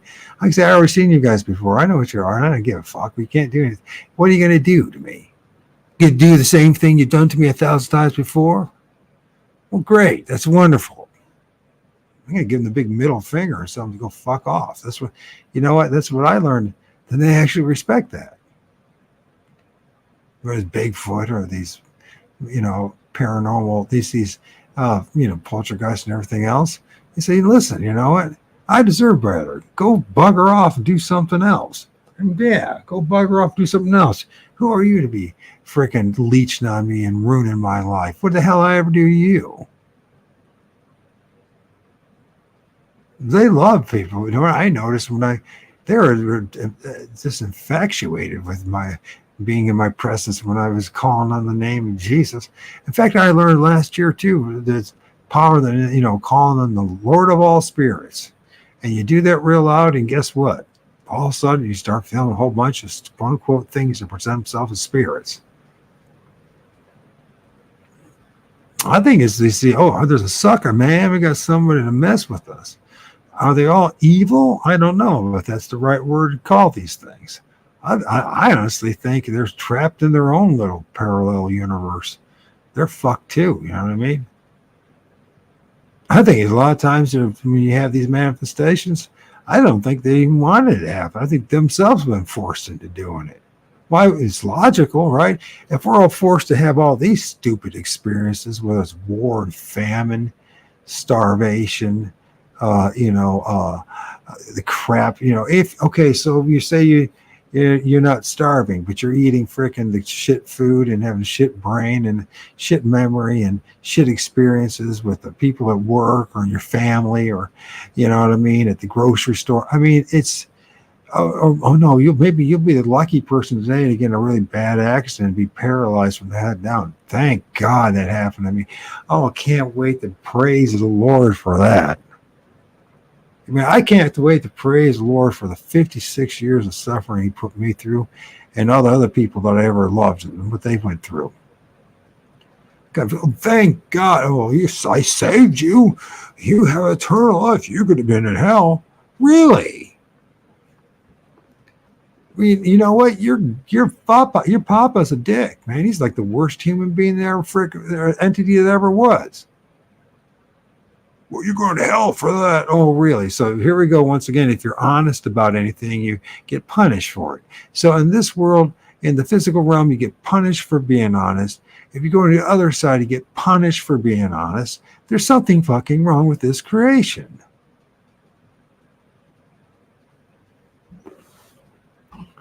How dare you be honest about anything?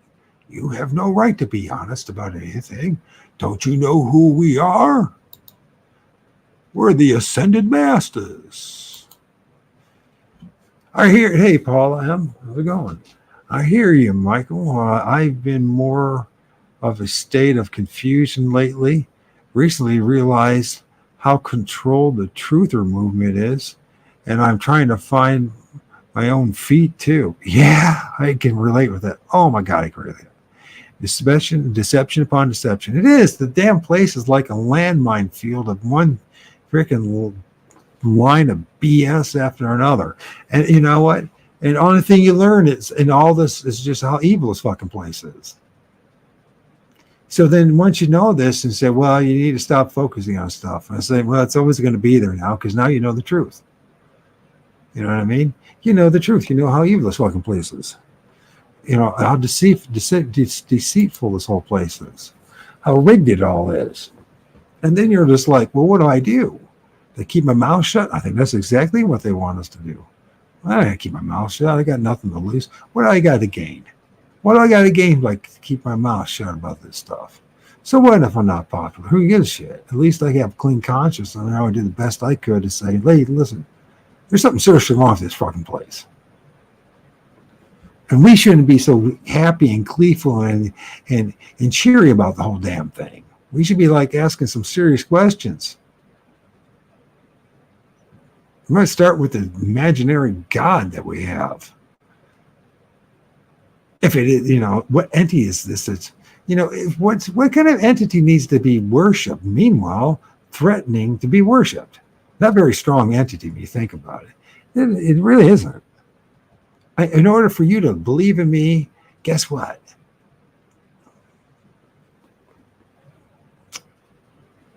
I'm going to torture you if you don't? I mean, what? So, of course, then you say, look, it's not real.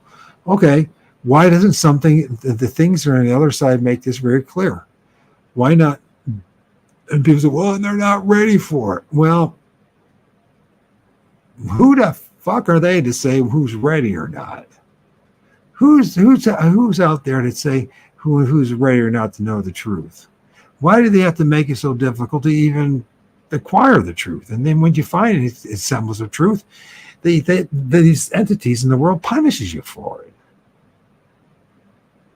Unless you keep your mouth shut about it. If you keep your mouth shut about it, then everything's cool. Everything's okie dokie. As long as you keep your mouth shut about it. Just don't say a damn thing to anybody. Just live your life, Maybe in the next 20, 30 years, I'll bring some chick in your life or a man in your life, and for 6 months or 3 months, what will happen is you have this illusion of love and fantasy, and then you know what we'll do? We'll cause extreme pain and suffering to happen from that magnificent loose that we got from it. For your reward for producing the purest form of loose love, guess what we're going to do? Your significant other is going to end up with cancer, or it's going to leave you, or it's going to, whatever is going to steal everything from you, or whatever it's going to be. It's always going to be something like that. Once in a while, there's that one. You see, this is what they do too. How this place is set up. They let just enough people to have a halfway decent semblance of a relationship, so that when you see them, there's hope that you yourself are going to have that relationship. Yep. Who do they think they are saying we are not ready? It is controlling. It's incredibly manipulative, right? Yeah, absolutely. You know what I mean? And if we're not ready, whose fault is it really? Oh, it's your fault. You haven't read enough freaking books. You haven't, read what Hermes said to say, Tremiscus, I can't say his last name. You know what I'm saying? Or, you should have Pan what he had to say, or you should have Nordic gods, or you should have listened to the wise, witches and wizards of Endor, or what, I guess it's Endor, is that not the right thing? Whatever the hell is, what's it called? Welsh, the Welsh, the folklore, or the Native American, right?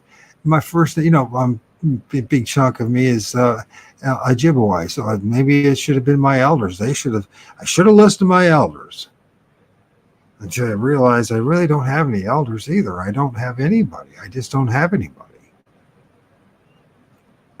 And so he's just like, who am I supposed to listen to? Well, then he said, start listening to yourself. Well, I did. And guess what myself said? Holy shit, I'm caged like a caged rat. I really am caged like a caged rat. I live in a freaking prison. Starting with the meat suit that my essence is in. My true essence is in. I'm in the meat suit, this body. And what's really disturbing about it, there's billions of other people that have it worse off than I do. That's not acceptable in any way, shape, or form if you have the slightest bit of a conscience.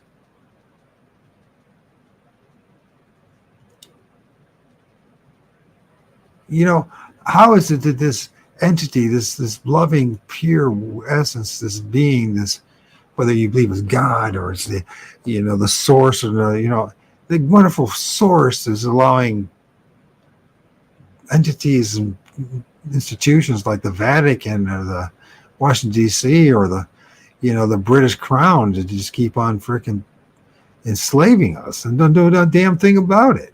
Well, it's up to us. Oh, great! Except you don't even give it this thing, this force, this whole place is designed so you're never even going to rebel against this stuff. And if you do rebel against it, big pain's coming. Big brother, with his big stick, he's going to be beating on you, and he causing things even worse. So either you take the slow cut, the slow death, or we'll make it fast and brutal for you. We might even put you in concentration camps again, or FEMA camps, or whatever the hell it is. Or just at least the threat of it, right, is enough to make people go, oh my God, I don't want to do it. But then again, if you did do anything about it, you know what? What's going to happen? Let's look at the American Revolution. Most people think that America won the American Revolution. The Americans did it, right? And it was, the revolutionaries. They're the ones that won the... No, they didn't win anything. The average man that fought in the war, they came back to losing their freaking farms, their families, and everything. They don't talk about that. And when they do talk, and when you choose to learn about how about the Paris Treaty of 1783, in which the terms of the Revolutionary War were dictated. And guess what? It wasn't Benjamin Franklin and all the other esquires, because esquires are still serve the crown. They didn't do shit. You know what? All they did is make sure their class of people had a little more piece of the pie. That's all they did. By the way, the king dictated all the fucking terms. Guess who still owns the mineral rights, the mining rights, basically the land? It sure the hell ain't you, and it's not I. All right? And then you got this, I was just talking about again, so you remember something. When you hear all this stuff about the millions of people flooding the southern border, the one institution is making a freaking killing off it is Roman Catholic Church. If you knew the billions upon billions of the probably close to $1 trillion they've been rewarded and paid for. And why are they bringing them over here? Oh, because we're going to have a civil war. I imagine they might have that, but it's just a sideshow, just a justification. The fact of the matter is, the real issue is that it's always been the case that there's been a little tug and war thing going on between the British Crown, the oligarchs, the other monarchies, and the Vatican, which is the most powerful monarchy in the world. And they're taking it over. And they think it's all just a religious institution, and it's far from that. But they'll beat that into the next 2 or 3 generations because they have a long history to know how to do that. And apparently these entities that control this place have said, yeah, these are the guys. These are the guys. These are the guys that we want control in this joint. Yeah, it's awesome. It's not a religion. And most people think that Christianity is simply the fucking religion. It's far from it. It's the state religion. What does that mean? That's what they spoon feed us. We, the pleb, the profane, the slave class. This is what you get. This is what your hope is. Even though it's a Greek demagogue, it's a egregore, it's a made up fictional person that has no evidence. There's no historical evidence anywhere. Even the mention in Josephus is plagiarized and put in freaking 400 years later. This is well established. And then on top of it, when you really look at it, he's not even talking about Jesus Christ, the same person. I mean, no one knew about this entity, that amazing healer that healed all the people everywhere he went. And nobody, I mean, no historian ever wrote about him. You would think that would be like the biggest freaking thing in the damn world. But guess who did hand that story over to us?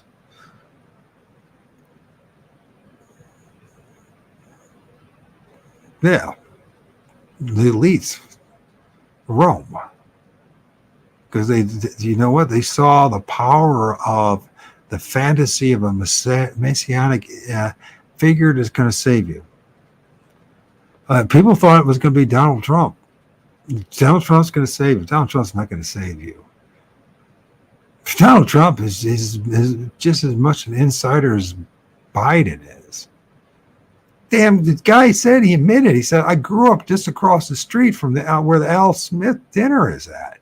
He went to like an uber elite freaking high school, military high school. He has been privileged beyond belief. And if it is even close to being true about his uncle, who supposedly was the one guy who somehow got Tesla's papers, now you're really starting to think. And then just don't forget about Jeffrey Epstein, and buddies with him, man. But don't worry about it, because if from one, you get a choice between two sick perverts and pedophiles who both serve the same master. And apparently, nobody has a problem with any of it, except those who are the truthers, and they find out about it. And this whole thing that truthers, that like starting in the beginning, they said some terrible thing. Is the truther movement that's got me to this point and got the thousands of other people to get to this point. So the truther movement is important, and you have to go through these different layers of indoctrination to realize how badly you've been deceived. And at the end of the day, yeah, there is no answer to any of it.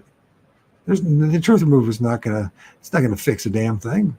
Right? The political system is not going to fix a damn thing. The religious things, I don't even know if talk about this soul trap matrix is going to fix anything. I don't. All I know is seems the most rational, logical thing at this point, to me, is what we're dealing with. It's either that, we only have, my book, we only have two, I only can see two options.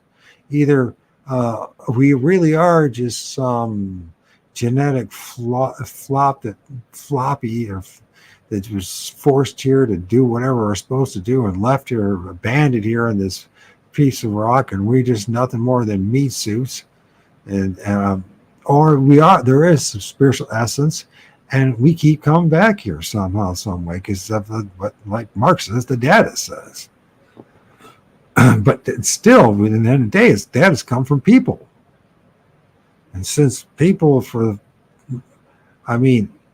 just to get a semblance of truth about anything is, and then when you think you got it, something else shows up to challenge it, and you're like, how much do I know the truth about anything? Do I have any idea what's going on in Washington, D.C.? No, even if I did live in Washington, even if I was like a senator, I wouldn't know what the hell the other guy's doing. I mean, Jesus Christ. So, nobody knows what they're doing, except one thing we do see is that, they're shipping in a whole bunch of Latin Americans, and they're probably, offering, a better life. and they're Roman Catholic, and they're increasing their voting base, so they have absolute total control. It's all an illusion, you understand. That's where the control comes from, is that right? To have the power, and then if the illusion, the sorcery doesn't work, then we get the big sticks to beat you with. Just what happened to our ancestors, those of us who have European blood in us. Yeah, I mean, that's exactly what happened to them. And they'll call it communist, this or that, you know what I mean, fascism, but it's all the same damn thing. It's the oligarchs and the plutocracy just, you know, abusing and screwing with the slaves.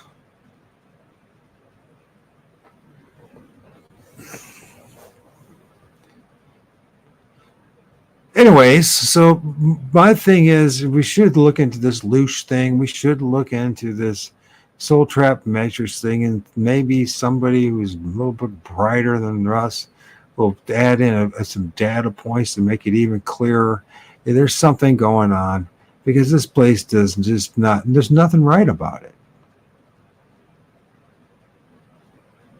And once you know this stuff, I mean, they could throw the hottest woman with all the money in the world, and she really fucking loves me, and she's really, really, you know what? It's not going to change the fact of what I fucking know, what I've seen and what I've experienced. And I think it's so sinister about this whole situation. Another one of the sinister elements of this creation is it takes you 50, 60 years to start waking up. Maybe even the earlier generations, it took you 30 or 40 years, but you're only going to live 50 years anyways, if you're lucky. And now, you know, we live 70 or 80 years now, and we live a bit longer. But in the end of the day, I mean, it's just extended adolescence and just for the system to produce allegedly more Looshy. So then we're just like screwed, you know what I mean? And it sounds really negative, but it's the truth, you know, and we can try to pretend otherwise and say, oh no, we can fix this. We can all fix it. We just unite and be one, be together. Oh, at some point, if they get their way, the meat suits walking around here will be all one. I guarantee you that, because they want full dominance of everything about us. So we're nothing, and will always be nothing but useful slaves to the machine. I'm not just talking about the human beings. I'm not just talking about the oligarchs and the ruling percent, 1 to 5%, whatever that crap is. Because something has allowed them to get away with this stuff. Nothing's intervening at all in any way, shape, or form. You can call it Satan all you want, but I'm sorry, Satan couldn't do anything without the permission of his God. I don't believe it's Satan, but if you want to call it Satan, go ahead. But you're going to try to blame an entity that apparently has more power than God. The true God, right? The supposed real God. So, you know, I mean, these are just things to think about. And I'm not trying, you know, and people say, you can't stop talking about that God stuff. No, I ain't going to stop talking about that. You got to understand that there's billions upon billions upon billions upon people that have this notion that some God's going to save them, and there ain't no God that's going to save you.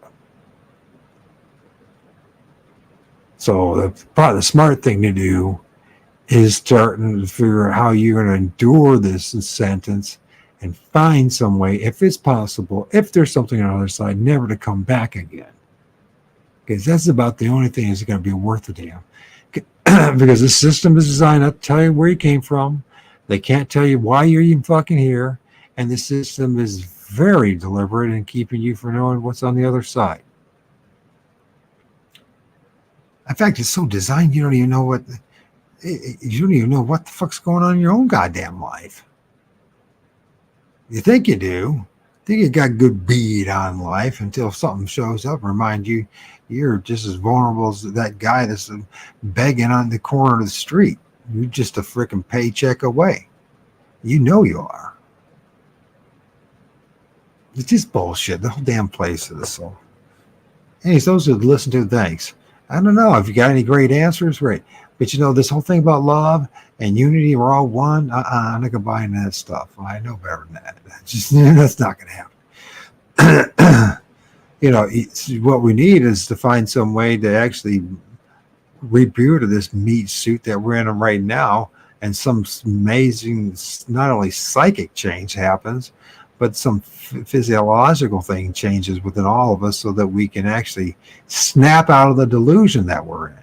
Until that happens, I don't see anything changing here. It's just going to be the same old, same old. It's just going to be repackaged with different names and different locations, but it's all always going to be the same. Somewhere around this place, there's going to be, human sacrifice going on, one way or another, and we just there was one from Keith Hansen, Visigoth. He's pretty much one of the last things he were talking about. He said, the most important thing is just hang your head low and just stay out of trouble. Just avoid getting involved and just try to survive it. It just comes down to it. And it's like, maybe in the end of the day, that's the truth. Maybe that's what our ancestors figured out as well. Maybe they were off with it. You know what I mean? And now it sounds a little hopeless, but what's the point of the hopium? What is it doing for us? It's just causing us to waste another precious day. Wasting our freaking energy and the latest movement, or sure, you want to call it limited hangouts, but this is all it is. We're all stuck in our own limited hangouts.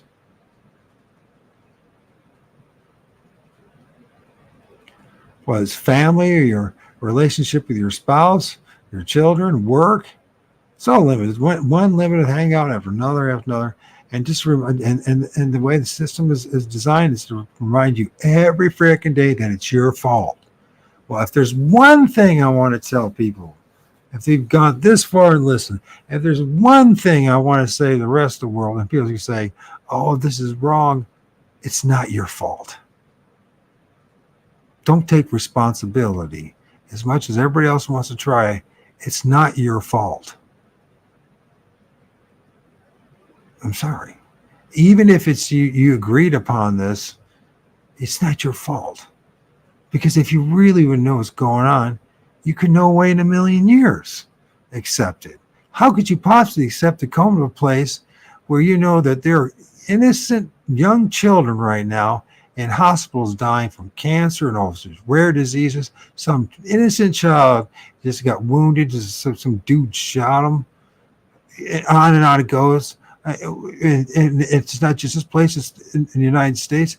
No, there is no way in a million years that I would ever tell anybody that it was one of the most heartless things I ever heard from the New Age movement. You said to come here, you agreed to this. No, I didn't. You can't. The data doesn't prove it one way or another. Just because people claim that, or there's religious institutions that say, no, and you could believe that if you want.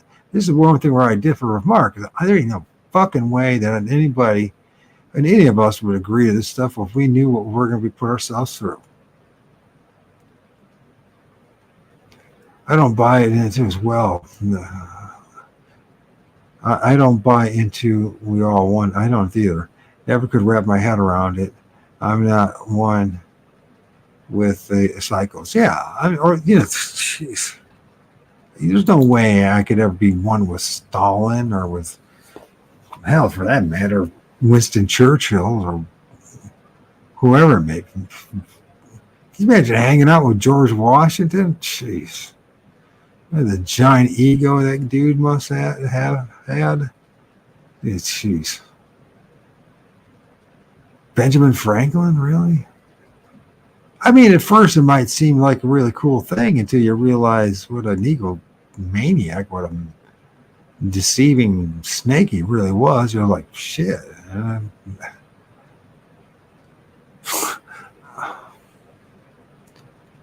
No, I didn't choose to be here. I didn't choose at all that I would spend 56 years of pain and suffering and heartache with once in a while I mean, always this is how the system works, at least for me. Other guys, it all depends on how they set you up. Because I know there's another guy which I haven't talked to you, but the woman who cut my hair, we know each other. And the reason why she cuts my hair is because I know him. Good looking dude 20 years ago, right? 20 years ago, even 15 years ago, 10 years ago. Every damn woman wanted him. Plus, he is rich and now he was always guaranteed to have the cocaine and everything else, right? I mean, he looks like living hell now. And he's all alone and up in his high rise. Apparently, he's got some little illegitimate kid that he's been getting images of that looks just like him. And I'm thinking to myself, you know what? It's just, it doesn't matter. It's like, it's not an illusion. So this dude had everything. He had literally, dad was a millionaire, had a business to hand over to him.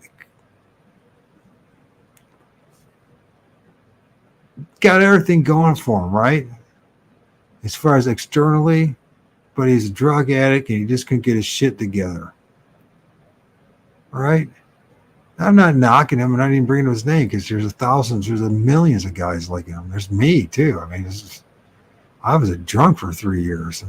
And even if it wasn't one, I still had fucking issues since the get-go.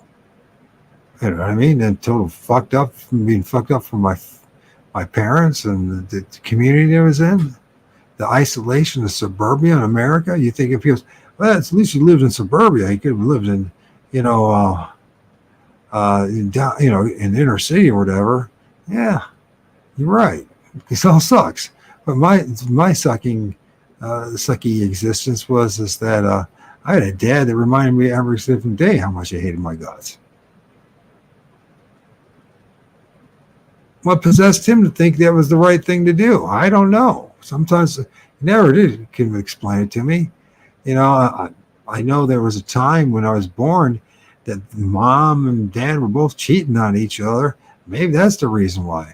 Maybe he thought I was an illegitimate son, but man, I look an awful lot like my dad for being an illegitimate son.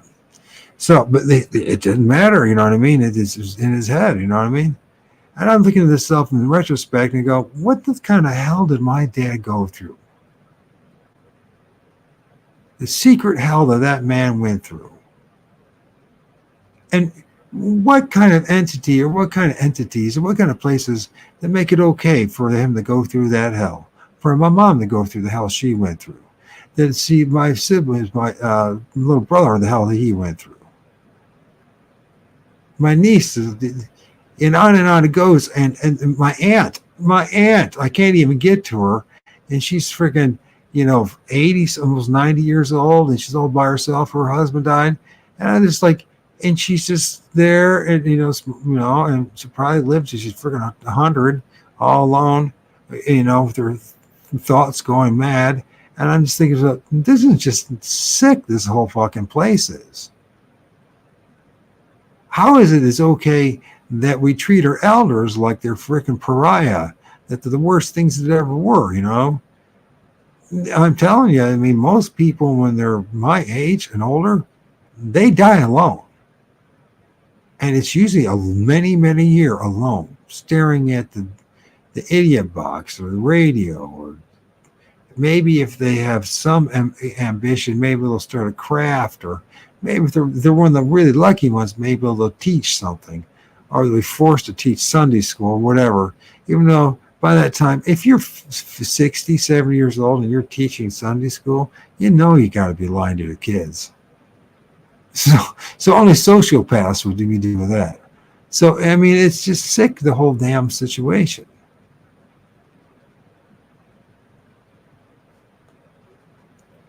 And then they say, well, then take yourself out. Why should I? Why should I be the one to do that? And then when time comes, I will take myself out and I'll do it my own way. I'll be my own man about it. I'm not going to have some nursing home or some wizard in his black, wizard suit with his white collar come and freaking curse me to come back here again, with hopes at least, right? Well, Mary will save you. Okay. Can you imagine it? I mean, I swear if I saw Mary, that'd be the first woman I've ever been abusive to. If Mary shows up on the other side, I'm going to tell you, I'm going to give her a peace of my mind. I've never touched a woman. I never have. I've had women beat on me. I never had to touch a woman, right? And it's true, man. I had enough sense to call the police. That's what I did. I said, I know better. I'm glad I made those decisions too, because I got a friend who made the wrong decision and spent 5 years in prison for it, even though she was beating on him too, as well. Regardless, this is the whole place sucks. It's stupid. But if there is this Mary figure, this entity that's called Mary, if you want to call it Sophia or whatever, Sophia, you're bad. If you're real, I mean, you're just really awful and really powerless. I mean, I could go on and on. I think you get the point. The point is this place is not what has been sold to be, and that I think it's important to come to terms with this. If there's going to be any chance at all of changing things, I would not be surprised, the same token, that the time, if we were to wake up en masse, that they have the Great Reset thing like they do probably 1,000 other times in history, where they have some cataclysmic event, set us back in the Stone Ages and have us start all over again. Keep that loose production going. If it is loose. See, that's the problem. I think it's important for me to talk about, if nobody else wants to hear about it. I think it's really important to get honest about the grand delusion that we're all under. And stop taking responsibility for it. It's not our fault. It's not. You said we didn't pray enough, or you didn't intent. You didn't have the right intent. BS. I mean, it's intent thing. There's another side to it. It's not only getting rid of other entities, but it's also you can bring things in your life. When I was doing that secret thing 20 years ago and doing the New Age thing, yeah, I brought some stuff in my life. They never tell you about the dark side of it all, right? So, I ended up like my high school sweetheart. I had a couple high schools. The one high school sweetheart, right? Jenny, right? And she's like, I haven't seen her in 16 years. She was the one I always thought about. That was the breakup that this should never happen, right? In my mind, her big sister, convinced her that you better off go in the military and all that kind of stuff. Don't screw up like me. I got 3 kids, and all I do is take care of kids all day. And anyways, guess who showed up in my life? I started doing the vision board, and I had part of my vision board was having a beautiful, hot girlfriend. And guess who showed up? She showed up.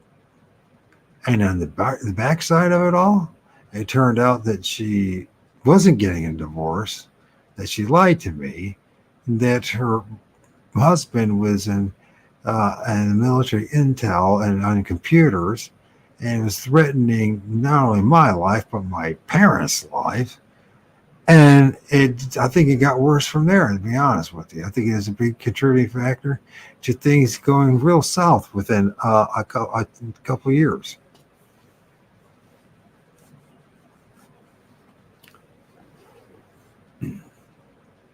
She's nowhere to be around. Last I heard, she's still with them. Good for them. I feel sorry for the dude. I asked her, I said, why did you do that? I mean, come on. I mean, we're she's in her late 30s, or maybe 40 at the time, 41. And I'm like, why lie about it? You know what I mean? I'd probably be all honest with you, because it was her. She said, I'm here and I just want to romp around with you for a week. I probably still would have done it, as unethical as it is, because it was her. If it was any other one, I probably wouldn't have done it. Or her, yeah, because there's unfinished business. You know what I mean?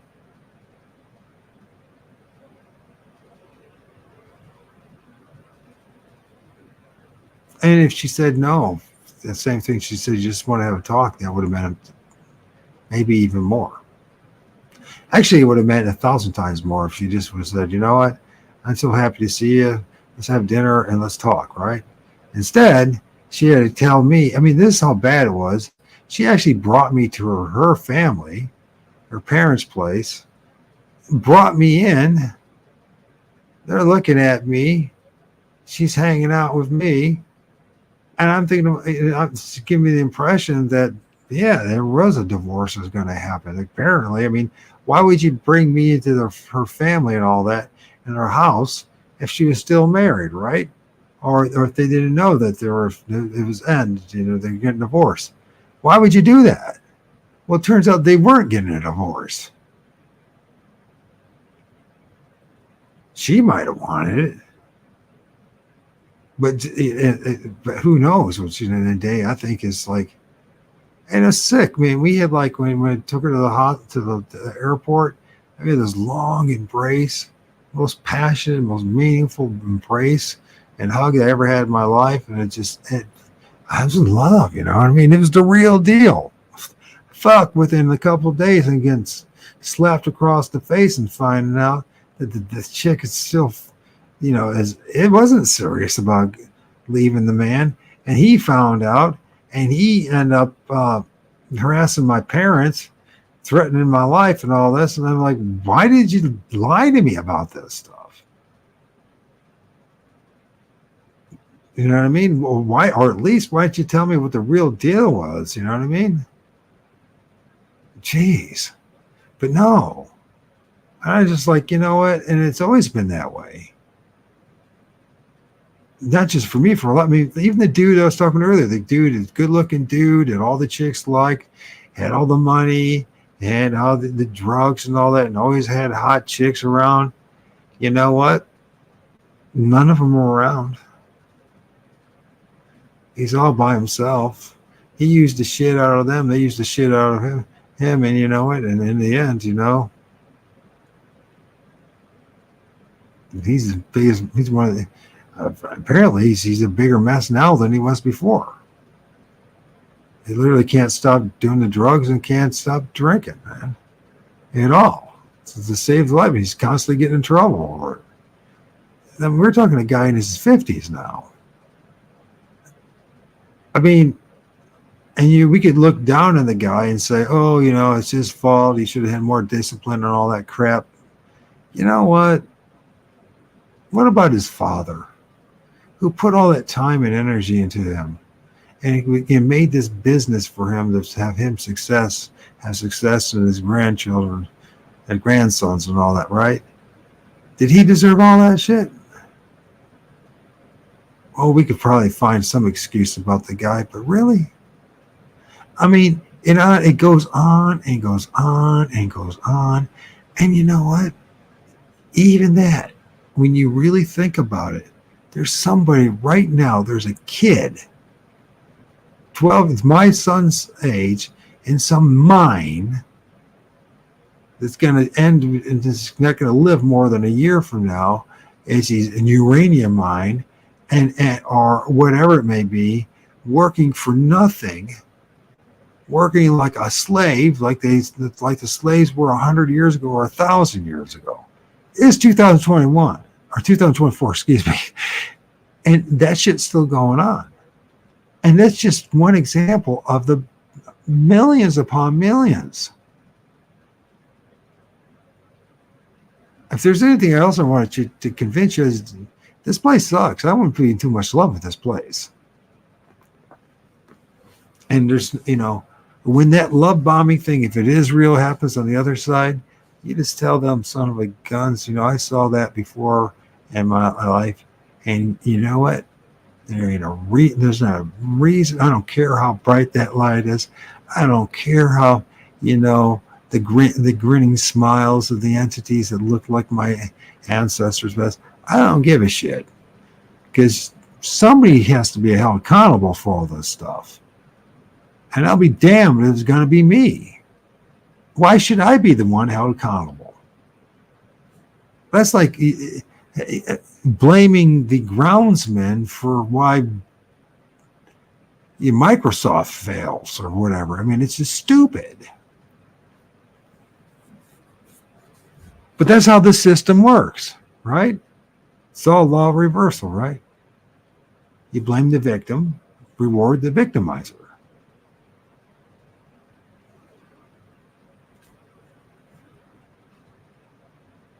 What's up, man? What are you doing up so late? You must not be able to sleep either, huh? I can't believe I've been doing this for 5 minutes. How are you doing, Diesel? Sucks us humans have to have feelings, but that's the kind of what the experience is, high lows and in-betweens. Yeah, and I'm arguing that's part of the problem. It's part of the deception. It's part of how they deceive us, right? Those feelings are, because, a lot of the feelings are influenced by chemicals.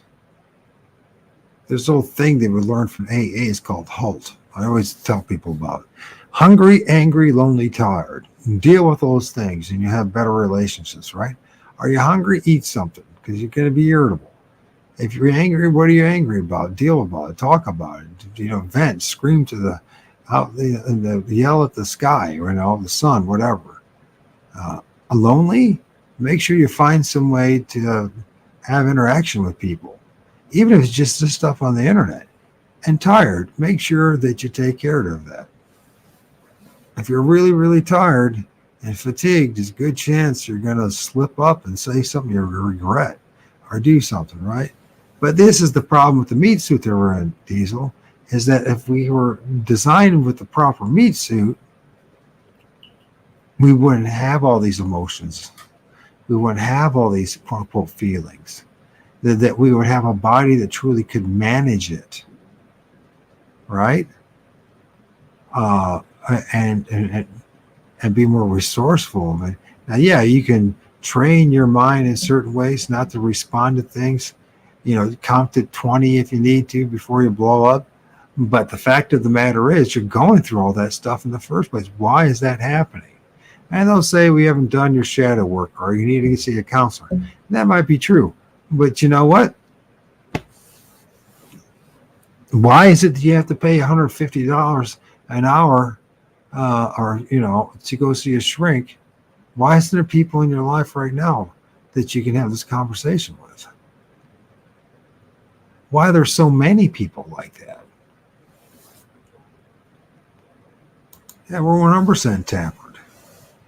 Absolutely. We've been tampered.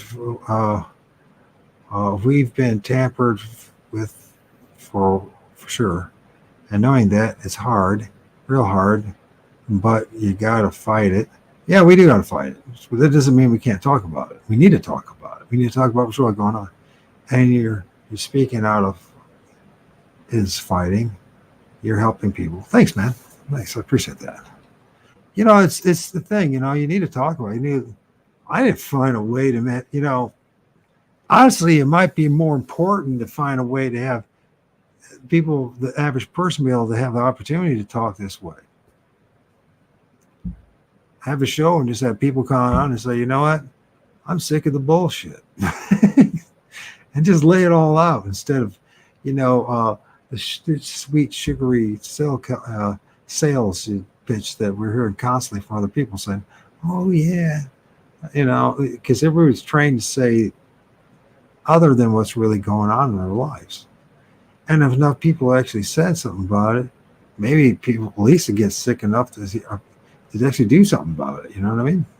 I don't know, man.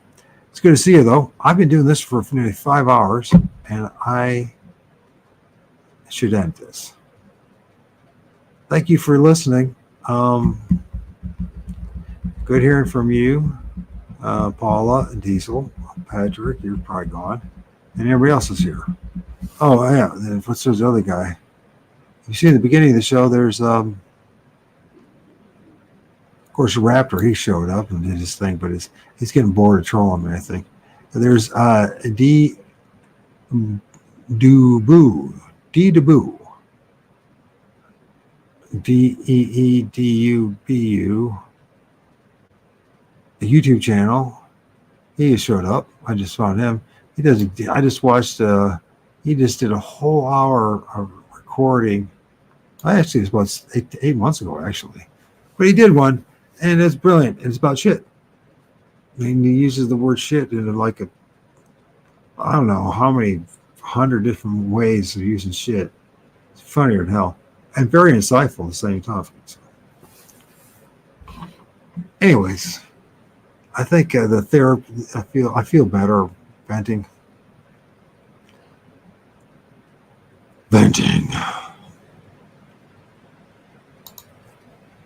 So that was the show today. The Earth-Bound Pris-Slas,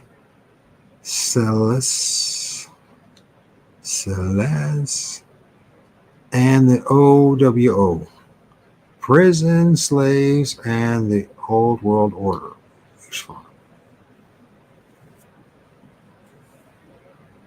Take care, everybody.